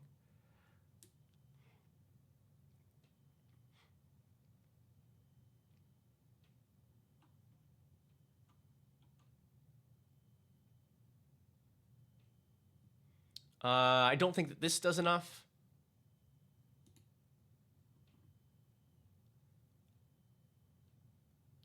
Yeah, this is cute, but also does not do enough.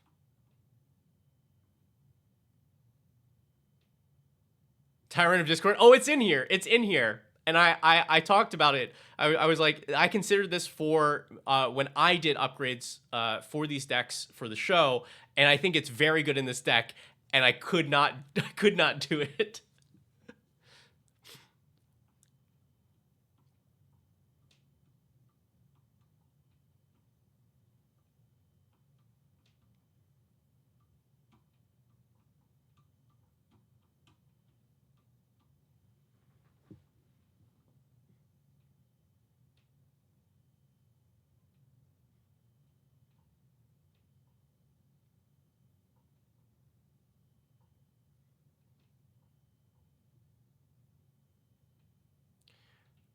My eye is on this Pitiless Plunderer. I think I'm gonna move this to the sideboard.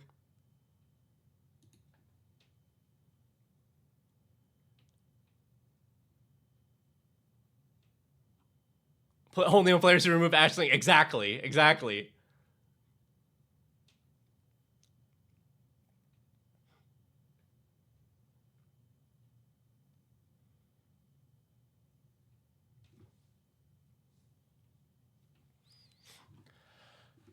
All right, let's look at these. So non-token creature dies. Create a token that's a copy of it, permanent copy, and then when the token dies, you put that card back into graveyard. Oh, I like the Marit. I think this is cool. Being able to evoke a thing that might not even be a creature, like that's just cool. I'm here for it. And then Lisa or Liesa, non-token creature control dies, return it to its owner's hand at the beginning of the next end step. So it's like, because we're getting to with Liesa, we are evoking, getting that card back. Blop blop blop.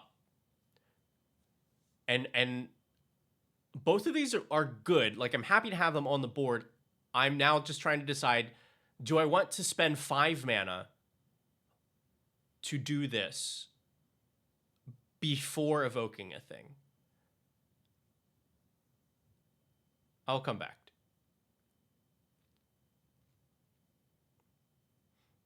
Cut Hoffrey. Easy. He is cut.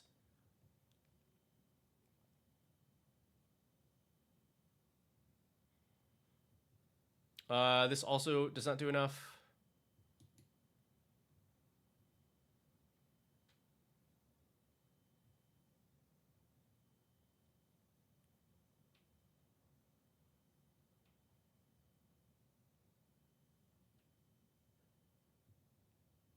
Yeah, I think pay 4 mana, ramp 2 forests untapped. I don't care.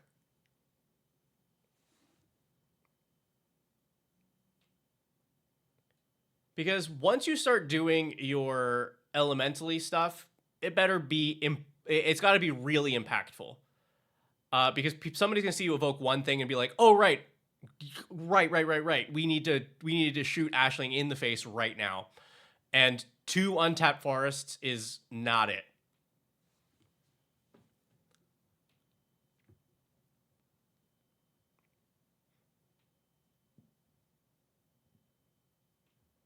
Punching people with the building? You mean Titan of Industry? Because I'm pretty sure that's here. Yeah. Oh yeah.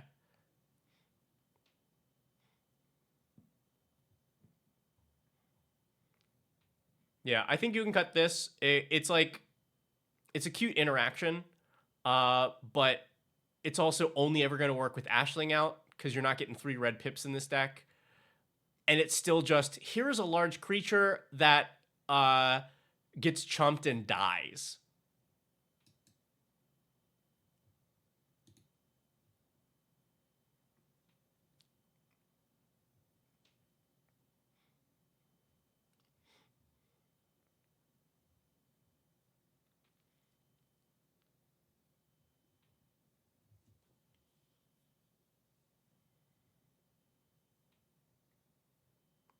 Cut Jubilation.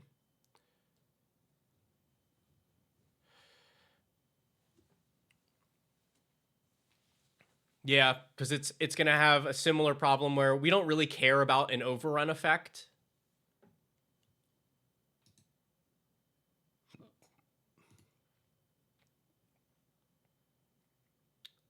Man, this is also cool, but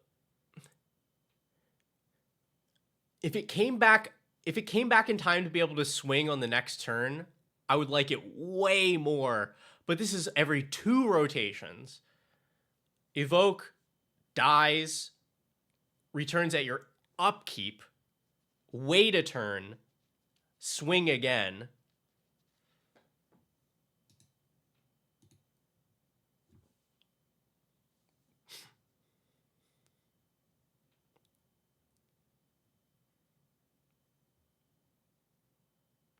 You should play Leas or Muldrotha because they're just to get creatures back. I mean, I'm not sure, is the thing. Muldrotha has a much better argument because it is itself an elemental.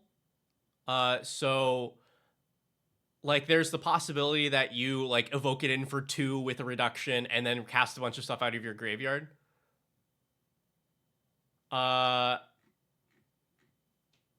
Liesa is strong.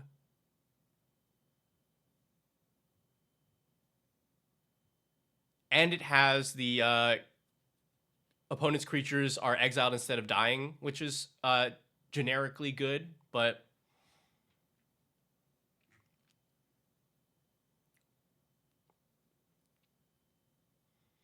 Vernal Sovereign? No, I like the Vernal Sovereign.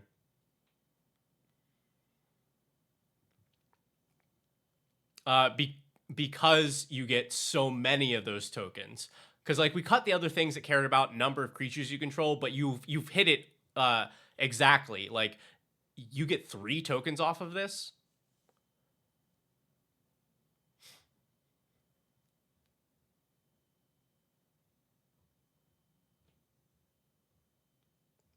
Yeah, I think also these are just like the old school evoke elementals just don't cut it. This also would be the fact that it is 1 and 2 red to evoke itself. Bleh.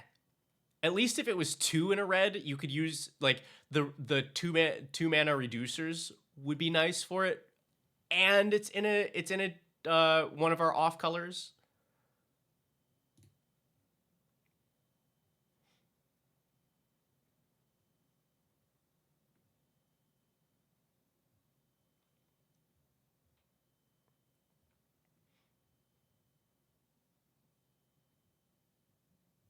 Oh, we can get rid of Null Drifter. Because this only draws you cards if you cast it. So the Ashling effect, making a copy, doesn't really do anything. Like you get to swing at somebody with a 4/4 Annihilator 1, but Annihilator 1 is pretty reasonable.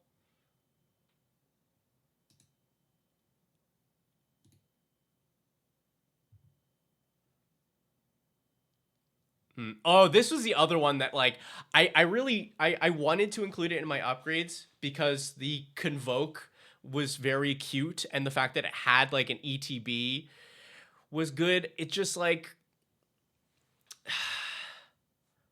the ward doesn't matter.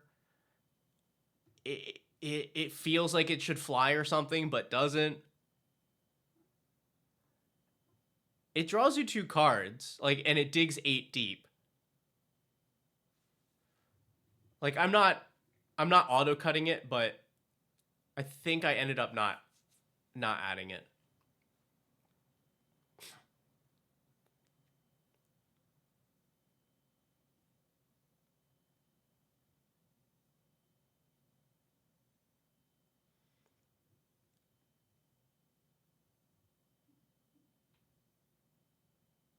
Slightly more expensive, but deeper stock up. Yeah, but it's a slightly more expensive but deeper stock up if you have your commander on board.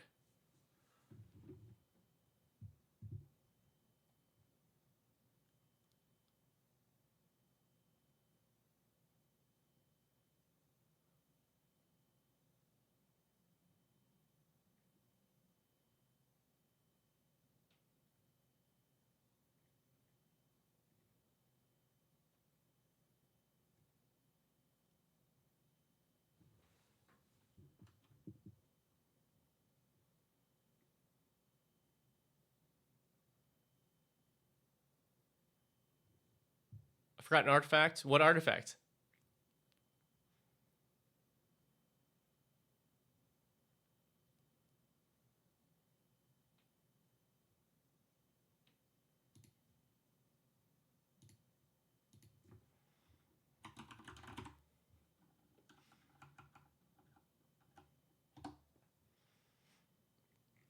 Shifting Shadow.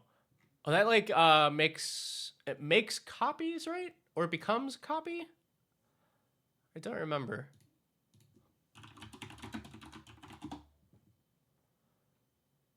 Oh no, this is not what I'm thinking at all. Creature has haste, and at the beginning of your upkeep, destroy this creature reveal off the top until you reveal a creature. Yeah, if it wasn't an upkeep trigger.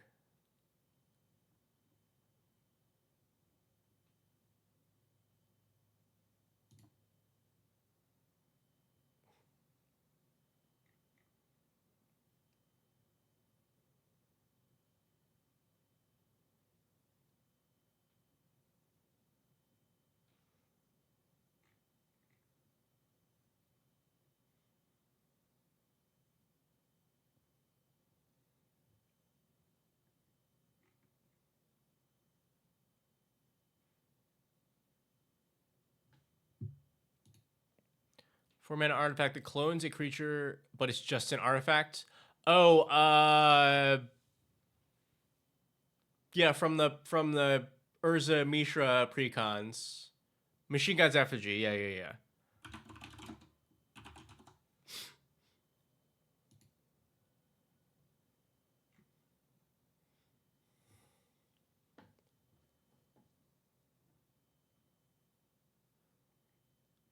Okay. I'm gonna cut Death Render here. Not that this is bad, but you have other things that do this kind of effect without having to pay 2 every time to equip.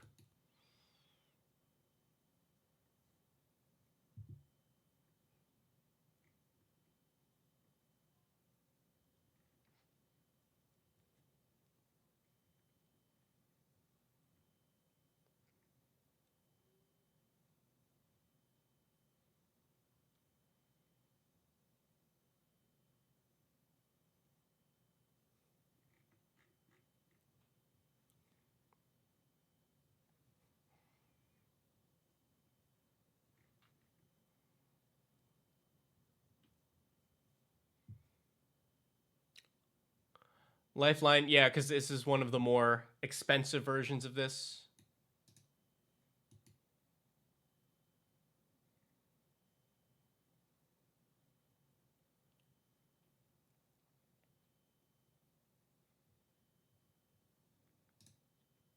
I think I would drop Folk Hero.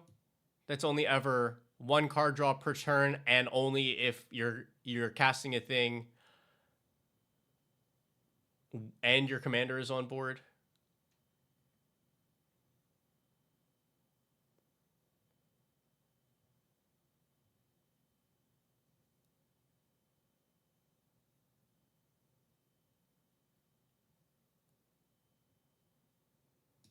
Yeah, I think I think I would cut the token doublers.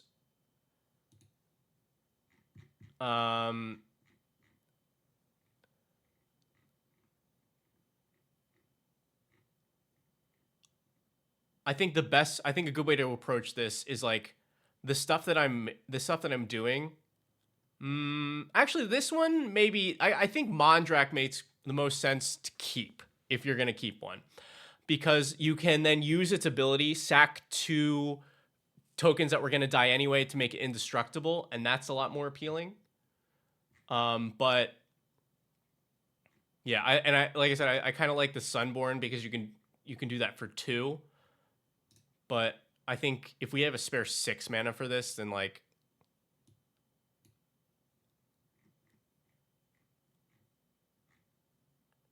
Shimmer Creep. That's the one that drains, right? Oh, and it is a vivid trigger. Yes, get that out of here.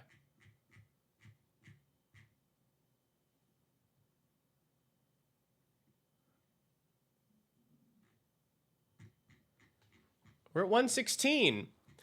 We're at 116, except none of the bread and butter. Like there's you don't have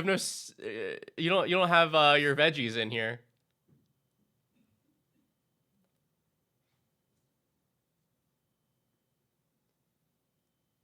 Yeah, this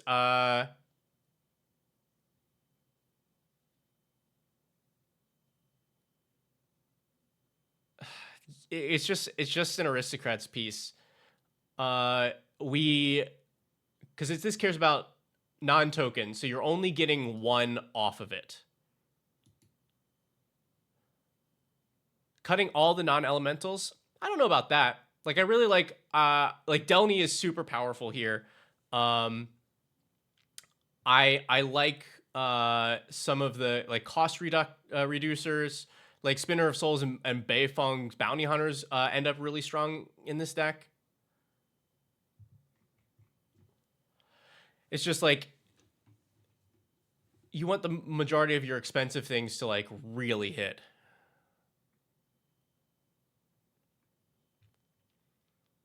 Yeah. I think these as interaction is like cute but mid.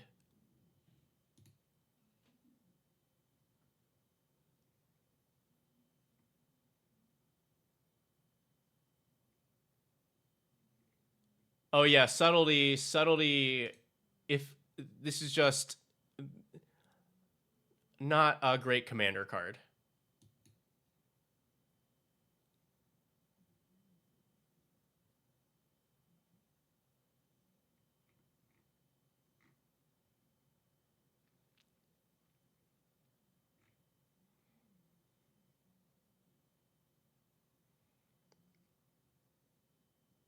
Denny's just token double. It's more vulnerable to removal. Yes, except that it is cheaper than the other token doublers and gets a lot of incidental value off of other things. Like, hey, double card draw off of Species Specialist. You know, extra triggers off your Foundation Breaker. Double your Risen Reef triggers. Like double Mole Drifter. It's not a must include for me, but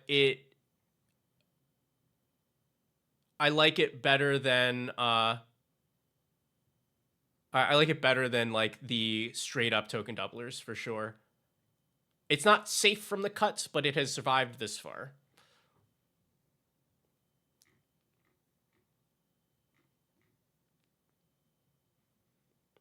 Oh, this is the other one that I think just not good for us.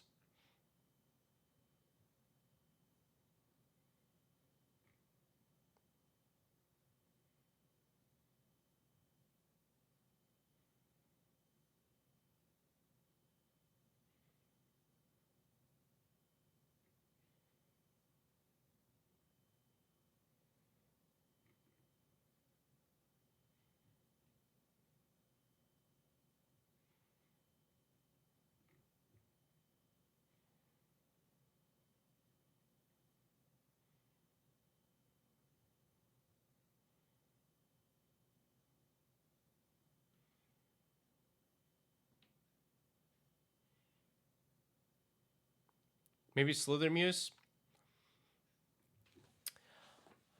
I like what it does. I was saying that you don't need a ton of card draw in a deck like this. But I don't mind because this is a high impact sort of thing.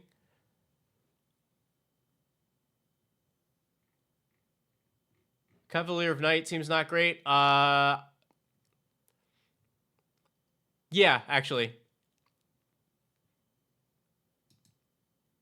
Attacking another creature actually is not that difficult in this deck, but you get like no targets off of the dies trigger.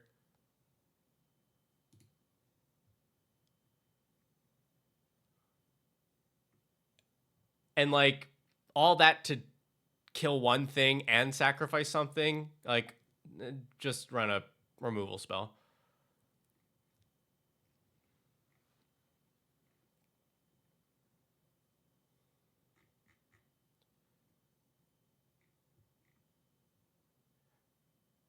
Hi, Bobby. What's Liesa up to? I'm not sure. She might be lost here. She might be lost here.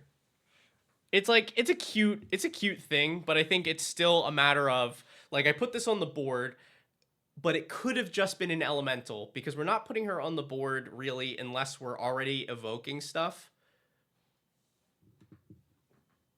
And if we are, people go, well, we see what you're going to try and do here. It's pretty disruptible.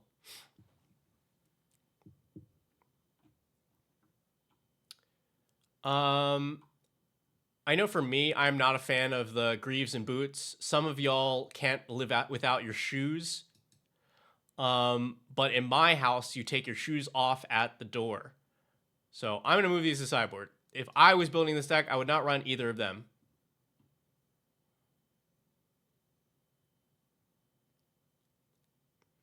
I think this is too narrow to only be reducing green creatures by green spells by 1.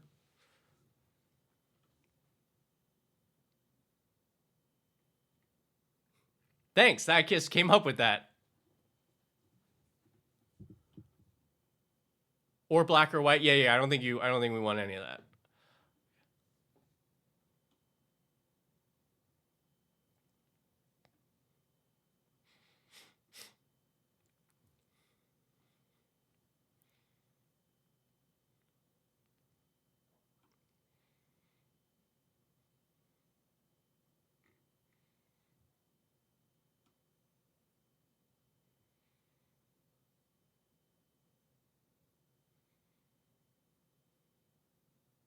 Are we not running Solitude or Fury? They're in here.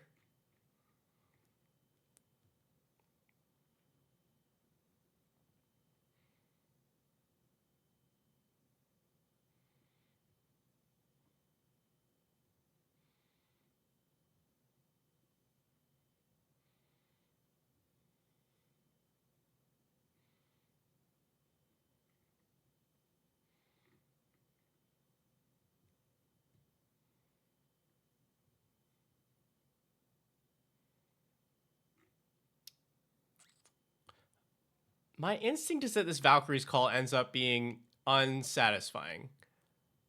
It's just a lot of mana that doesn't like.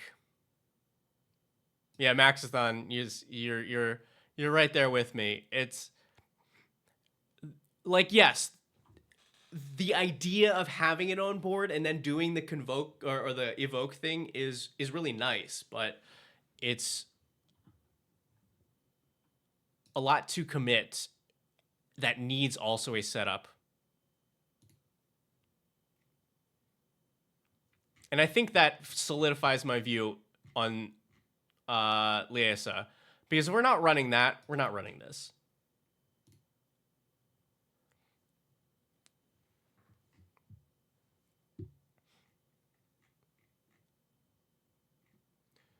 Okay. I think I've got to leave it here for now. We cut like 70 cards out of this. I I do want to. I do feel like there are like some stuff that would go nicely here.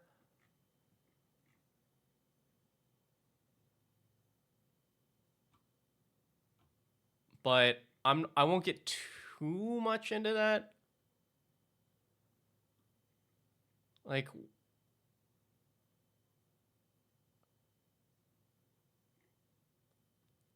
I think that the two that I want to point out.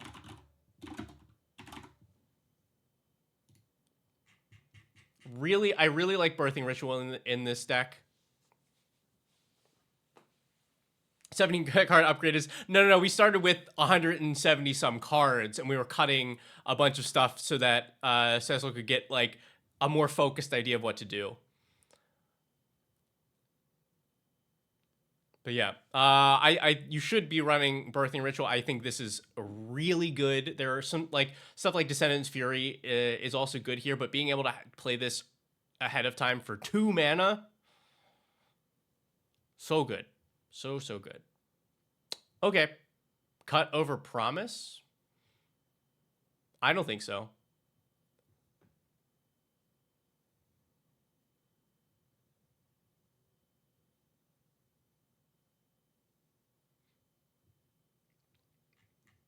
I think you run it with Promise.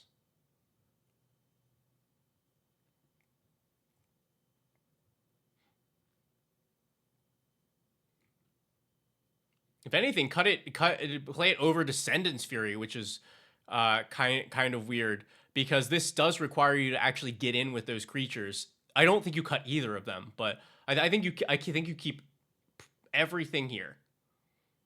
I think this section is banging.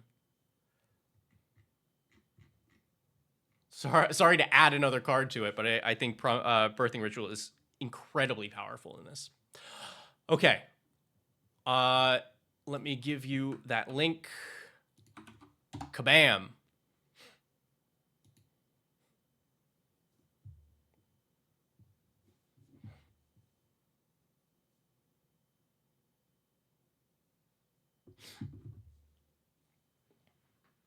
What do we think of Titania, Protector of Argoth? I think that'd be a really weird choice in this Ravine Scheming Seer deck.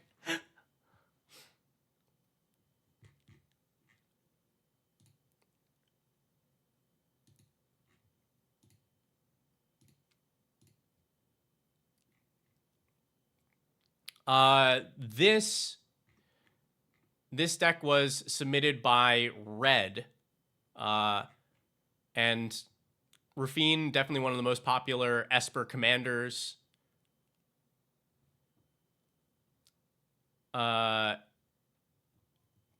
Just 3 mana, 1/4, Flying Ward 1. When you attack, target attacking creature connives X, where X is the number of attacking creatures.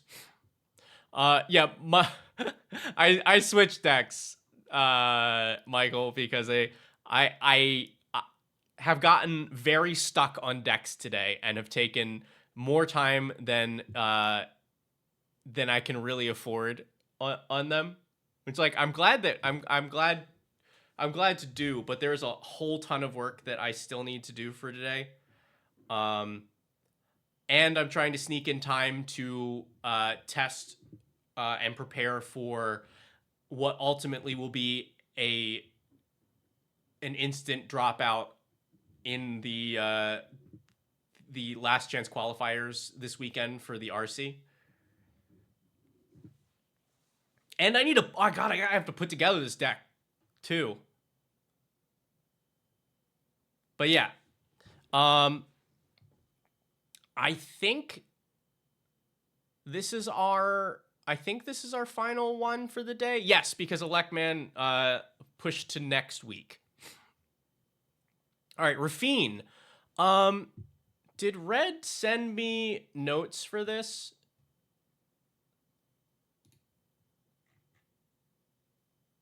I don't think so.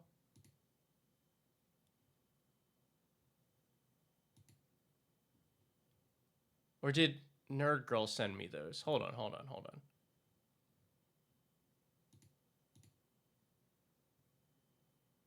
Yes, I have the notes here. Okay. So this deck is fun, but plays not as smoothly as I'd want. The general plan is make tokens and small bodies, then reanimate off the connives, or swing big with +1/+1 counters. Questions: better reanimate targets, and anything cool that I suggest. That I can do. Okay.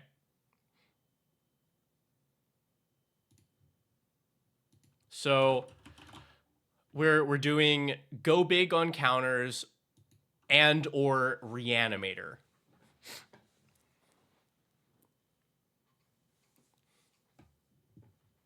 Let's take a look. All right. Oh yeah, I didn't even think about this. Like I'm already looking at like Inox Strike Leader, and we got so many goodies for this for any triggers that check for how many attacking creatures you have. Okay, so Esper, sure. We have some little bodies. We just put the Duke in a thing. That's nice. Cares about counters. Oh, that's very cute. You use Rafine. You can put counters onto this, so you have multiple instances of protect. Beautiful. I think this card is great. Okay. Yeah, little bodies, stuff that care about counters. Oh, nice. Okay. Because we always are able to pitch cards thanks to Connive. June. Oh, sure. I see here. We by the time that people can block, we for sure have drawn 2 or more cards. Little creatures. Yeah, like Adeline. Adeline is so nice here because you swing, you resolve Adeline's trigger first. You then make 3 more tapped and attacking creatures to add to the connive count for Rafine. Ang is a card. If we have a bunch of little creatures, I guess we have a bunch to waterbend with. Little creatures. Nice. Blows up into a bunch of little creatures. Yeah. When you attack, target attacking cleric, rogue, warrior, or wizard gains protection from creature on end of turn. Is this like randomly a rogue? No. I guess we have like some of these types. And it can be itself.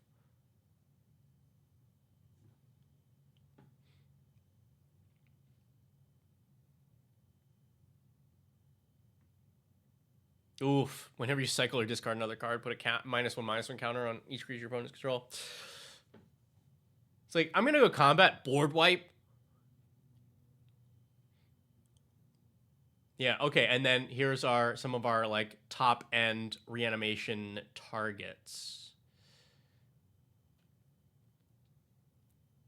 Cool. Okay. Sorceries.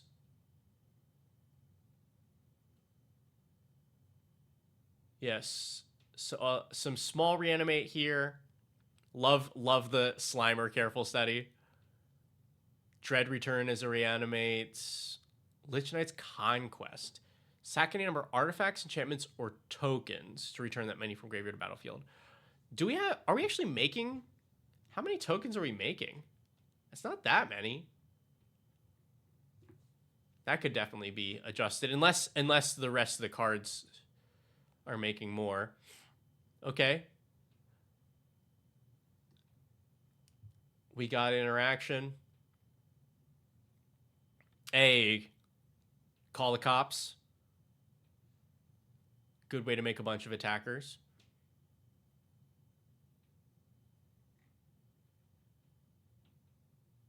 $1 million ramp. 1 million ramp. Ooh, Monument to Endurance is a nice get for this.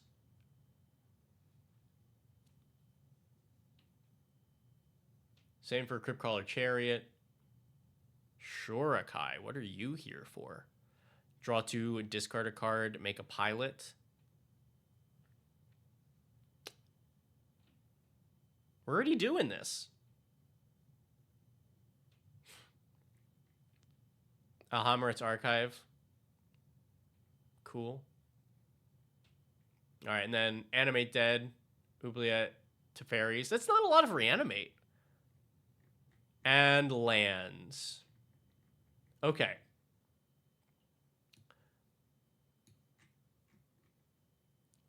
Rafine. We want this to run a little smoother. Playing little bodies. Tossing a Reanimate target. Reanimate. Okay. Missing Polywog Prodigy. That probably would be good here. And Newsgraph Mob. I don't know the text of that card off the top of my head.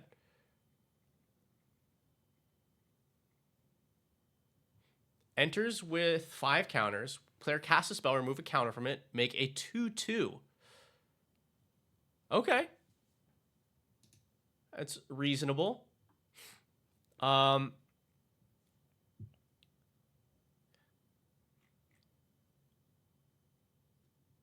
right, well, number one.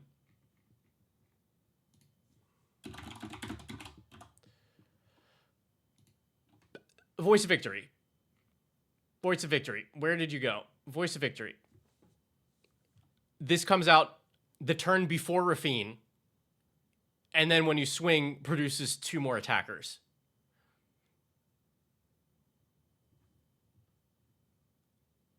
Like, yeah. Also, like, you know, it does another pretty powerful thing. But I'd be fine with this even without the Grand Abolisher effect for Rafine.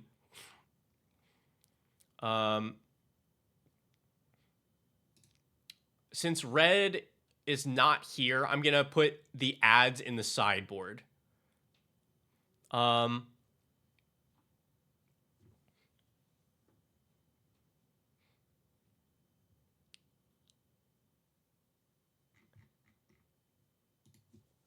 Also, this card has been coming up more and more and more.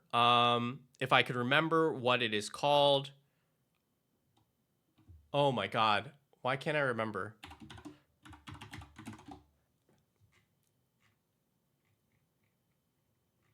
Worms Crossing Patrol.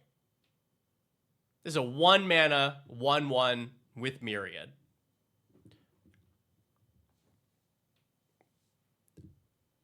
It seems really basic. Oh, it's just gonna die. Sure. This is 1 mana that makes like 2 more bodies when it swings for you to do whatever you want with. Are you in Aristocrats? Play the card. That's 2 sackable bodies. Are you in something that cares about attacking creatures? That's 2 more attacking bodies. Like, are you in something that can do tokens? Like this card is very, very, very, very, very, very good. But if we are trying to increase the number of attackers that we have as cheaply as possible, then we also want our myriad creatures.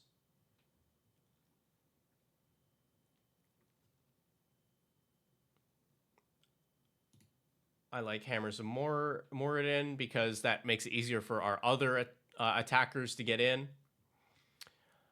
And like you could maybe do Dalek Squadron, but Guardian Scale Lord for some reanimation. Possibly. That's a little pricey though, isn't it? I don't remember. Is that the 7-mana one?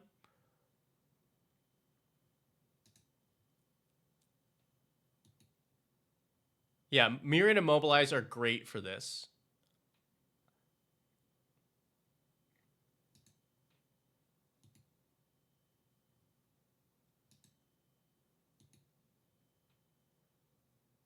Yeah. 5 mana with backup. Yeah, but it's the one that cares about size, right? So it works pretty well with the connive. Attacks return target non-land permanent with value X, where X is this creature's power, and then you can just go great. Rafine, big.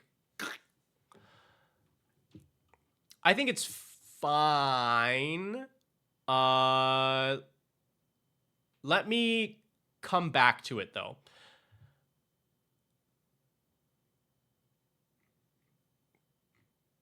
Because once we get to 5 mana, like, we might as well start looking at bigger reanimation targets and stuff.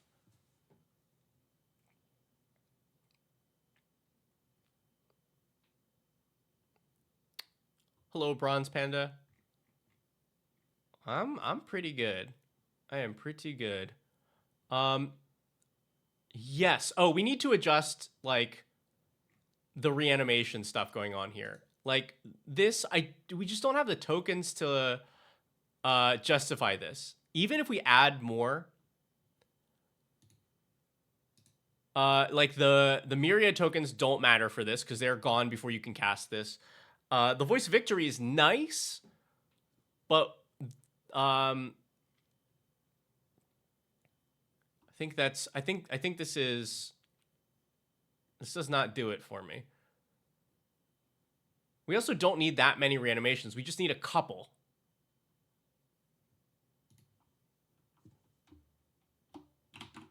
Like, I mean, I feel like we can just run the reanimate, right?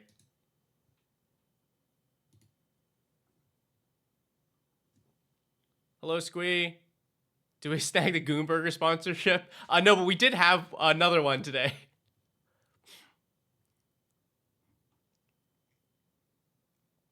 Unearth, what are you finding here? Good couple relevant things, but...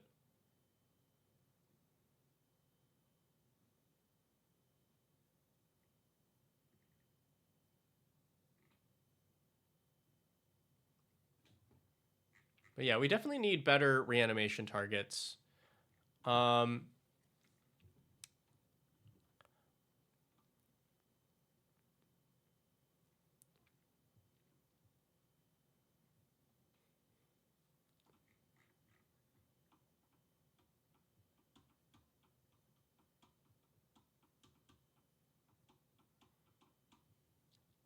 Oh, this is definitely a victimized deck.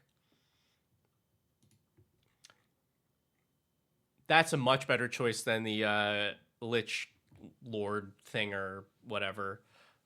Because we have plenty of little dopey creatures and tokens to sacrifice. And, like, 2 targets we can definitely do. Yawgmoth's Vial offering useful here? It's fine. This is Rafine. Target, that's like the first thing that I said when I got it on the last stream. It's like, that's great minds, you know? And also we think alike.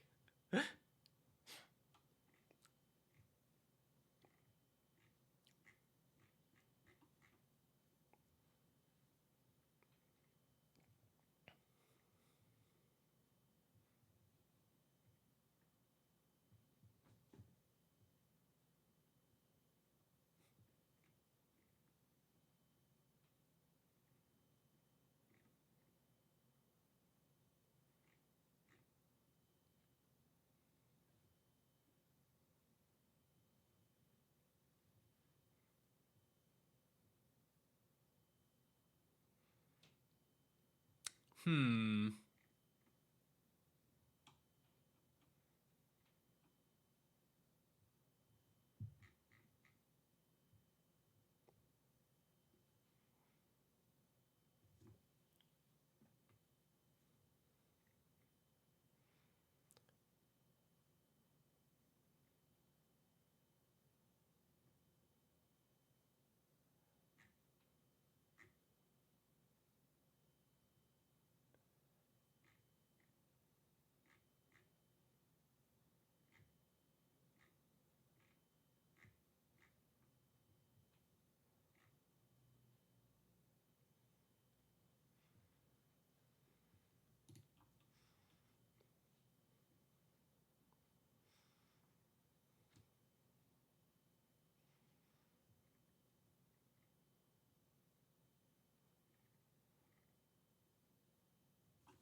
Yeah, yeah, yeah.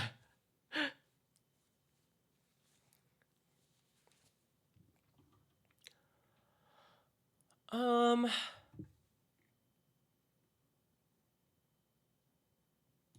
what do I want to reanimate here? It's like, you know, you could just jam good creatures in it, but I'm trying to think if there's like stuff that actually synergizes that I can suggest.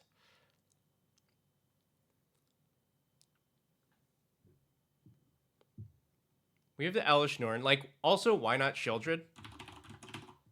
Like we have the newerish one, but I mean OG Shieldred. Because like yeah, it does have to survive around for us to get a reanimation out of it. The CMC of all these seems crazy. Yeah, it's because we're not casting them. We're reanimating them.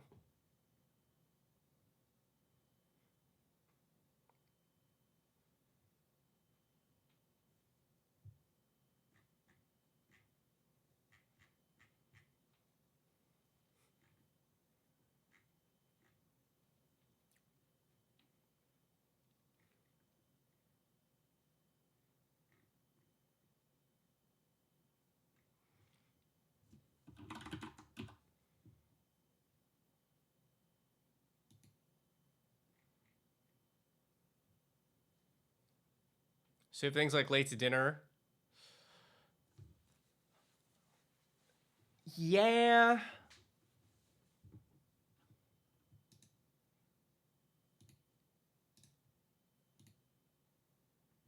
Trying to suggest some that are a little more efficient.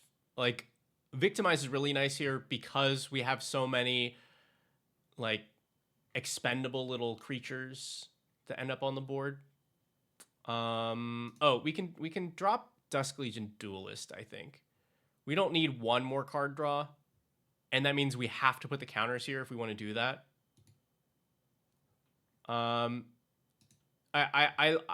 This idea is cute, but we just make any other unblockable creature in that spot.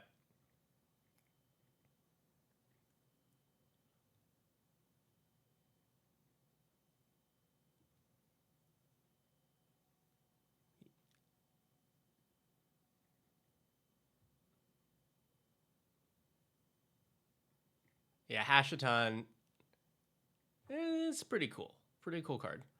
I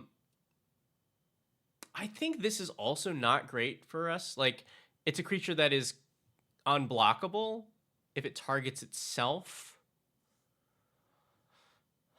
I'm not confident that we're good at keeping the initiative, though.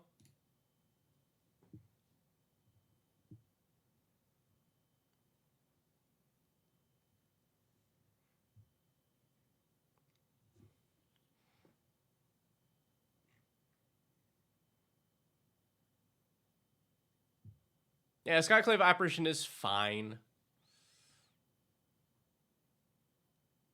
Their TMNT deck that I'm looking to build from the reveals today, I have not looked enough, but I did.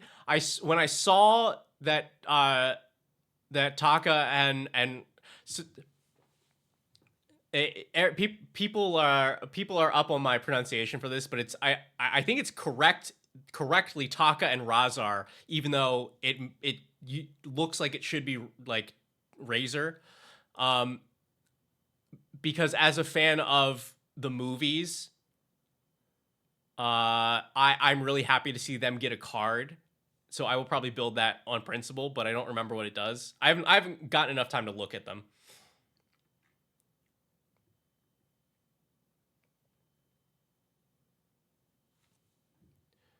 Oh, you know what takes that's the spot of June? Silent Hall Creeper. Because it's unblockable already. It does like a generically useful thing. It can just get in, draw a card, and then when you reanimate something big, like your Overlord or your Dragon, then it becomes a copy of it.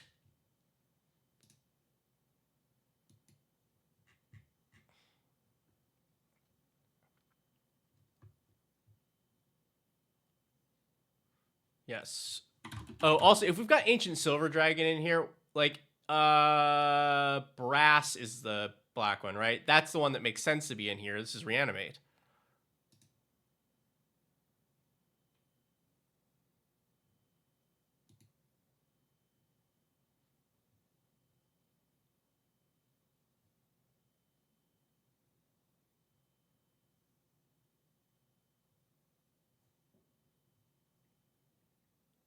Oh yeah, that seems like that's a good time.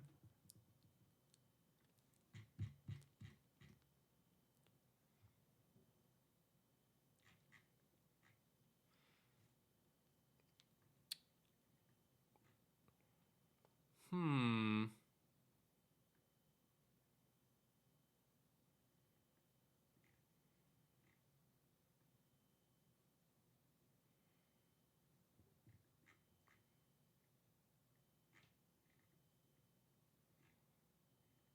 What are some other bits of reanimation? Because like I don't have a. I think most of this is fine. I probably replace this Overlord with something different.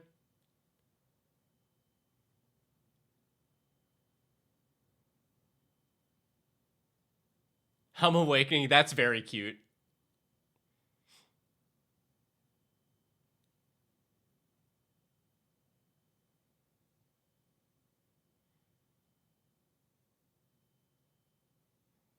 Rona, like just as a looter.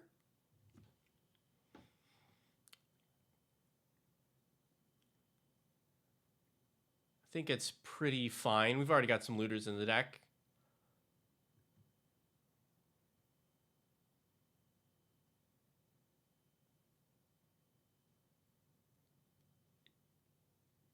Yes, I think she is fine as a looter, but like I think as far as this deck cares, a looter is a looter. We have the biggest looter in the command zone. We probably don't even need to run many of them, period.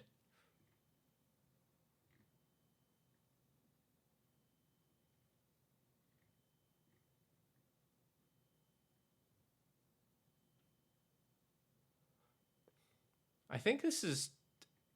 I think these are too many rocks.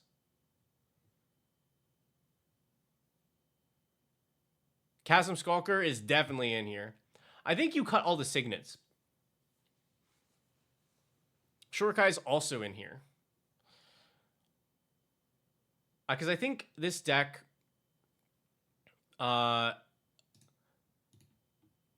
this is a deck that wants to curve out. This wants to play relevant creatures on turns like 1 and 2, play Rafine, get going. Like maybe you play a rock on 2 if you can't do anything else, but you know, and then your reanimation spells are cheap. Like this is cheating costs. We don't need mana.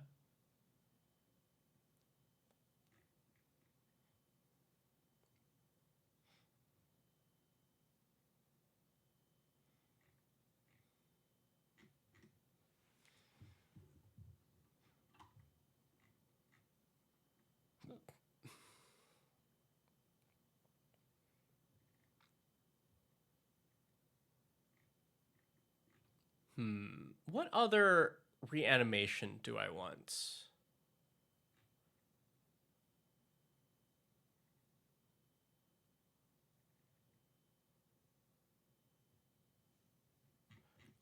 You know what?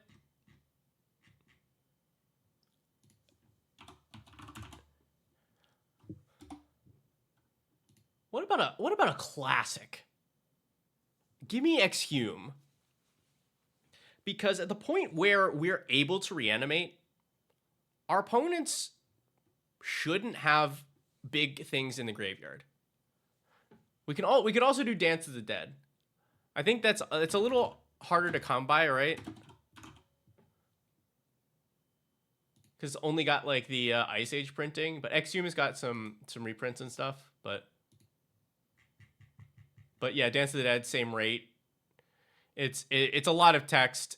It just like you have to pay mana to untap it. But yeah, that's also good because we want I think ideally reanimation that can happen the turn after Rafine does the thing, or on the like because if let's say we're playing Rafine on turn 3, that means we can do stuff. So like we can play a turn 4 like zombify kind of thing, but if we can leave a little bit of mana open, that would be nice.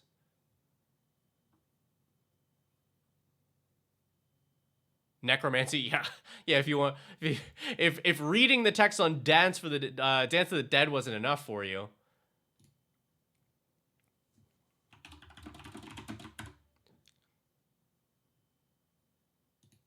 it's funny we can run Will of the Abzan in our Esper deck. So this is 4 mana, but in addition, if we're doing this turn after Rafine, we are also making each opponent sacrifice the greatest power creature they have and lose 3 life.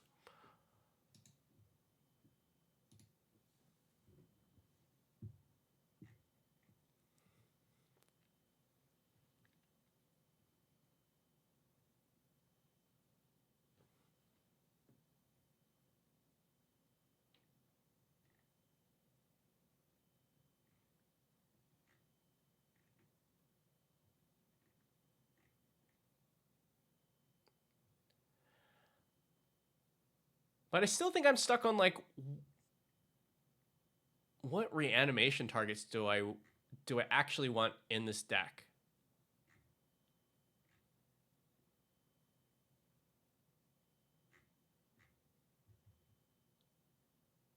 My heart tells me that we can do better.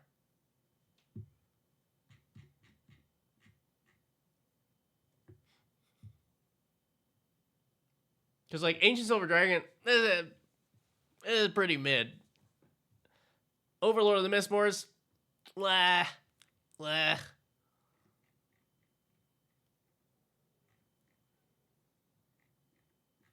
And I think we need a couple other big targets.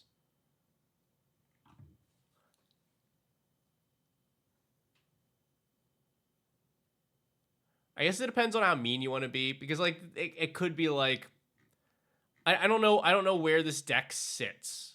You know, I believe it is built within the confines of bracket 2, right? So like the reanimation could be Toxrill, but I don't know. We are also running Elish Norn. And these things can be on like on the board on turn 4. I don't know. I'm not recommending Toxrill.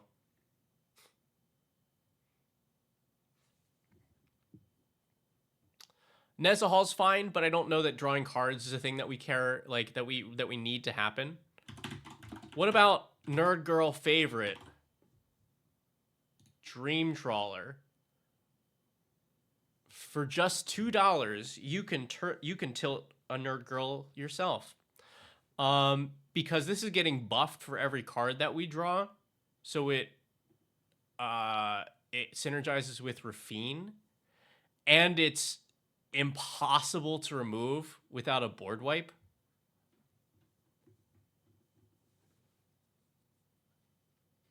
Then the lifelink is nice too.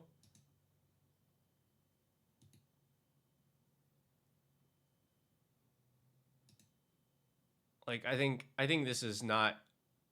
I think these are not the best targets.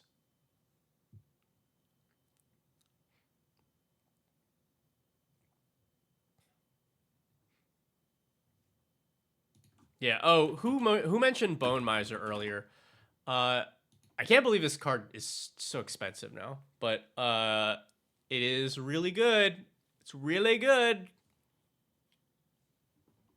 Really good here.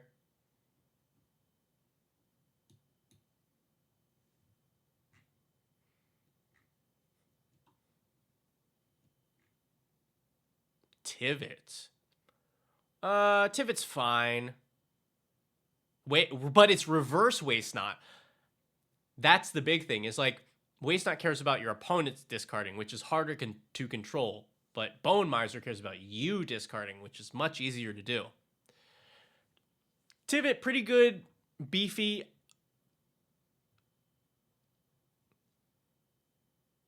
And like I guess leaves a lasting impact, but I want it to be chunkier. I want it to be even like, I don't know.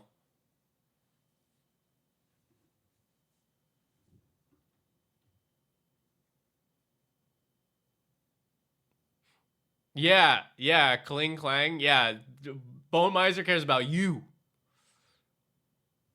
Yeah, Panda. I had considered Avacyn also. That's I just don't know how it. I'm not sure what to recommend. So Red, I know you're gonna see this later. Like you do have other big hits like Toxrill, like Avacyn. Um, that might be a little too much depending on where you want this deck to be. So I'm not gonna actually put them in the suggestions, but like, you know, you could get mean. This could be Jin Cataxius, either one of them.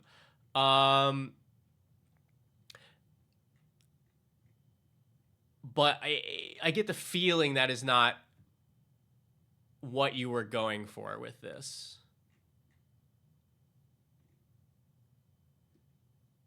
How Walls Boxing say, yeah, but I want the reanimation targets to like get the job done.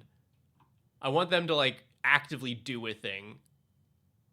Or you could do like Razaketh, since this deck has a lot of expendable creatures, but like, infinite tutors is also maybe not what you want for this. It's hard to say.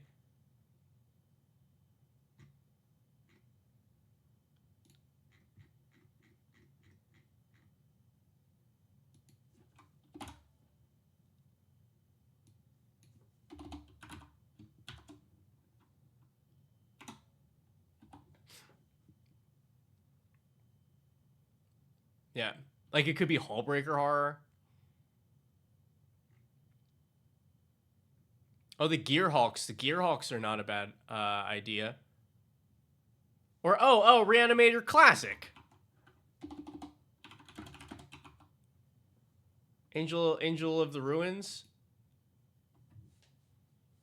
Like, cause it also pitches itself. And like that's a lasting effect on the board. Yeah, what Gearhawks? What Gearhawks do we have? Riptide is the yes.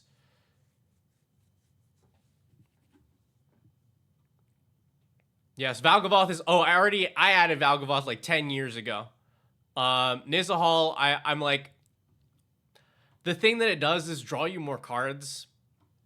I don't think that helps us to get the job done as much.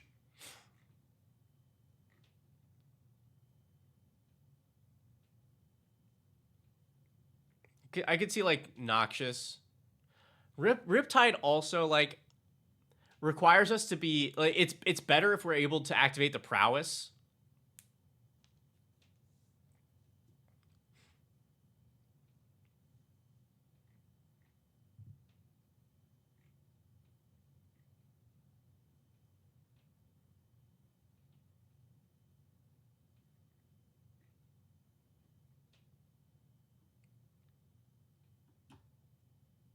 Oh.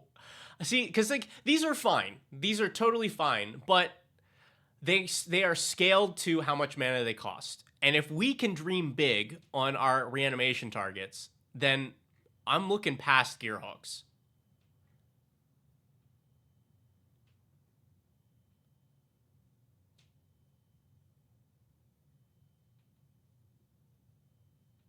Get rid of 3 problems? Have I been reading this card wrong the entire time? For each opponent? All right, yeah. I have been reading this card wrong. Yeah, I'm on board with that.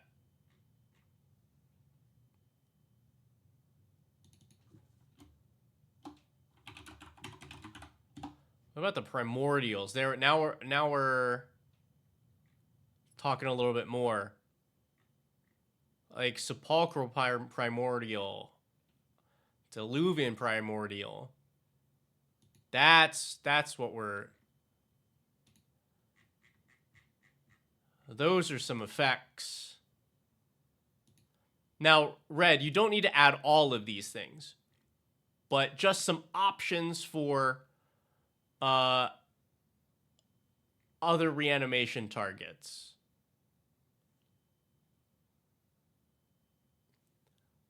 Also,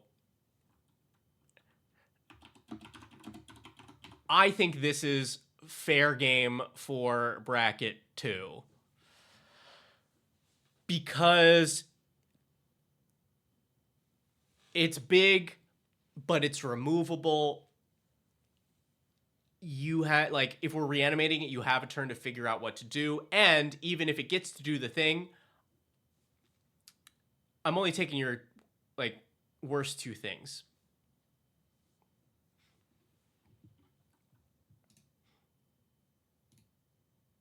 Like, that's my idea of a top, like a reasonable top end for Reanimator in bracket 2.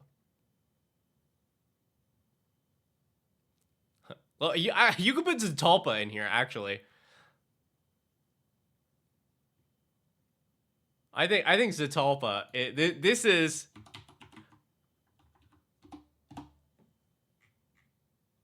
I think this is somewhere that Zatalpa actually can live, and you be happy about it.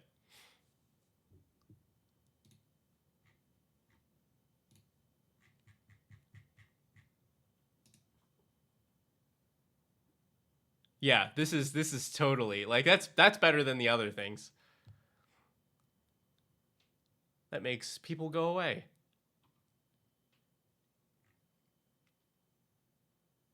Ooh, wait, whoa. I don't know why I didn't go here first, because this is the finisher for every deck now.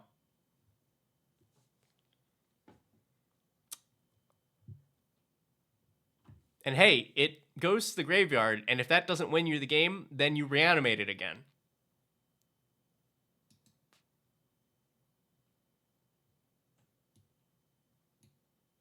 All right. I gotta stop. There's too many. Now I'm all about the reanimation targets, you know?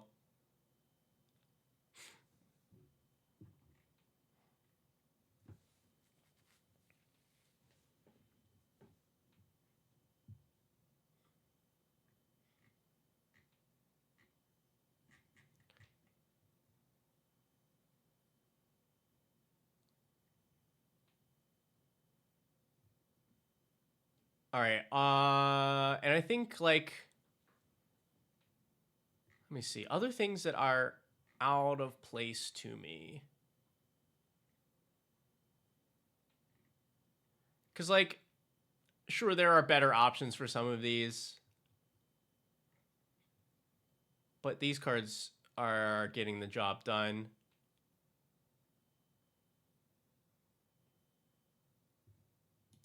Oh. New card.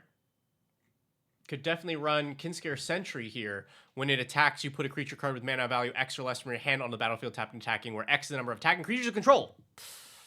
It's doing the thing that we're trying to do.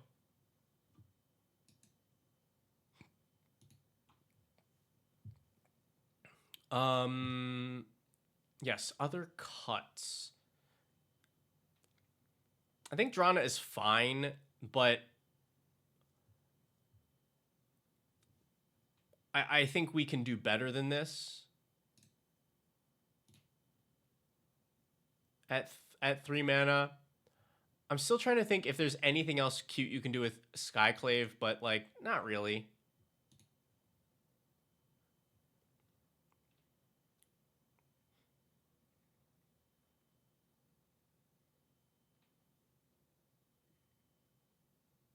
Are we planning on going wide? Like, it can secondarily go wide. But especially since we added, like, some like temporary tokens and stuff. It's like Drana's not bad, but I think at 3 mana we just aren't so concerned. Plus we should be playing Rafine on turn 3.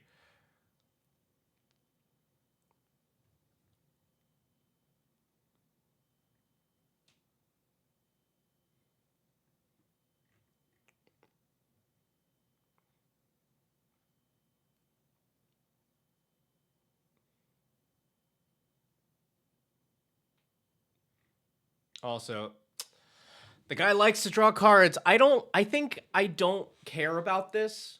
Like, yeah, we're doubling our card draw. We don't have life gain to double.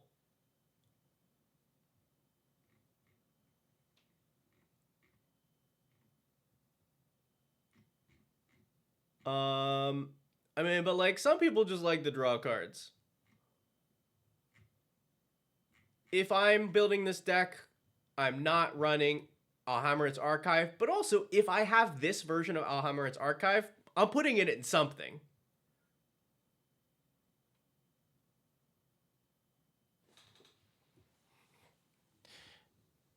Yeah, like Psychosis Crawl. Now you're talking. Now you're talking.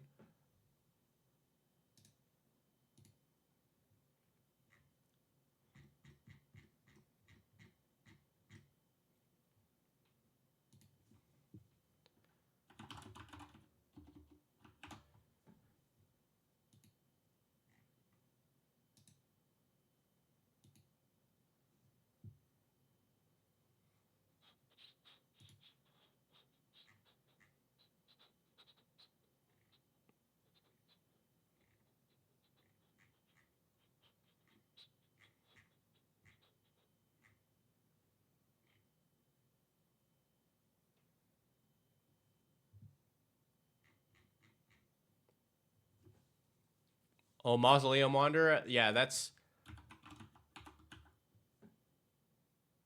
I just like this card anyway, so I'm happy to put this wherever.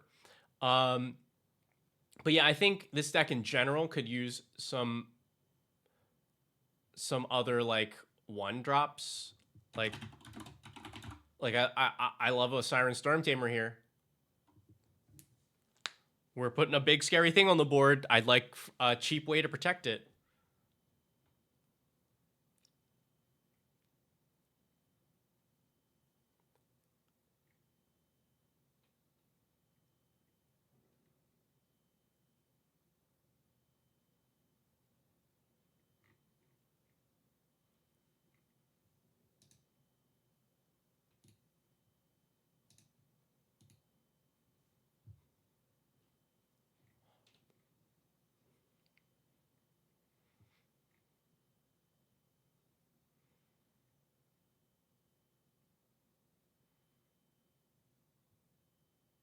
Do you run Windfall? I think this deck is not as focused on the drawing and discard part. It's just like, hey, we're gonna run like Ifnir and what's his face, like Bone Miser because our commander does it. But I think I would change this deck up a good bit if I was doing a bigger focus on the draw and discard part. But I just had a. Wow, I did not spell any of that correctly. This is 60 cents. This is 60 cents. Oh my god, I need to get like a bunch of copies of this. Restart sequence. Return creature from graveyard to battlefield for 4 mana is a fine rate. Did you hit a player with your commander? Cut it in half.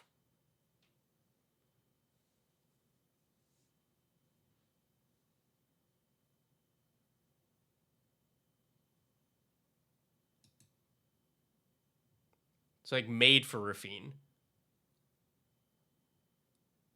Wow, I'm really surprised. I guess it's probably this cheap just because people don't know it as much. Like all of the free running spells are pretty strong. Galanalandra Guardian, that's the new one, right?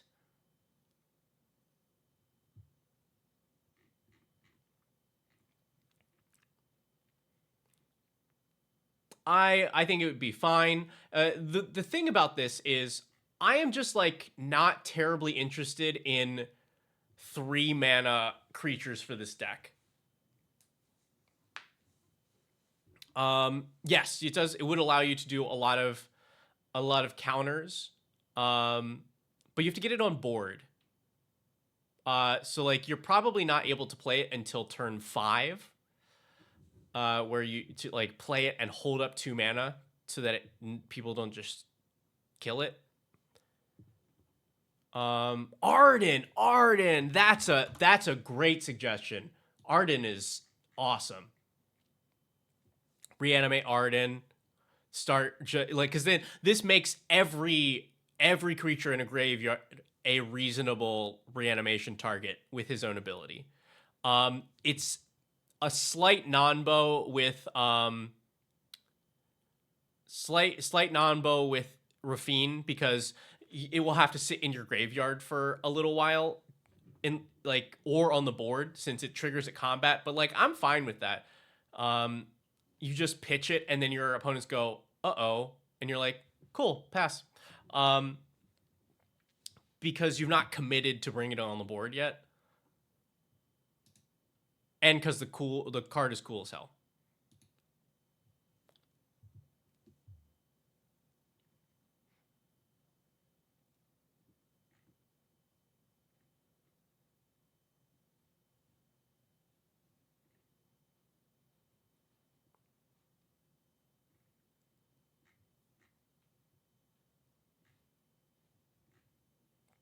All right, I feel pretty satisfied with this. Maybe we cut this Unearth. How many good targets do we have for it? Because I don't think Aang is a fine target, but not like a great one. Adeline, Chasm Skulker. Bleh. Get out of here. In the same vein, Sevin's is a little different because it also can be cast from the graveyard. So you can just wait to cast it, and like it brings back like Monument to Endurance. When they kill Rafine, it's good. Sure.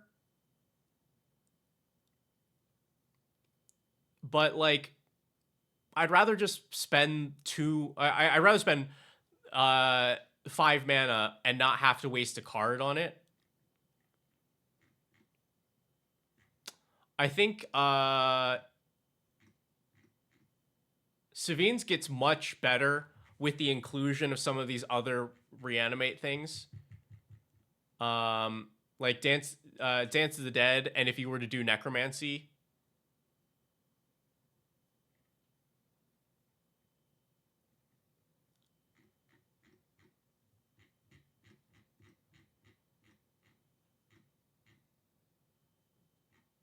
But I think the fact that you can wait on, like, I don't know, I don't want a slot for Unearth.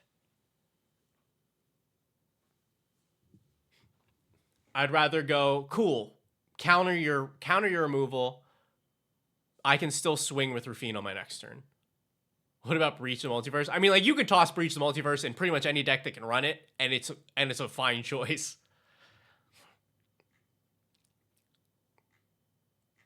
That's like one of those, do you put it in a deck? Great, it's a good call kind of cards.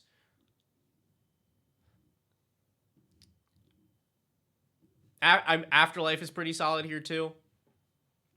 But I think my biggest focus here is being able to execute the main game plan consistently, which means early creatures on board, going kind of wide. Rafine pitches a reanimation target.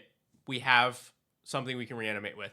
Afterlife from the Loam probably can be cast at that point.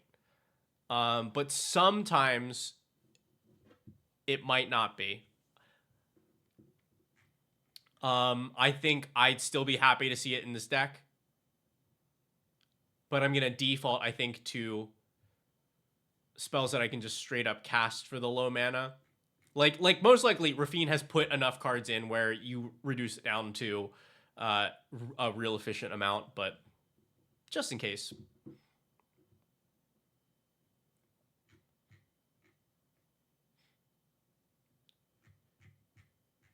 I like, these are better in the case where someone has, you play Rafine and someone goes, I know what you're trying to do, and shoots it immediately. Then you still have the backup of, oh, I can still loot something into the graveyard and just go spell reanimate. It's yeah.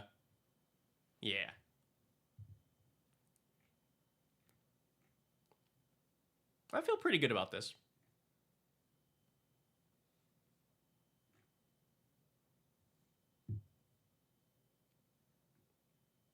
Let me make sure. I'm gonna check the note from it again. Yeah, definitely a lot of better reanimate targets. I think we make this run smoother.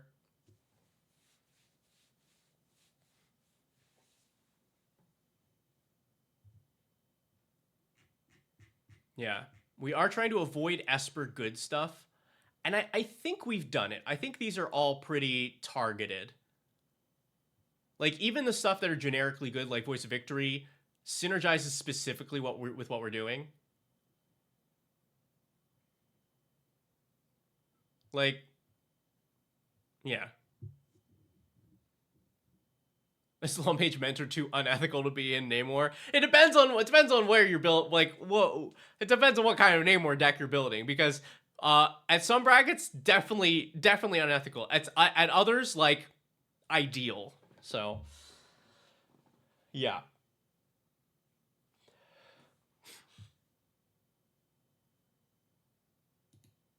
Okay. We have completed our mission for today. I think we are going to call it there because I have other work to do. I have a nice, fun podcast episode to edit. I would like to get in a couple practice games with my stupid Boros burn deck. I have to prep for some guests that'll be visiting for the weekend. I'm sure there are other things that I'm forgetting. Did I do Electman's deck? No, because we're saving that for next week. Because they had to sleep because they are not in this time zone. So that will be what we start with next Wednesday. Yeah. Once again, today's stream was not sponsored by Goonburger. It was sponsored by Zaxima Studios and the Evoke the Art token series. We've worked with them to do the actual decked out tokens. They are fantastic, super high quality. I don't know anybody else that is doing tokens the way that they do. So let me put this into the chat one more time. But you can use our code decked out on their Etsy page to get 10% off. It's great. They're really nice. And they got everything that you could want. Ooh, sounds good, Targ. Where shall we send the crew?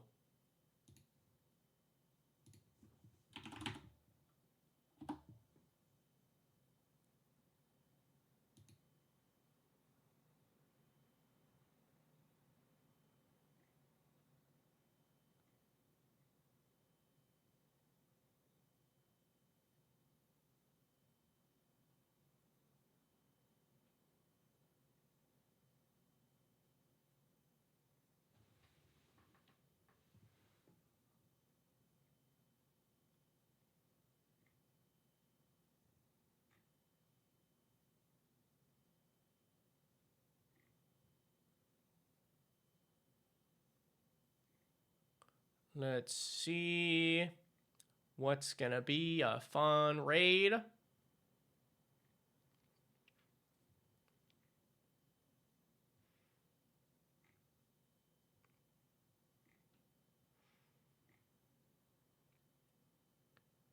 Trying to wrangle the elemental into a deck. Yeah. Oh yeah. I can't wait. You're gonna be at the at the Portland event? Because I would love to play it. Oh man, I gotta put some new decks together too. I want to make the Duke. I want to like actually make the Duke.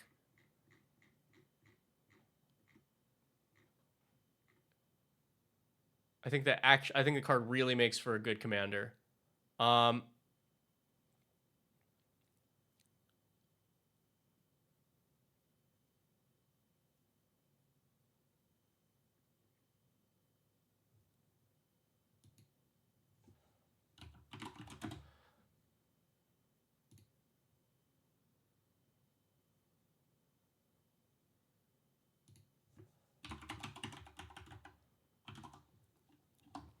All right.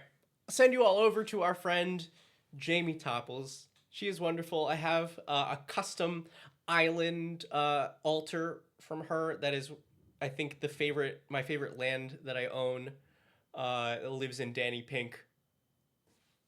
I will see you all sometime soon, at the latest next Wednesday, for another Deck Tech stream. Good night, everybody.